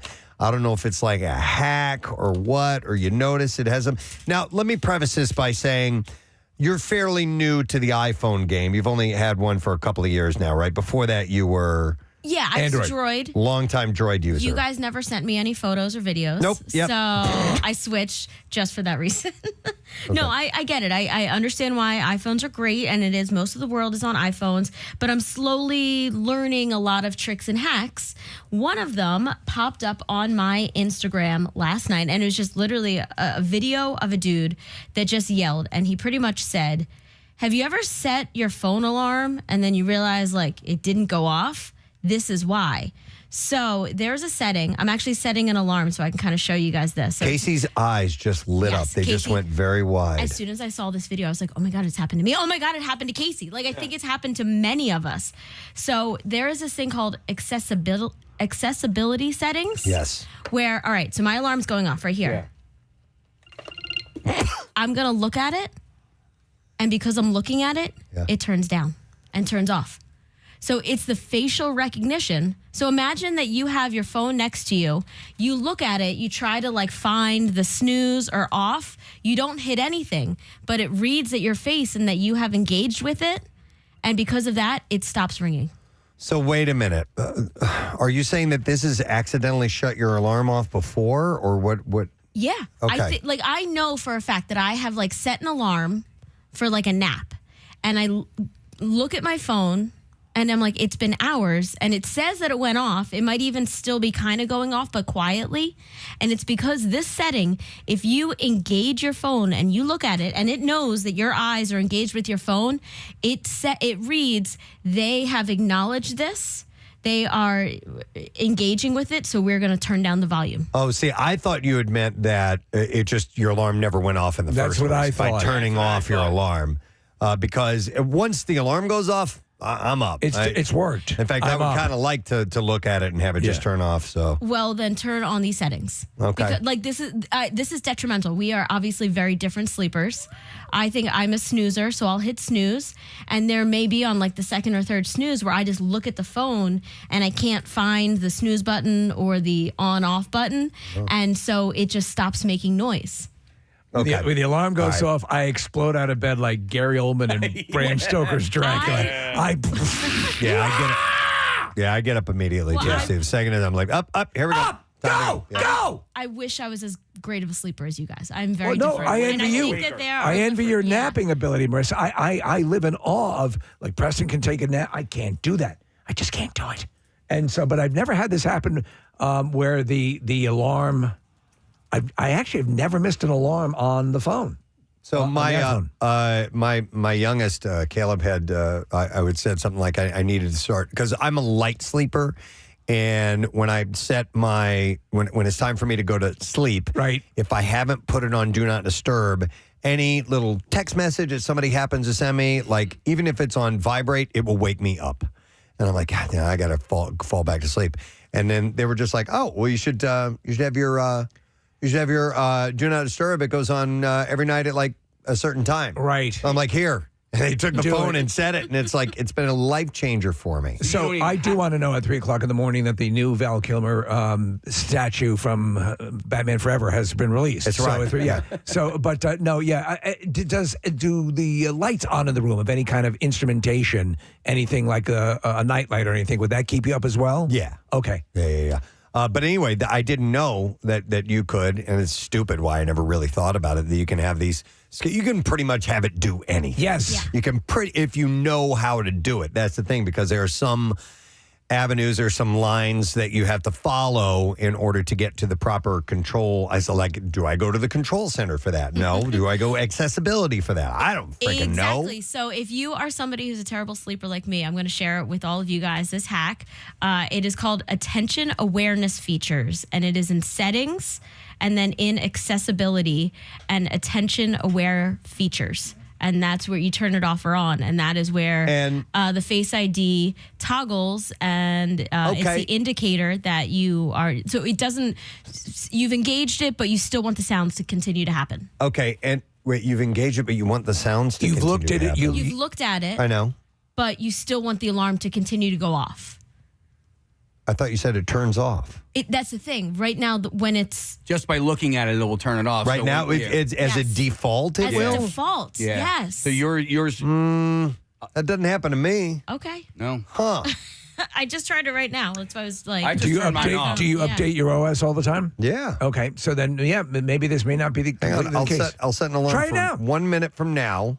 All right. Let me see. I got to set a new alarm. It is 9:33 right now, so I'll do 9:34. Save and okay. So in about a minute or so, this should go off. And you're saying if I look at it, it'll quiet it down. it'll quiet it down. This minute will take forever, by the way. I know. It's also- Well, I'll talk about something else. Yeah. While this was happening, I was also reading that it's also the same reason why, like, it'll dim your phone or it'll brighten your phone when you look at it. Like, if you have your phone engaged with something on, then when you pick it up and you look at it, suddenly it brightens because it knows that you're engaged with the phone. Dude, these things know My everything. settings must not be on that because I was okay. Everybody hear my alarm? Right. Hold on. Yep. Okay, Do so it. now I'm going to look at it. Here we go. No. No. So No. check your settings. What if he snoozes? I don't snooze. No. I don't snooze, you prick. I'm just not that strong a snoozer. If anything, I just know I've slept through alarms, and this made so much sense. It gave you an out, didn't it? All right, so The phone made me kill. So probably from now on, you think the alarm will actually work? I'm going to turn off the setting and see if that makes a Okay. difference. It's usually just like naps. It's not like the waking up for the day. It's when I have nothing to do and I'm like, I should set an alarm so that I don't sleep through the entire day. You know what's funny is when I take a nap, I don't set an alarm. I set the timer. Oh. Right? So if I want to nap for an hour, Yeah, I just me set too. an hour. Okay, you do the same thing? Yeah. Yeah, most definitely. Does that work, Case? Yeah. Okay. I'm better at napping. You're better at napping? Yeah. Yeah. Yeah. Than the actual wake up thing. Have you guys tried the beta version of the Alexa interface? No. All right, so I've been using that for a while. She's a lot more conversive. Okay. And what I would say, Alexa, set an alarm for tomorrow morning at 3:25 when I get up. So and she would say, she'd ask a question that was not exactly right. So I'd say, Alexa, I said to her in conversation, Alexa, when I ask you to do this, you ask me a question I've already answered. Could you work on modifying that? I'll do that. And the next time, she asked it the right way. Oh. And so I said, then I interacted, Preston, a la science fiction. Alexa, I really appreciate what you've been doing as far as my wake-up alarm. And she answers, as soon as I learn to cook and clean, I'll be the full package. Seriously? Yes. Oh, that's funny. Yes. Yeah. Wow. I don't know how to talk to my devices. In fact, yesterday, I think I had to try 5 or 6 different times to ask Siri how to. I wanted to try and find out my average miles per hour when I was riding my bike. Right. And I kept saying, how fast am I? I'm not asking how fast. And I did it over and over. And I was like, I don't know how to say what. I'm like a terrible Googler. I'm actually really, this is where I excel at being able to minimize the language and get right to the chase. But the newer versions are going to employ the same sort of system that you're finding when you do a general search in Google, and it uses AI to do a sort of synopsis of an answer that appears at the top of the page. Yeah. This will be employing the same thing. So when I asked Alexa at home for something, I will notice that the blue light stays lit so it can engage in conversation without you having to interact back and forth. So I'll instead of just asking what the weather's like, will shorts be okay for tomorrow? Yeah. Shorts will be okay. it responds back in a conversive way that we are more used to. The goal is for people who aren't good at. I'm terrible at it. Then this will appeal to you. Have you ever called like a customer line, customer helpline? I can't even think of that word, right? Customer service line. Okay, that's I want the people that know the things that I talk to, put them on. Right, but that's what they say. They're like, okay, in a few words, could you tell us what you need? I'll be like, oh yeah, can you find I need to know how. Wait, I wasn't ready to answer this question. Kyle Dunnigan, question again. Kyle Dunnigan's bit about it is so great. He goes, sounds like you're looking for. I'm not looking for that. But I'll hear people who don't know how to do it, and they'll pause, and they'll stop, and they'll judder, and it doesn't know how to understand that. However, again. Take a dabble with the new Alexa beta. I don't even use Alexa. Like everybody else in my house, we have one in the kitchen. I never use it. I'm lucky from doing this job. I've made it a part of my career to find the most efficient way to communicate in words and making sure that we're all on the same page. Right. And I found that you need that skill too when talking to a machine of sorts. Now they're getting better at it, and they're being able to delineate. But for the most part, you had to make it as clear and concise and short and efficient as possible. I always try to do that. Same way you would write a search, the parameters of a search, and I know how to instantly narrow it down and put the little caveats in it that get me to what I'm looking for. Yeah. How does one set up for the beta of the you can Alexa? Do it in the app, or it will ask you for it. If you're a frequent user, it should present that. Can I ask it? Yes. For that? Yes. Okay. Yeah. I'd like to try out the beta version of you. Right. And the newest, Alexa, I'd like to try the latest version of your software. It should be able to respond to that. Okay. The voice is supposedly less choppy too, right? Oh, the voice is very very conversational, yeah. There's part of me that actively avoids it.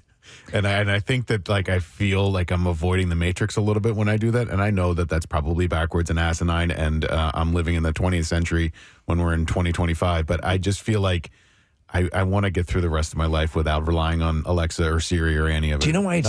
I understand it completely, and yet the moment I'm engaging in this faux conversation with this faux entity, and I'm loving it because it's every science fiction movie where it was nice and good, and it's Tony Stark, and I block out Skynet, and so it's a give and take. I don't even want to love it. I want to actively not love it. I want that to be a part of my mindset because I feel like I'm just more of the Borg if I do that, and I know I'm in the minority, and I'm probably not advancing with technology the way that I should, but I avoid it. No, I'm with you too, Nick, on certain things, and I realize I'm going to be left behind because of absolutely. it. But I just, there's part of me that doesn't trust certain things, and there's other part of me that realize that makes me go, you're being lazy, and you can do some of these things yourself. Right. And then there's the whole social media aspect, which is another thing of why am I even doing this in the first place?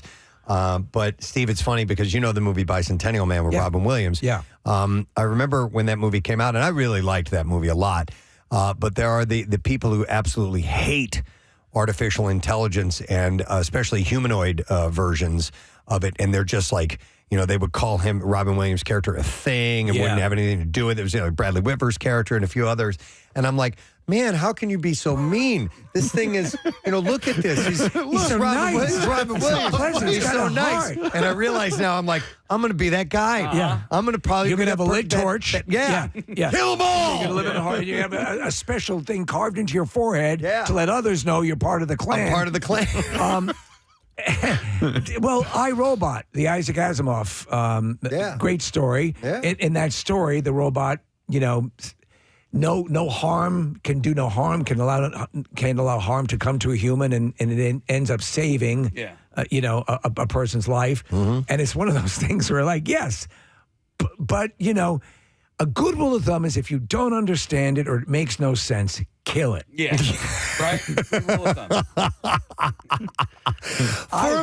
a moment, I thought you were going to say, try to learn more about it. Kill it. Kill it with fire. And find out where others of his kind live and kill them. And form a group. Yeah. No. Look for the scar on the forehead.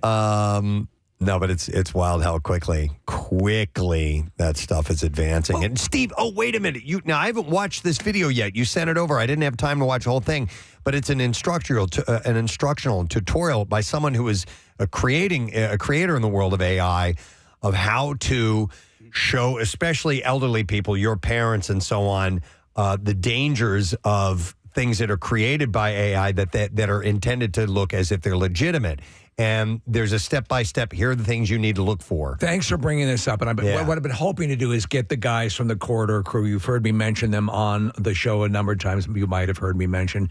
What they do is they have a great YouTube channel. They're all special effects artists. They're all on the cutting edge of all this stuff. Very likable, great personalities. And they do stuff like this. And so they put together, I sent it to you guys with the hopes of getting them on and doing a segment on the show about it. Yeah. And I've mentioned on the air when I replicated your voice and how easy it was to do AI, I said, the time has come to have somebody, if you have someone in your life you feel might be susceptible to this, right, to have set up a key phrase or something to give them an education on this. And Preston, you're right. They put together the most comprehensive list with examples of AI manipulation and what to look for.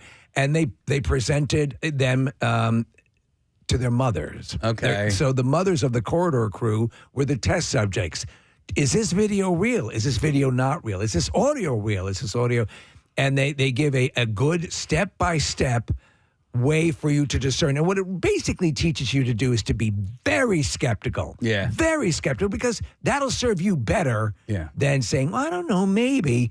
Just out of the gate, assume it's BS. And if you want to think that you're not susceptible to this type of stuff, and I didn't think I was, I watched a video yesterday of this kid who was apparently fell into a gorilla enclosure and is roaming a gorilla enclosure. You see this gorilla go over and pick up the baby and then hands it to the mom. And I was like, no way. Right, no way. That is amazing. Yeah, no way.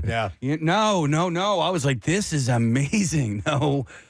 It's amazing because it didn't actually happen. Well, they explain it, and we're watching a bit of the video now. They'll explain, you look for how things are not.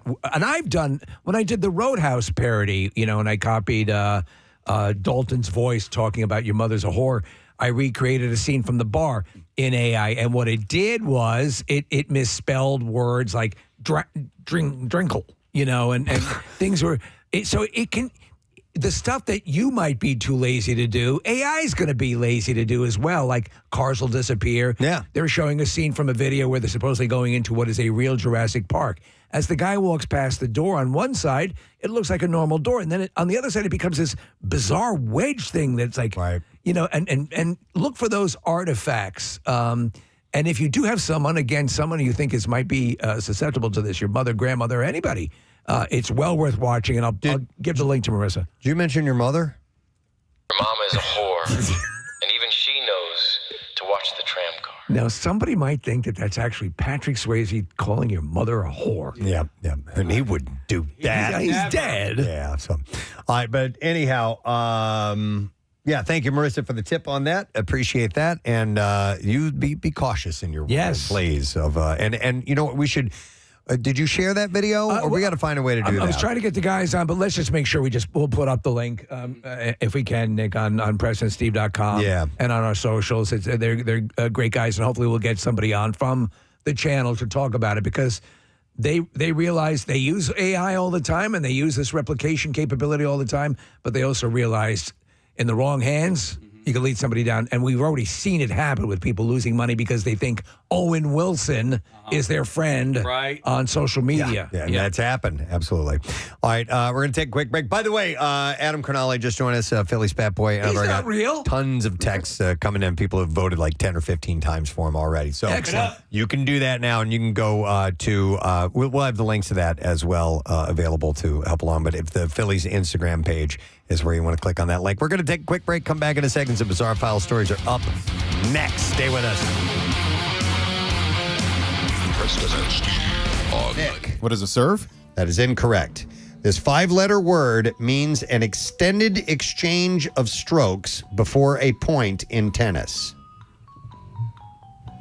No. No answer? No. It is Nick, Steve, you want to answer that? A rally? A rally is correct. Well done. Yes. So 200 points for Steve. Thank you, Kevin. By the way, Steve has like 600 points by now. If I lose to Steve in this game. Do you know what the problem is? It's like I'm watching Jeopardy and I want to. I know you want to say it out loud, right? That would be awesome if like two people are playing and you somehow come in third place. You know what? I want to ask you guys who do the same thing when you're watching Jeopardy on TV and you're saying the answers out loud.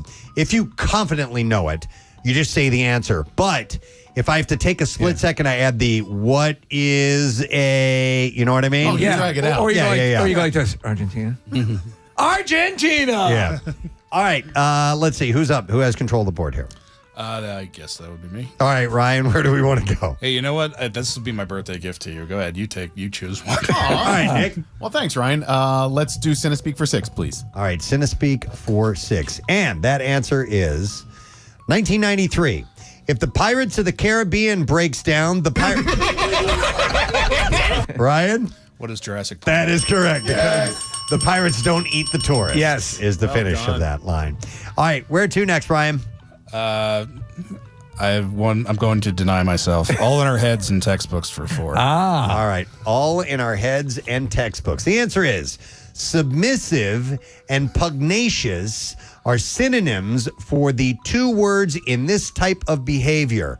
Fine, whatever.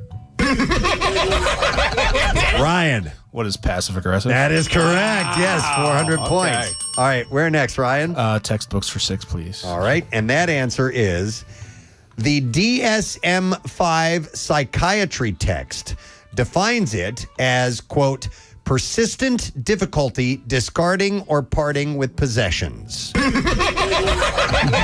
Ryan, the answer? What is hoarding? Yes, 600 points for Ryan. You got to see Kathy's adding skills over here. They're amazing. Yeah, really good. All right, next, Ryan. I think I saw an abacus. Why the sundial, though? What is an abacus? What is? What you don't know? It is. What is? Yeah, an abacus. It is like gingivitis. We'll go with that. All right, Ryan, where would you like to go? Textbooks for 8, please. All right, closing out the category with the answer. In the operant kind of this learning process, desired behavior is rewarded. Ryan. What is conditioning? Yes, that is correct for 800 points. Killing it in double. We have 2 clues left. Where are we going to go? Cinespeak, what would you like? Cinespeak for 2, please. For 2. All right. And the answer is 1986. I feel the need. All right, Ryan. What is Top Gun? That is correct. The need for speed. And the final category, 400 points in Cinespeak, is 2013. Look at me. Look at me. I'm Nick. What is Captain Phillips? Yes, Nick got one. 400 points. Kathy, and we have no. Wait, do we have Final Jeopardy? Oh, come on. Yes, we do have Final Jeopardy. All right, what's the total so far? All right, Ryan is leading 6,400 points. Nick with 2,400. Hey. All right.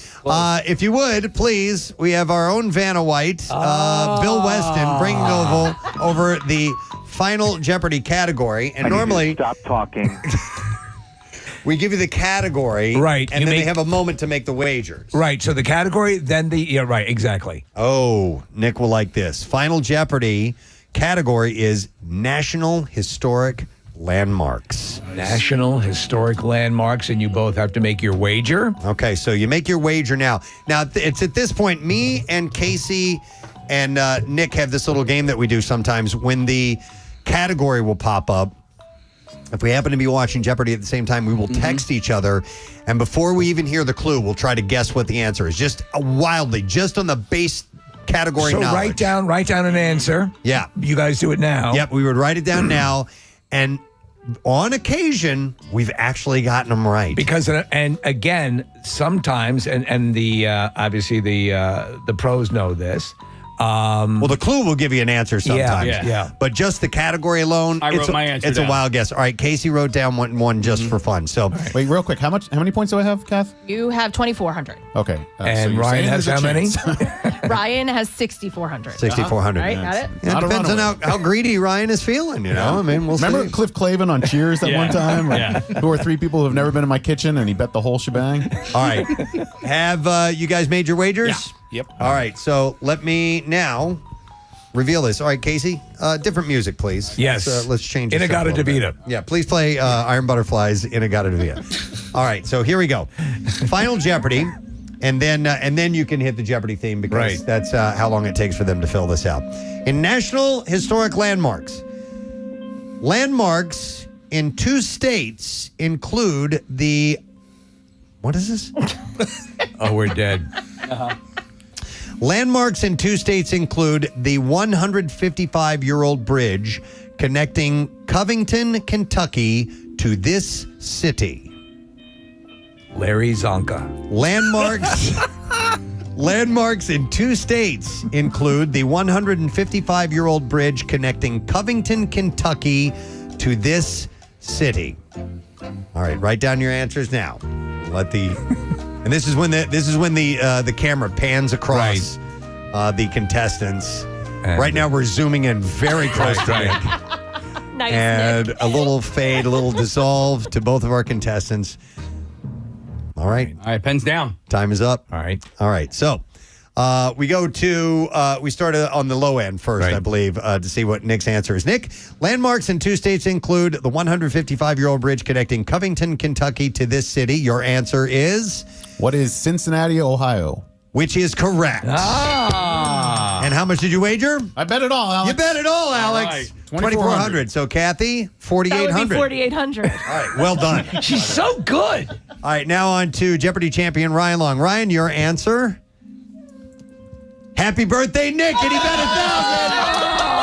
That meant he did not know the answer, and so he loses 1,000, Kathy. And he is still our winner. And we still are Jeopardy champion. Now 17 times, Ryan Long. This is official. Yes, 17. Yes. 17 times. All right, now, we had a feeling something like this might happen. So double Jeopardy? No. But we whipped up a category, Nick, that you might do better than he has done in. So we're going to try you guys out on this final Jeopardy category. And Ryan, you said you're a fan of the show and you've been listening. Yeah. So this might favor Nick a little bit more, but you could have a shot at this. All right, so Casey, if you would bring the music down. Our final fun category is 2 Nicks and a cup. Milestone moments from the broadcast life of Nick McElwain. So buzz in if you know the answer. Okay. All right, here we go. It's actually, if you don't realize, it's actually skewed towards you, Nick. Okay. All right, so it'll favor you. Gotcha. It's the meteorological condition that caused Nick to exclaim, guess what I get to do? Hey! Nick McElwain. What is snow? That is correct, yes. So we'll do 200 points for Nick there. We'll double it each time. All right, next answer. It's Nick's incorrect explanation of why birds seem to tilt their heads towards the ground. Hey! Nick. What is they're listening? For? Worms. Yes, that's correct, yes. For 400? 400 for that. All right, 600 for this one. It's Nick's deep dive that led to his belief that this Oscar-winning song was actually titled Shiloh. Ryan? What is shallow? Yes! My man. Ryan got 600 points. Wait, hold on, because I gave those points to Nick already. Casey, what was Nick at? 5,400? I don't know. I think it was no. Stopped. 12,000. Yeah, we're just starting fresh. All right, okay. Whatever you want to do. Starting all over again. Just make it yen. All right, I'm going to stop keeping count. All right, now this is a tough one, okay? It is the core training contraption that made Nick an early pre-meme video star. Hey! All right, Nick. What is a balancing roll? Yes, a balance board. Balancing roll. That's correct. That was at Black Diamond Sports. Nick got up on it, and it's I wouldn't even ever have tried this, but got up and you not face planted, but hit the ground hard. Close to it. Yeah. All right, this is a tough one. This is the final question. It is the nom de plume that Nick is listed as in Steve Morrison's iPhone contact list. Hey! Nick? This is a good one, Ryan. What is Nick what the F? Yes, that is correct. I did not want to spell his name as I was putting it in, and I went with that. All right. And we don't need to total up the score. Nick's winning by about 1,000. About 1,000. All right.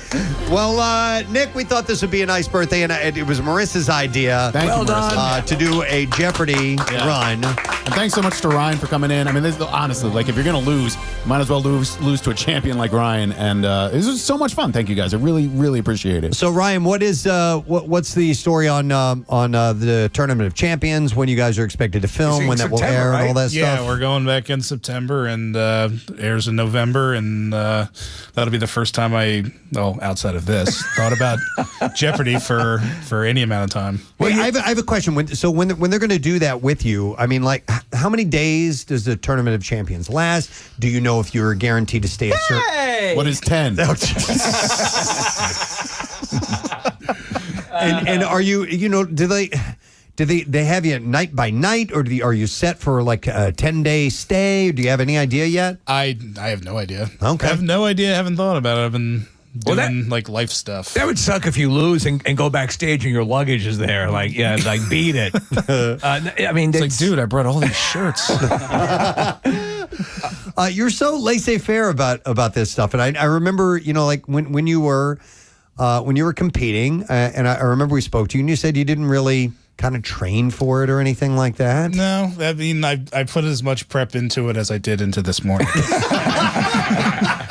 So tirelessly working. I was studying Nick all night. All night. Do you think that if you were to do that it might kind of throw you off a little bit? I mean, I don't want to tinker with the process too much. If I go out there, whatever I do, be fine. Yeah, I'm going to come away with some money. So, well, you've said that you're a voracious reader, right? Yeah. So, and then you have a good pop Left culture. my copy of Lord of the Rings in the other studio. There you go. All right.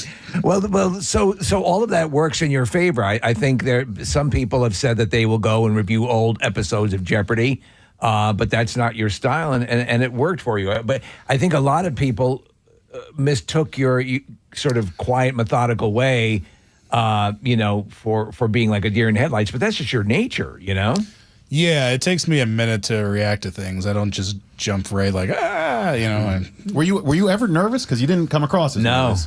I was sweaty, but not nervous.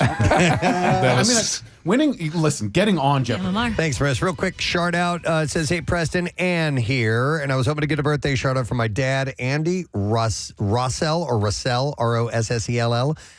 His birthday is today. It's the 8th of July. And you were able to do one for him last year, and he loved it. He's a great guy, and we miss him so much. I'm out in California. He's still in the area. We both listen every day, me via podcast, and we love to discuss the show. He's going to be going kayaking and hanging out with his dog, Bernie. So I hope he has a great day.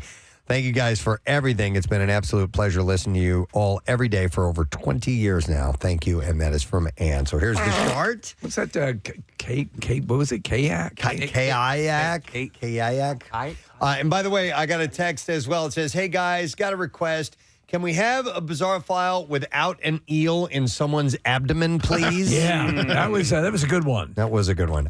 You know what? Yes, for you, we'll skip that and we'll do this bizarre file. Here we go. WMMR presents Preston and Steve's Bizarre File. By the way, that was courtesy. Some of the text messages, we can see your name. So Mike Patterson had texted that in. Nice. Mike, for you, no eel stories, I promise you. The B-Val is brought to you by Delco Trimlight. You can visit delcotrimlight.com to schedule an estimate on installation of the coolest permanent programmable holiday lighting system around. All right, so 2 female tourists, including a British retiree, were killed by a charging elephant while on safari in Zambia. Oh. Yeah, the pair were attacked by a female elephant that was with a calf at the South Luangwa National Park.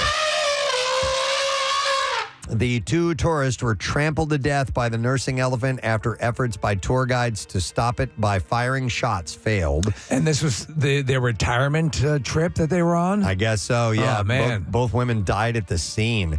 The 2 women were part of a guided safari group who were walking in the park when the elephant charged towards them at a high speed.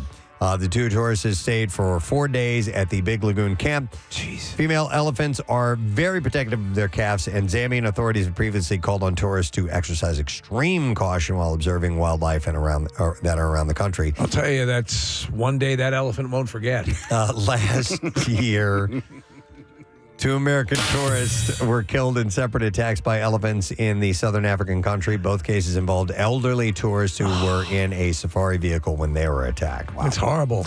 An American Airlines flight diverted back to San Juan, Puerto Rico after a passenger misinterpreted a text message they oversaw next to them. A passenger saw their seat neighbor receive a text message that read RIP and assumed that it was a threat to the flight. A spokesperson for American Airlines said American Airlines Flight 1847 returned to SJU shortly after departure due to a possible security concern. Law enforcement inspected and cleared the aircraft to depart. Safety and security are our top priorities, and we apologize to our customers for the inconvenience. Now, the flight was headed to Dallas, but ultimately returned amid the perceived threat about 30 minutes after taking off. Aerostar's deputy director investigated the message as a potential threat.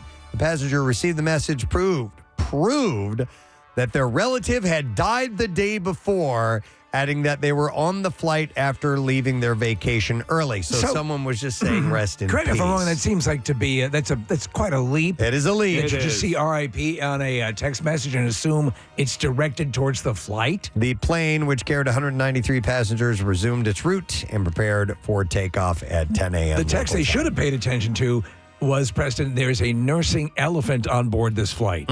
Yeah, much more dangerous. Yes.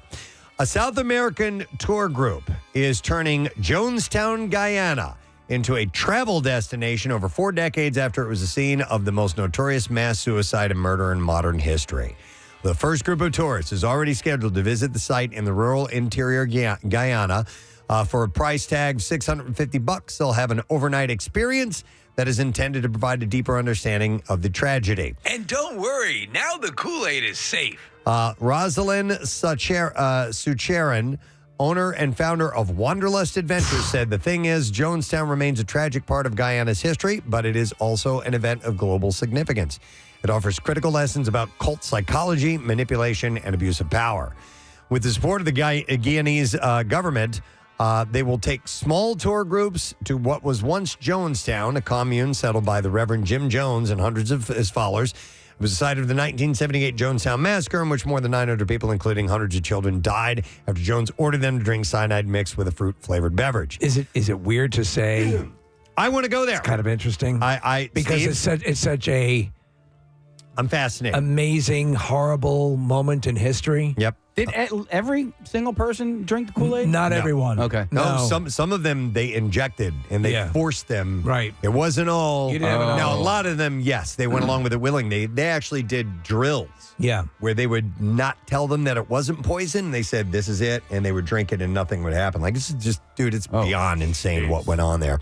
So the guided visit will take the travelers from the city of Georgetown to the Port Katuma Airport, where on the day of the massacre, U.S. Representative Leo Ryan and 2 members of an NBC crew were murdered. Among those shot and killed as they tried to board a plane. Former Representative Jackie Spear of California, a staffer at the time, survived the attack. Casey, there's footage. The news crews, they got the footage of this happening. It's unbelievable. Despite the rise in popularity of dark tourism, some in Guyana are skeptical about the tour that will take visitors to such a morbid site. But I find it interesting. Well, they say they are going to have a zip line.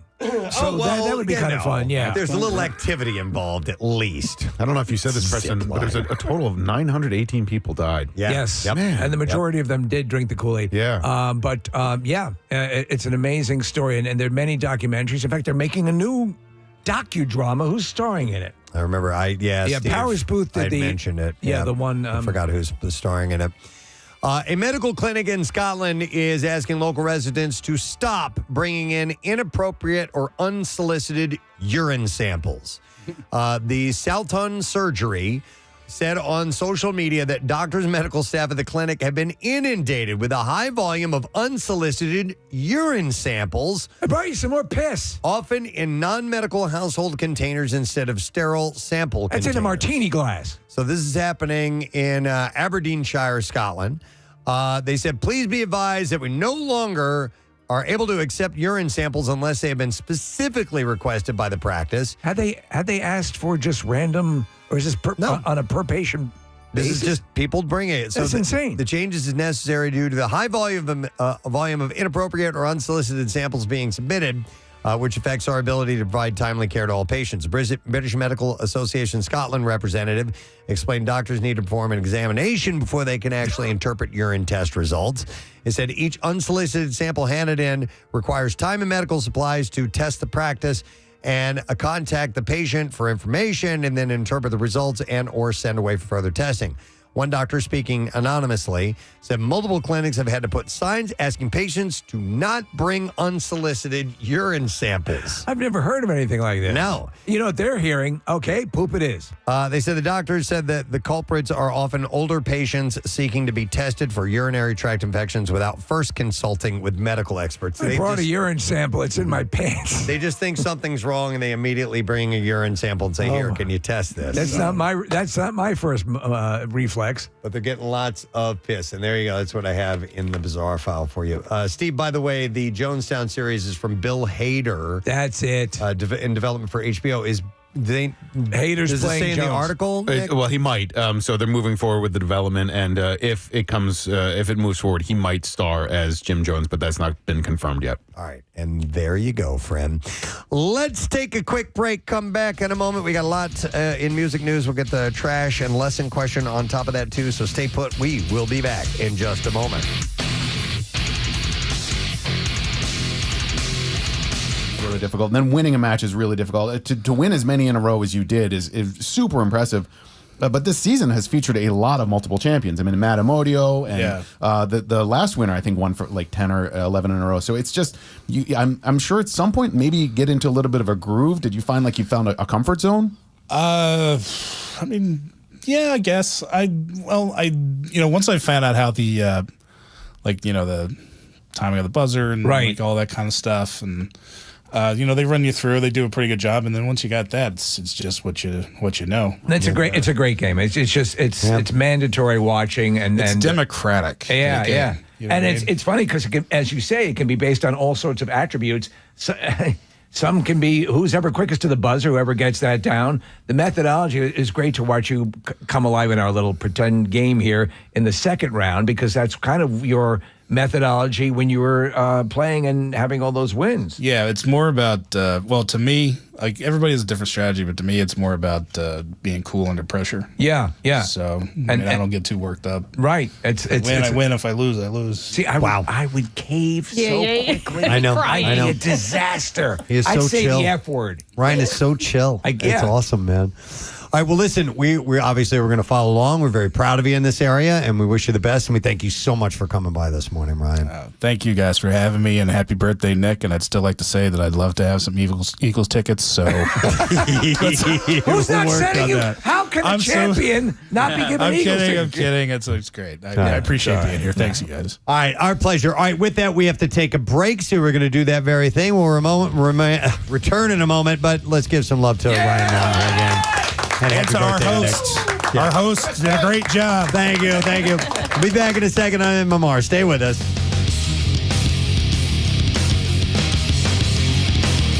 Preston and Steve. Actually. No, I didn't. I thought you said you had it. No. I didn't have it, but I know about this place that's in Montauk. So it's Steve. It's supposed to be at a shared plate, and I think it was like 16 chicken fingers. You get 16 chicken fingers. And like so the person who posted this Instagram video, you can see the actual, like they ordered it. You can see the actual plate. Like it wouldn't even be enough fries for us in this room. No kidding. And 16 chicken fingers, it was $90. It's at a place called the Montauk Beach House. Yeah, so it's a motel. There's most of the places to stay there are motels. So this is one of them. It's a trendy spot where like you don't have to be staying at the motel to go to. You can actually go to their pool and hang out for the day. It's like one of those places where all the young kids go, take their Instagram photos and post it. And so you can like hang out. You can get like little areas that you sit around a table that's near the pool. You order food, drinks, all that. and $90 chicken So fingers. this is a motel, not a hotel? Yeah, so most places in Montauk are motels. Okay. And they're charging $90 for chicken fingers and fries at a motel. Yeah. $90. Oh, So what would an average order of chicken fingers? When you order chicken fingers, you get about 6? Yeah, 5 or 6. Yeah. Get some French fries. What? $6, something like that. $8. No, they're usually right. Yeah, listen, this year especially. They should be getting 60 then. This year especially, the prices there were astronomical. It was absolutely ridiculous. My cousin ordered her son buttered noodles. I'm not kidding you. $17.95. Oh my God. For buttered noodles? Buttered noodles. You know what, though, as we're saying this, as we're speaking about this, if you think about it, you could, if you go to a sporting event. Oh yeah.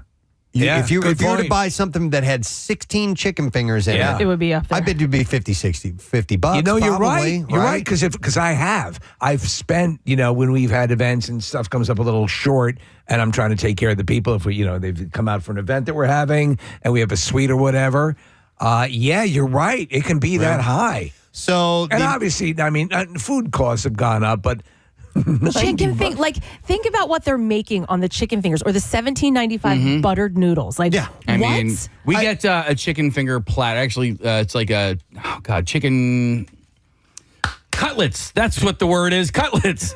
That feeds an entire party. There's a place near me called Cut Above, and that platter feeds an entire party, and that's $90. And I'm looking at a picture of these chicken fingers. They look like your standard. Nothing special about them. Pulled right out of the freezer chicken fingers.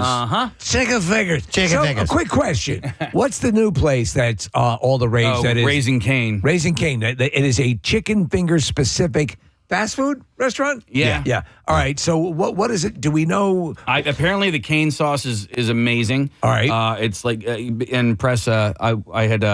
I'd like to try it. Yeah, I know. Me too. Because they say they just opened one in University City. They open at like 8:30 in the morning, for example, or it's just a quick drive over. I'm not really sure, but press. I had said we'll that give you free commercials. Chick-fil-A. Oh wait, that's illegal. The Chick-fil-A sauce is the #1 fast food sauce, and somebody was saying you got to try the cane sauce. All right. Well, listen, Steve did bring, and you did. This may open up a can of worms. See, we had the story about the duck sauce killer just a little while ago, and you said, what sauce would be worth taking a human life for? And that's a good question. So I must try this cane sauce if it is supposedly. Anybody looking up the store hours? One that might be worth killing a human being over. Listen, it's not something we would do without putting some thought into it. We'd have to taste it first before we murdered someone. No, but I am looking up their prices. So a 6 chicken finger dish, it comes with French fries and some other stuff. Coleslaw is $15.19. I'm sorry, say that again. How many fingers? 6. 6 chicken fingers, fries, and coleslaw is $15 with sauces. Yeah, that's still that's a Raising Cane.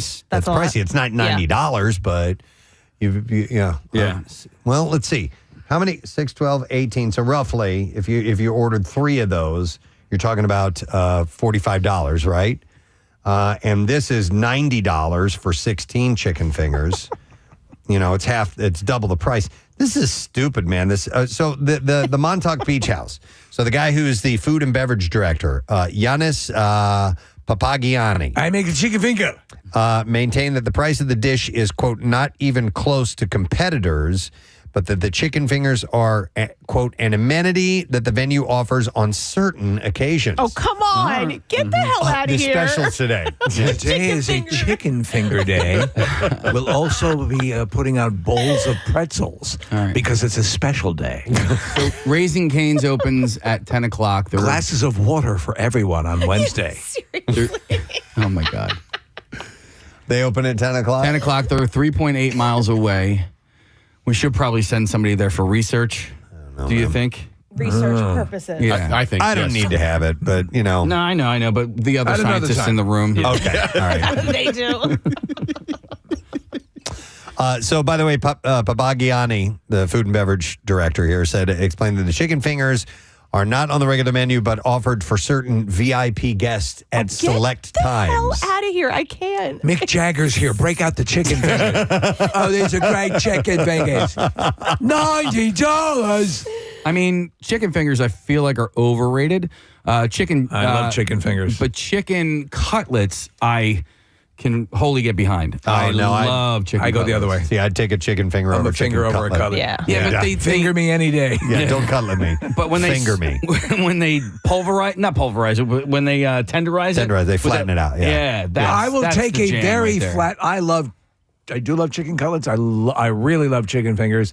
But I know what you're talking about. If someone makes the chicken cutlets very flat, those are very good as well.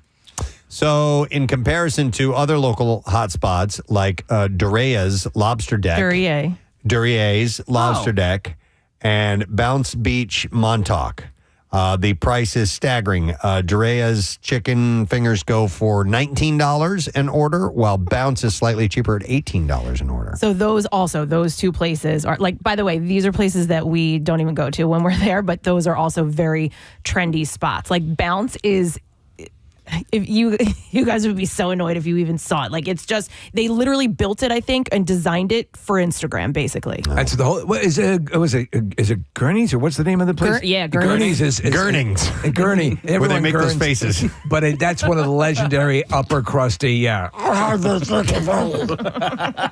What's that face for? It's Gurney's. Now, Duryea's Lobster Deck, that's been there for years, but they sort of have gone a little bit more upscale in recent years. Duryea's sells a $97 lobster Cobb salad. Yes. If you really want to spend What do you think? $7. What's the most you've ever spent on like one actual menu item? And it's got to be, for me, it's got to be some sort of $5,000 for one chicken finger. No, it's got to be some sort of a steak at like a high-end steak restaurant. Yeah, I went to, what's the really awesome steak? Scorpions on 93.3 WMMR. It's everything that rocks, of course. Rock you like a hurricane, friend. It's about 18 minutes after 10. And no hurricanes, but scattered showers. Thunderstorms expected later on this afternoon in the area. The high today, 93 degrees. Going to feel like triple digits. And then tomorrow's just warm and humid, high 90. And then Thursday, rain comes in as well. And scattered thunderstorms, maybe some intense stuff making its way as the temperatures are going to top out at 83. Anytime you go straight from upper 90s to low 80s, there's always a storm involved. Yes, that's what happens. That is where we are. How's your how's the reservoir doing, Casey? Is it going up? Dude, it's great. Oh, you happy now? It's finally, and it's going to be above the level that I'm comfortable at. So, I mean, after the storms today, but we are in good shape. Are we at spanking it level? Are we that comfortable? Well, we've averted the water wars. Yeah. Yes. So we know that, right? For a moment. Kevin Costner's return to the sea. Yeah. All right. It is lesson question time. We're giving away a pair of tickets as MMR rocks Steel Panther. Not till September. Thursday, September 11th at Music Fest Cafe in Bethlehem. And tickets are on sale now via Ticketmaster.com. I'm going to kind of change things up here, Nick, in the question. What did we find out is what is the new animal home security system that you can secure to keep your home safe? What is a new animal home security system that we recommend that you use? If you heard that earlier this morning, it was close to 7 a.m.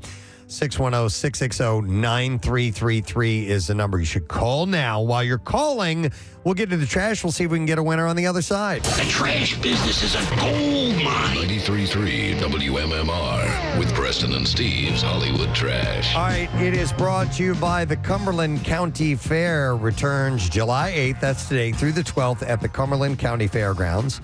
Carmel Road in Millville, and the schedule of daily events are available at CumberlandCoFair.com. Let's take a look at the trash. See what's up, Steve. What do you have for us this morning? Well, Preston, Kylie Jenner and Timothée Chalamet putting to rest any rumors of a split while taking in Saint-Tropez over the weekend.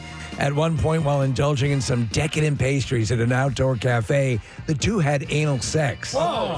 Hey! LA police arrested a trespasser after he broke into a gated community of celebrities such as Angelina Jolie and Tom Cruise. The drugged-up man attempted to explain his presence, saying he was the handyman at the estate owned by Jared from Subway. So they knew that wasn't true. And finally, Katy Perry, seen post-breakup from Orlando Bloom in a tiny black bikini on the deck of a yacht in the Mediterranean, but not to be outdone, Orlando Bloom was also seen on a yacht in the Mediterranean wearing an even tinier bikini. much, Hollywood Trash. All right, we'll go to the phone, see if somebody knows what type of animal could be used as a new home security system. And it is Kelly, who we're going to go to. Hi there, Kelly. Good morning. Good morning. All right, Kelly. So what type of animal is all the rage in the world of home security now? A gorilla. Gorilla. You got it.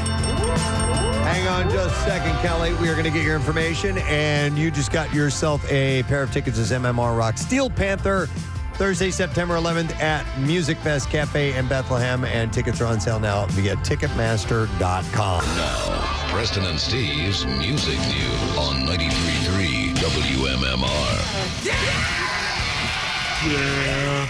Brought to you by Neumann University. Preston and Steve's YouTube live stream is powered by Neumann University. Looking for online bachelor's degree completion programs, doctorate programs, and graduate programs?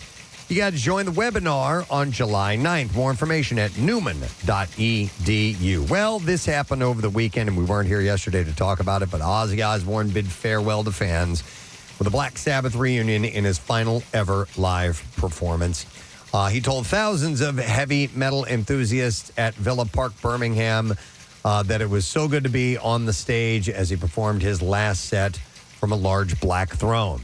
Ozzy and his fellow original Black Sabbath members, of course, Tony Iommi, Geezer Butler, and Bill Ward, were the last to appear on the stage as part of a star-studded lineup for the Back to the Beginning concert. Among the bands performing were Anthrax, Metallica, Guns N' Roses, and there were messages of thanks from other celebrities, including Jack Black, Ricky Gervais, and Dolly Parton. Did you watch any of the footage? Just short clips. I was watching a fair amount of it. It was pretty cool, the setup and everything. Ozzy, obviously had to remain seated, but looked good. Voice-wise, pretty decent. So it was a nice send-off. Ozzy obviously has Parkinson's. He plans to continue to record music, but the concert marked the end of him performing live. The 76-year-old entered the stage for the final time by rising on his throne through a trapdoor.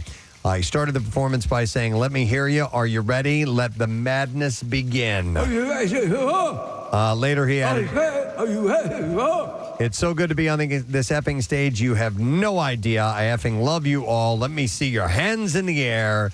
You are the best, each of you and every one of you. God bless you all." In an emotional moment, Ozzy said, "I don't know what to say, man. I've been laid up for like 6 years. You have no idea how I feel. Thank you from the bottom of my heart. You're all special. Let's go crazy." And at one point, they were running clips of it. Appeared to be the Beatles. Okay. And he's a massive Beatles fan, Ozzy is. The rocker, who wore his signature black attire and thick eye makeup, sang 5 songs in his own set, with fans waving torches from their phones during Mama, I'm Coming Home. He finished his performance with Crazy Train before confetti rained over a packed Villa Park. After a short break, he re-entered the stage to join the rest of Black Sabbath for the first time in 20 years in a special reunion. Now it's time for my favorite song from the movie Yentl. The band performed some of their greatest hits, and they ended with a rendition of Paranoid for the ultimate send-off. Fans were chanting Ozzy, Ozzy, Ozzy as he thanked and blew kisses to those in attendance before departing in an emotional ending to cap off an illustrious career on stage. Was it you that had mentioned the Lego tribute to the... Yeah, I did. I mentioned that last week. Yeah. I was seeing a video of the making of it. It's pretty wild. Of the final farewell stage, Lego did the special anniversary edition, So video messages from celebrities made clear the impact both Ozzy and Black Sabbath had in the music industry. In one message before his performance, Sir Elton John told Ozzy, "You are one of the most remarkable singers of our time." He said, "You're the king, you're the legend. You've been through so much crap in the last few years. I hope this is the best day of your life so far." Ricky Gervais, who was in a bath in his video, said, "My everlasting memory of you will be from when we were on the Graham Norton show together, and they had to stop the recording because we both needed a piss. So maybe have one before you go on stage tonight and have a great one." Dozens of fans also sent in personal videos that broadcast the event, crediting Ozzy and Black Sabbath for inventing heavy metal and thanking them for generational influence on music. Now, to piggyback on top of that, Kelly Osbourne and Slipknot's Sid Wilson are now engaged. They shared this. Wilson proposed during the concert on Saturday in front of Kelly's family, whose reactions were caught on camera. Is that sort of like proposing at someone else's wedding. Well, it wasn't done on stage. This was just backstage. I know. So, no, I don't just think wonder I was wondering the same thing, but I saw the video from it, and it's not. Wilson began saying, Kelly, I love you more than anything in the world, only to momentarily be interrupted by a quip from Ozzy that brought the room of laughs on. He said, F off, you're not marrying my daughter. In a video of the proposal posted on Instagram by Kelly, her soon-to-be fiance is seen picking up where he left off, saying nothing would make me happier than spending the rest of my life with you. So in front of your family and all of your kids, in front of all our friends, Kelly, will you marry me? He got down on one knee and she accepted. It's very cute. She looks great. And everything's seemingly on a good track. So adorable old school proposal. Kelly and Sid have one child together, 2-year-old Sydney, who was born in 2022. Sharon excitedly announced his birth on the talk back at the time. The couple first met in 1999 when Slipknot was touring with Ozfest. In January 2022, Kelly shared that they were together. Well, I mentioned this earlier this morning. It's the end of an era. Matt Cameron, Pearl Jam's drummer for 27 years, announced he is leaving the band.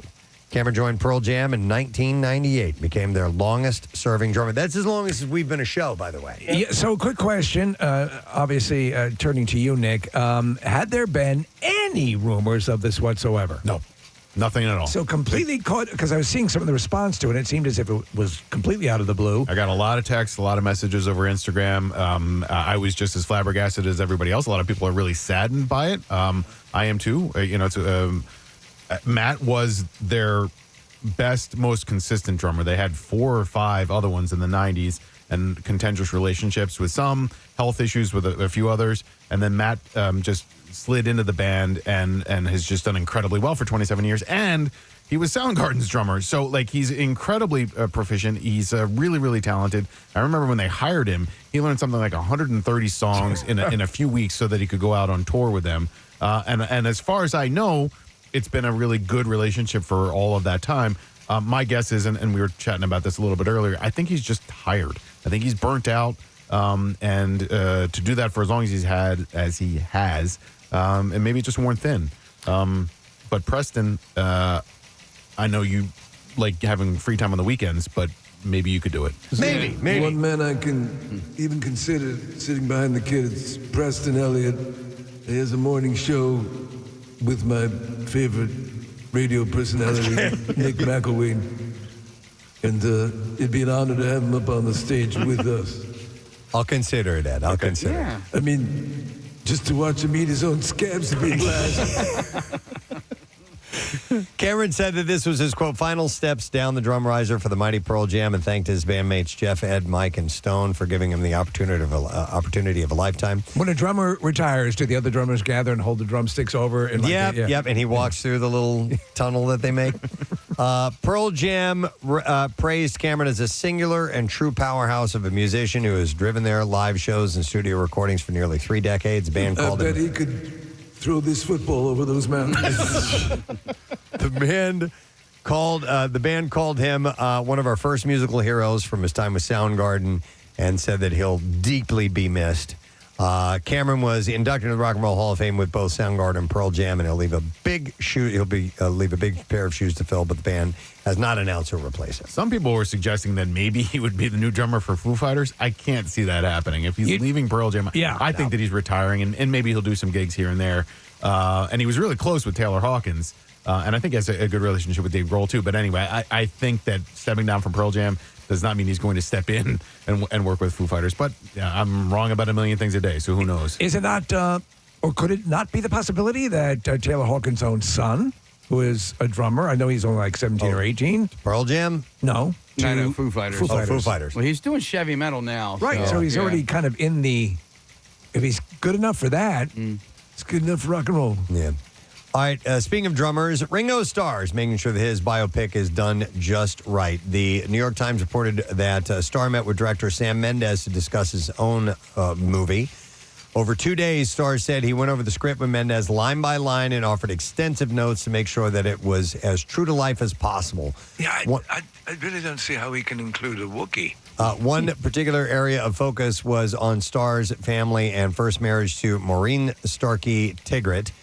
He said he had a writer, very good writer, great reputation, and he wrote it great, but it had nothing to do with Maureen and I. He said, that's not how we are, I'd say, and we would never do that. So he's telling him straight out, we wouldn't have done this. Well, and that's good. If they're allowing them that sort of control or at least oversight, then when we finally do get, again, we're talking 4 different movies, we can assume that at least they're fairly accurate.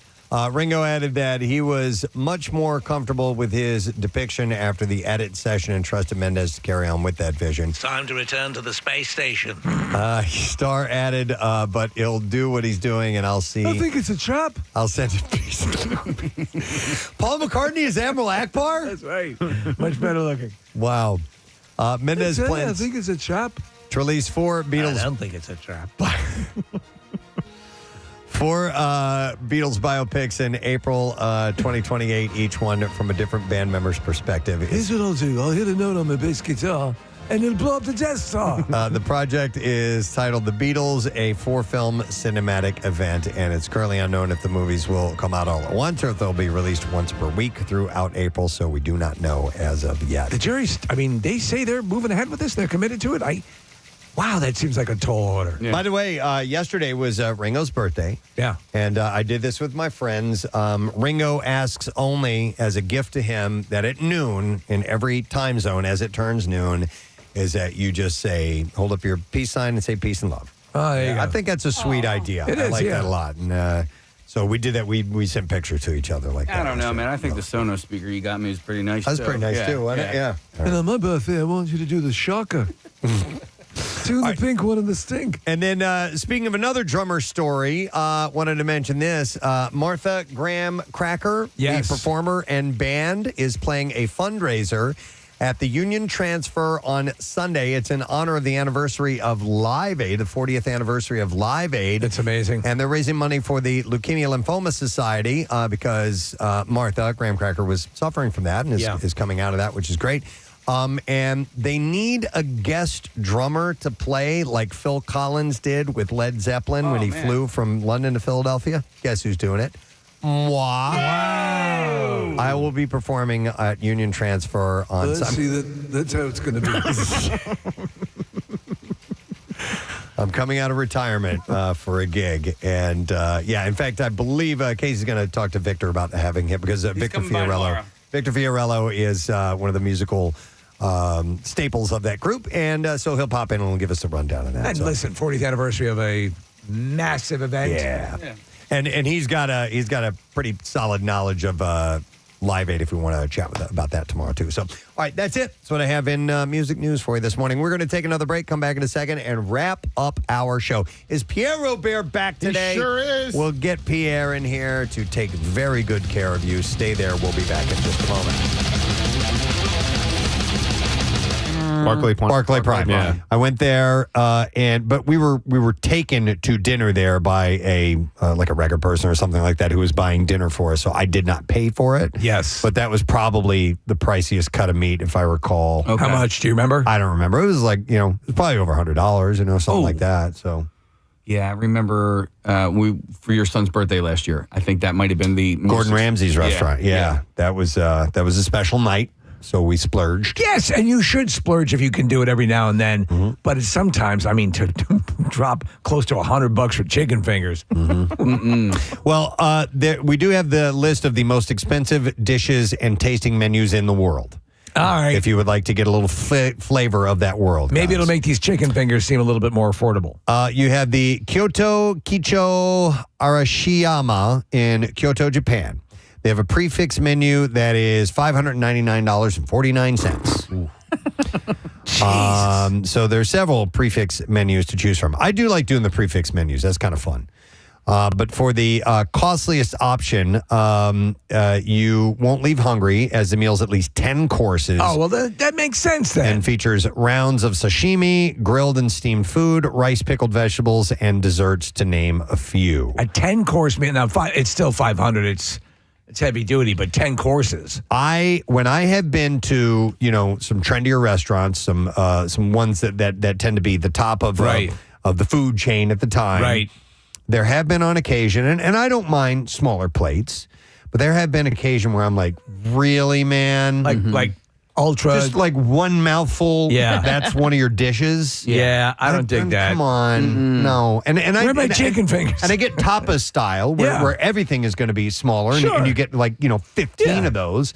But I went to one really, really pricey and I was like, I left very underwhelmed, not at the taste, but at the amount of food that I got. It's a big pompous thing. A lot. Some of the more, and I tend to not eat at those places. A, because they're wildly expensive, but B, because I'm not, my palate is not that cultivated. But Jesus, it's more about how they're swirling the sauce or whatever, the presentation over the.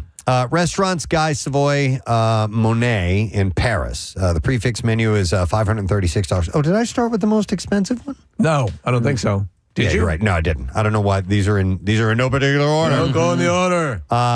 You disappoint the audience. So the prefix menu of up to 13 courses described as a feast of textures, colors, and flavors. The price does not include drinks, however. It's $536. Yeah, tag that on. When you talk about meals that you didn't, my wife and I were on Vancouver Island, one of the best vacations we ever took. And so we're at a Fairmount Hotel, and they have high tea. Now, we were just thinking, being the idiots that we are, this is tea time. We already had lunch, but we're going to go back for tea time and have tea and, a lady finger or, a cookie. That'll be wonderful. No. High tea is a full multi-course meal. Oh, really? Yeah. I didn't know that. That's the way they were serving it. Yes, sandwiches and all sorts of stuff. And I'm like, Jesus. Here is, let's see. So the one in Paris, you get for the hundreds of dollars, you enjoy duck, lobster, and artichoke soup with black truffles in addition to other delightful dishes. You guys like duck? No. Yeah. Never had it. Yeah. It's a little greasier, Casey, than a chicken. Yeah. It's got, there's a, if they have to chicken. If they have a skin on it, there's a lot of Don't fat. even bring that to me. I don't want to hear about it. All right. Sorry, Gene. Ronald. Leo.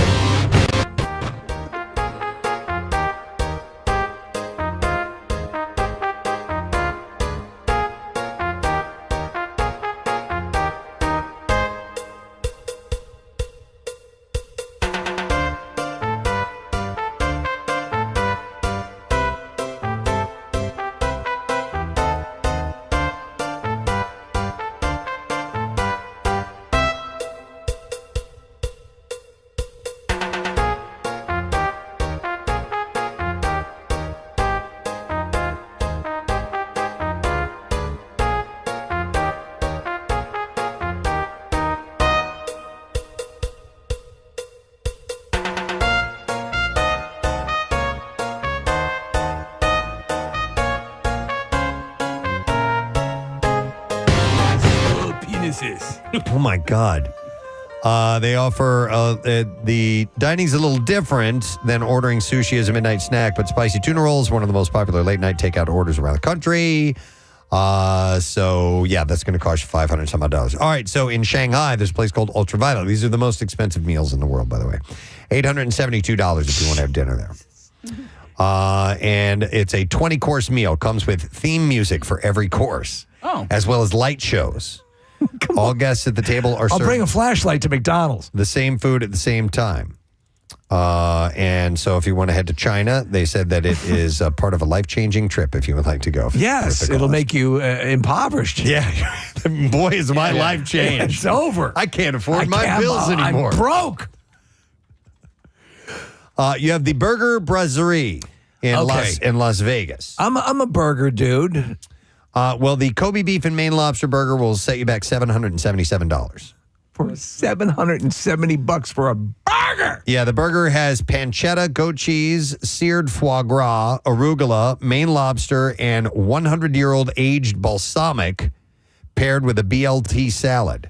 100-year-old aged balsamic. When they do that type of thing, like a 50-year-old bottle of wine, or like that, to me, it seems like a gimmick. Like, how much better can a 100-year-old balsamic vinegar be than a 5-year-old? I know. You know? Right. So this also comes with a bottle of Rosé Dom Perignon champagne. All right. So that's, going to add to it as well. So you do get that little thing. Sometimes they'll have, a diamond encrusted chicken nuggets, napkin holder or whatever. These are diamond encrusted chicken fingers. In New York, Serendipity 3 has the Golden Opulence Sundae for $1,000. No. So this is clearly one of those ones that are festooned with gold, right? Gold leaves and stuff like that. Yeah. So in this dish, Tahitian vanilla ice cream made with Madagascar vanilla bean is covered in 24-karat gold leaf, specialty chocolates, Parisian candied fruits. Right this way, Mr. Elliott. Truffles, caviar. Your heavenly hash is waiting. And more. A Sunday of this. Not. That'll be a hoot.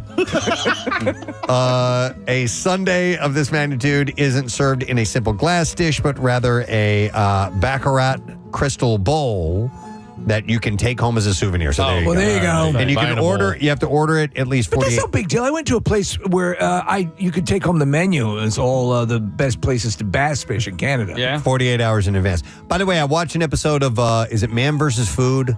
Yeah. The guy that eats all, the huge. Yes. Well, they were doing a Philly episode. He went to Tony Luke's. There's like this freaking 5-pound sandwich that they make at Tony Luke's, and he ate it. Freaking Tony Luke's. But there was an ice cream joint that they featured on there in Philadelphia. Oh my God, it looked amazing. It wasn't Was it the one on Market Street in Old City? It might be. These guys had like old timey mustaches, like old DeBella mustaches. With the curly Q mustaches. Was it DeBella? It's not. It wasn't DeBella. Franklin Fountain? It might have been. Yeah. But wow, that like they make everything there from scratch, all the whipped cream and all this stuff. I really want, but they had one. Wow. They had a special dish that he ate live on 93.3 WMMR. I Alone. 10:43. As we are running out of time for our broadcast day here on the Preston and Steve Show. An enjoyable day and way to get back into the work week for us. We had an extended one off on the 4th, obviously on Friday. Hopefully you had the same scenario, but we had Monday off too.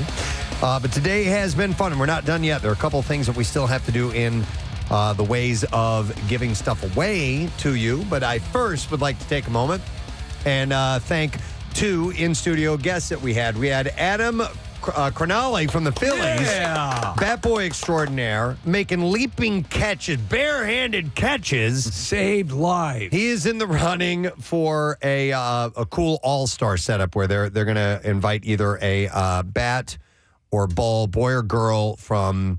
There are 4 finalists in this contest that MLB is putting on, and he could end up at the All-Star game and getting the full treatment and being part of that whole thing, which is that's a big feather in your cap if you work in that industry. So you can now vote for him, and you can vote as much as you want. Today is the final day of voting, and he, unfortunately, he is behind because the guy who plays in Cleveland, or is a bat boy in Cleveland, his dad is like the main broadcaster and has really been pushing it. Yeah, and they had a game, last night? Last night. Yeah, so they were able to pump it up. Yep, so they're running out of time, and you can vote as many times as you want. It's very simple to do. You can go to, Nick, how should I direct them to go vote? Go to the Phillies Instagram page. Okay. It's the easiest way to do it, and it's in the bio for the Phillies Instagram page. It's also on Adam's. Adam's last name is Crognale, Crognale. And you can do it on Adam's Instagram page too. But the easiest way and the best way to do it is probably through the Phillies Instagram page. Just click on the link, and you can vote as many times as you want in between now and midnight. Yep, Adam's a good guy, and we want to help him out. So vote a bunch. And then thank you to the Philadelphia Zoo for stopping by this morning. They brought by a bunch of goodies. The Summer Ale Fest is taking place. I'm going to do a last-minute giveaway as we are leaving. So get ready for that. I'll tell you what number caller you have to be. But that is coming up Saturday, July 19th, 7 to 10 p.m. Food trucks. And music and all kinds of beer and cider and stuff like that. It's going to be a really cool thing. So we haven't seen this guy in a while. Pierre Robert. And good day. Nice to see you, sir. Great to see you all. Did you enjoy some time off? I did indeed. Yeah. Excellent. Did you travel? I went to Lake Tahoe where I have a place out there and had some fun and got wet and jumped in the water and had some fun. Nice. Yeah. How cold is that water? It's very cold. Yeah. But people go in it, and it's not. It's maybe 55 to 60 degrees.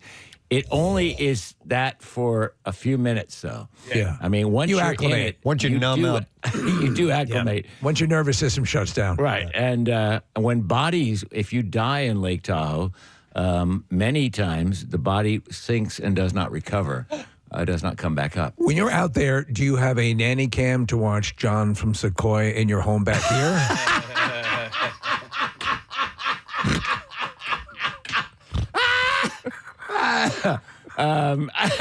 No, I don't. No? John's been helping me out a little bit at the house and kind of moved in for a while. And it's a long story, but it's only been 2 years and it's going well. You know what he needs, Steve, is guerrilla security. Guerrilla security. Yes. Yeah, so they go. It's beautiful. The whole beautiful. area. Yeah. It's a beautiful thing. It rejuvenates you. Yeah, it does. So there's that. I'm rejuvenated. Letter? Have you rejuvenated enough to give us a letter? Yeah, sure. Preston and Steve on 93.3 WMMR. Now, the Daily Letter. All right, the Preston and Steve Show brought to you today by The Letter. F, give me an F as in fantastic. All right, and we have a pair of pit tickets as MMR rocks Creed, Return of the Summer of 99 tour with special guest Daughtry and Mammoth. It's this Saturday, the 12th, at Freedom Mortgage Pavilion. Some tickets remain via Ticketmaster. Before we find out what you have going on, today's Tuesday. We got to give away a free tattoo. And I would like to congratulate Casey Wetch of Philadelphia, Pennsylvania. Casey is getting a $350 gift certificate for Floating World Tattoo and Piercing and won't have to go far because Casey's in Philly. It's 1729 South Street in Philadelphia, where you can go check out Floating World. For artwork samples, visit floatingworldtattoos.com, or you can check them out on Instagram at Floating World Tattoo. So congratulations to you, Casey. What's up on your show today, Pierre? Well, we've got Blues Traveler today. We've got music of Beck today for his birthday, and a workforce block of Seether. All right. Thank you, Pierre. And I would like to thank our sponsors, Preston and Steve Show. Brought to you today by Dunkin'. The Preston and Steve Show runs on Dunkin'.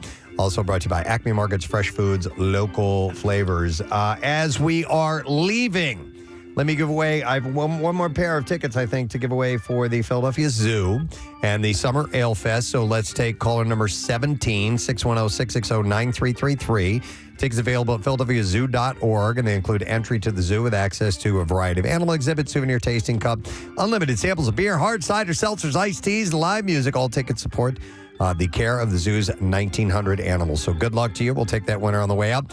Tomorrow on our program, we go live on Fox Good Day. It's a Wednesday thing that we do. And as I mentioned earlier from Philadelphia Magazine, our friend Victor Fiorello is stopping by for word on Live Aid and the special anniversary that's coming up. So that's it. We are done. Rage on. Have yourself a great day, friend. We'll see you tomorrow. Bye-bye.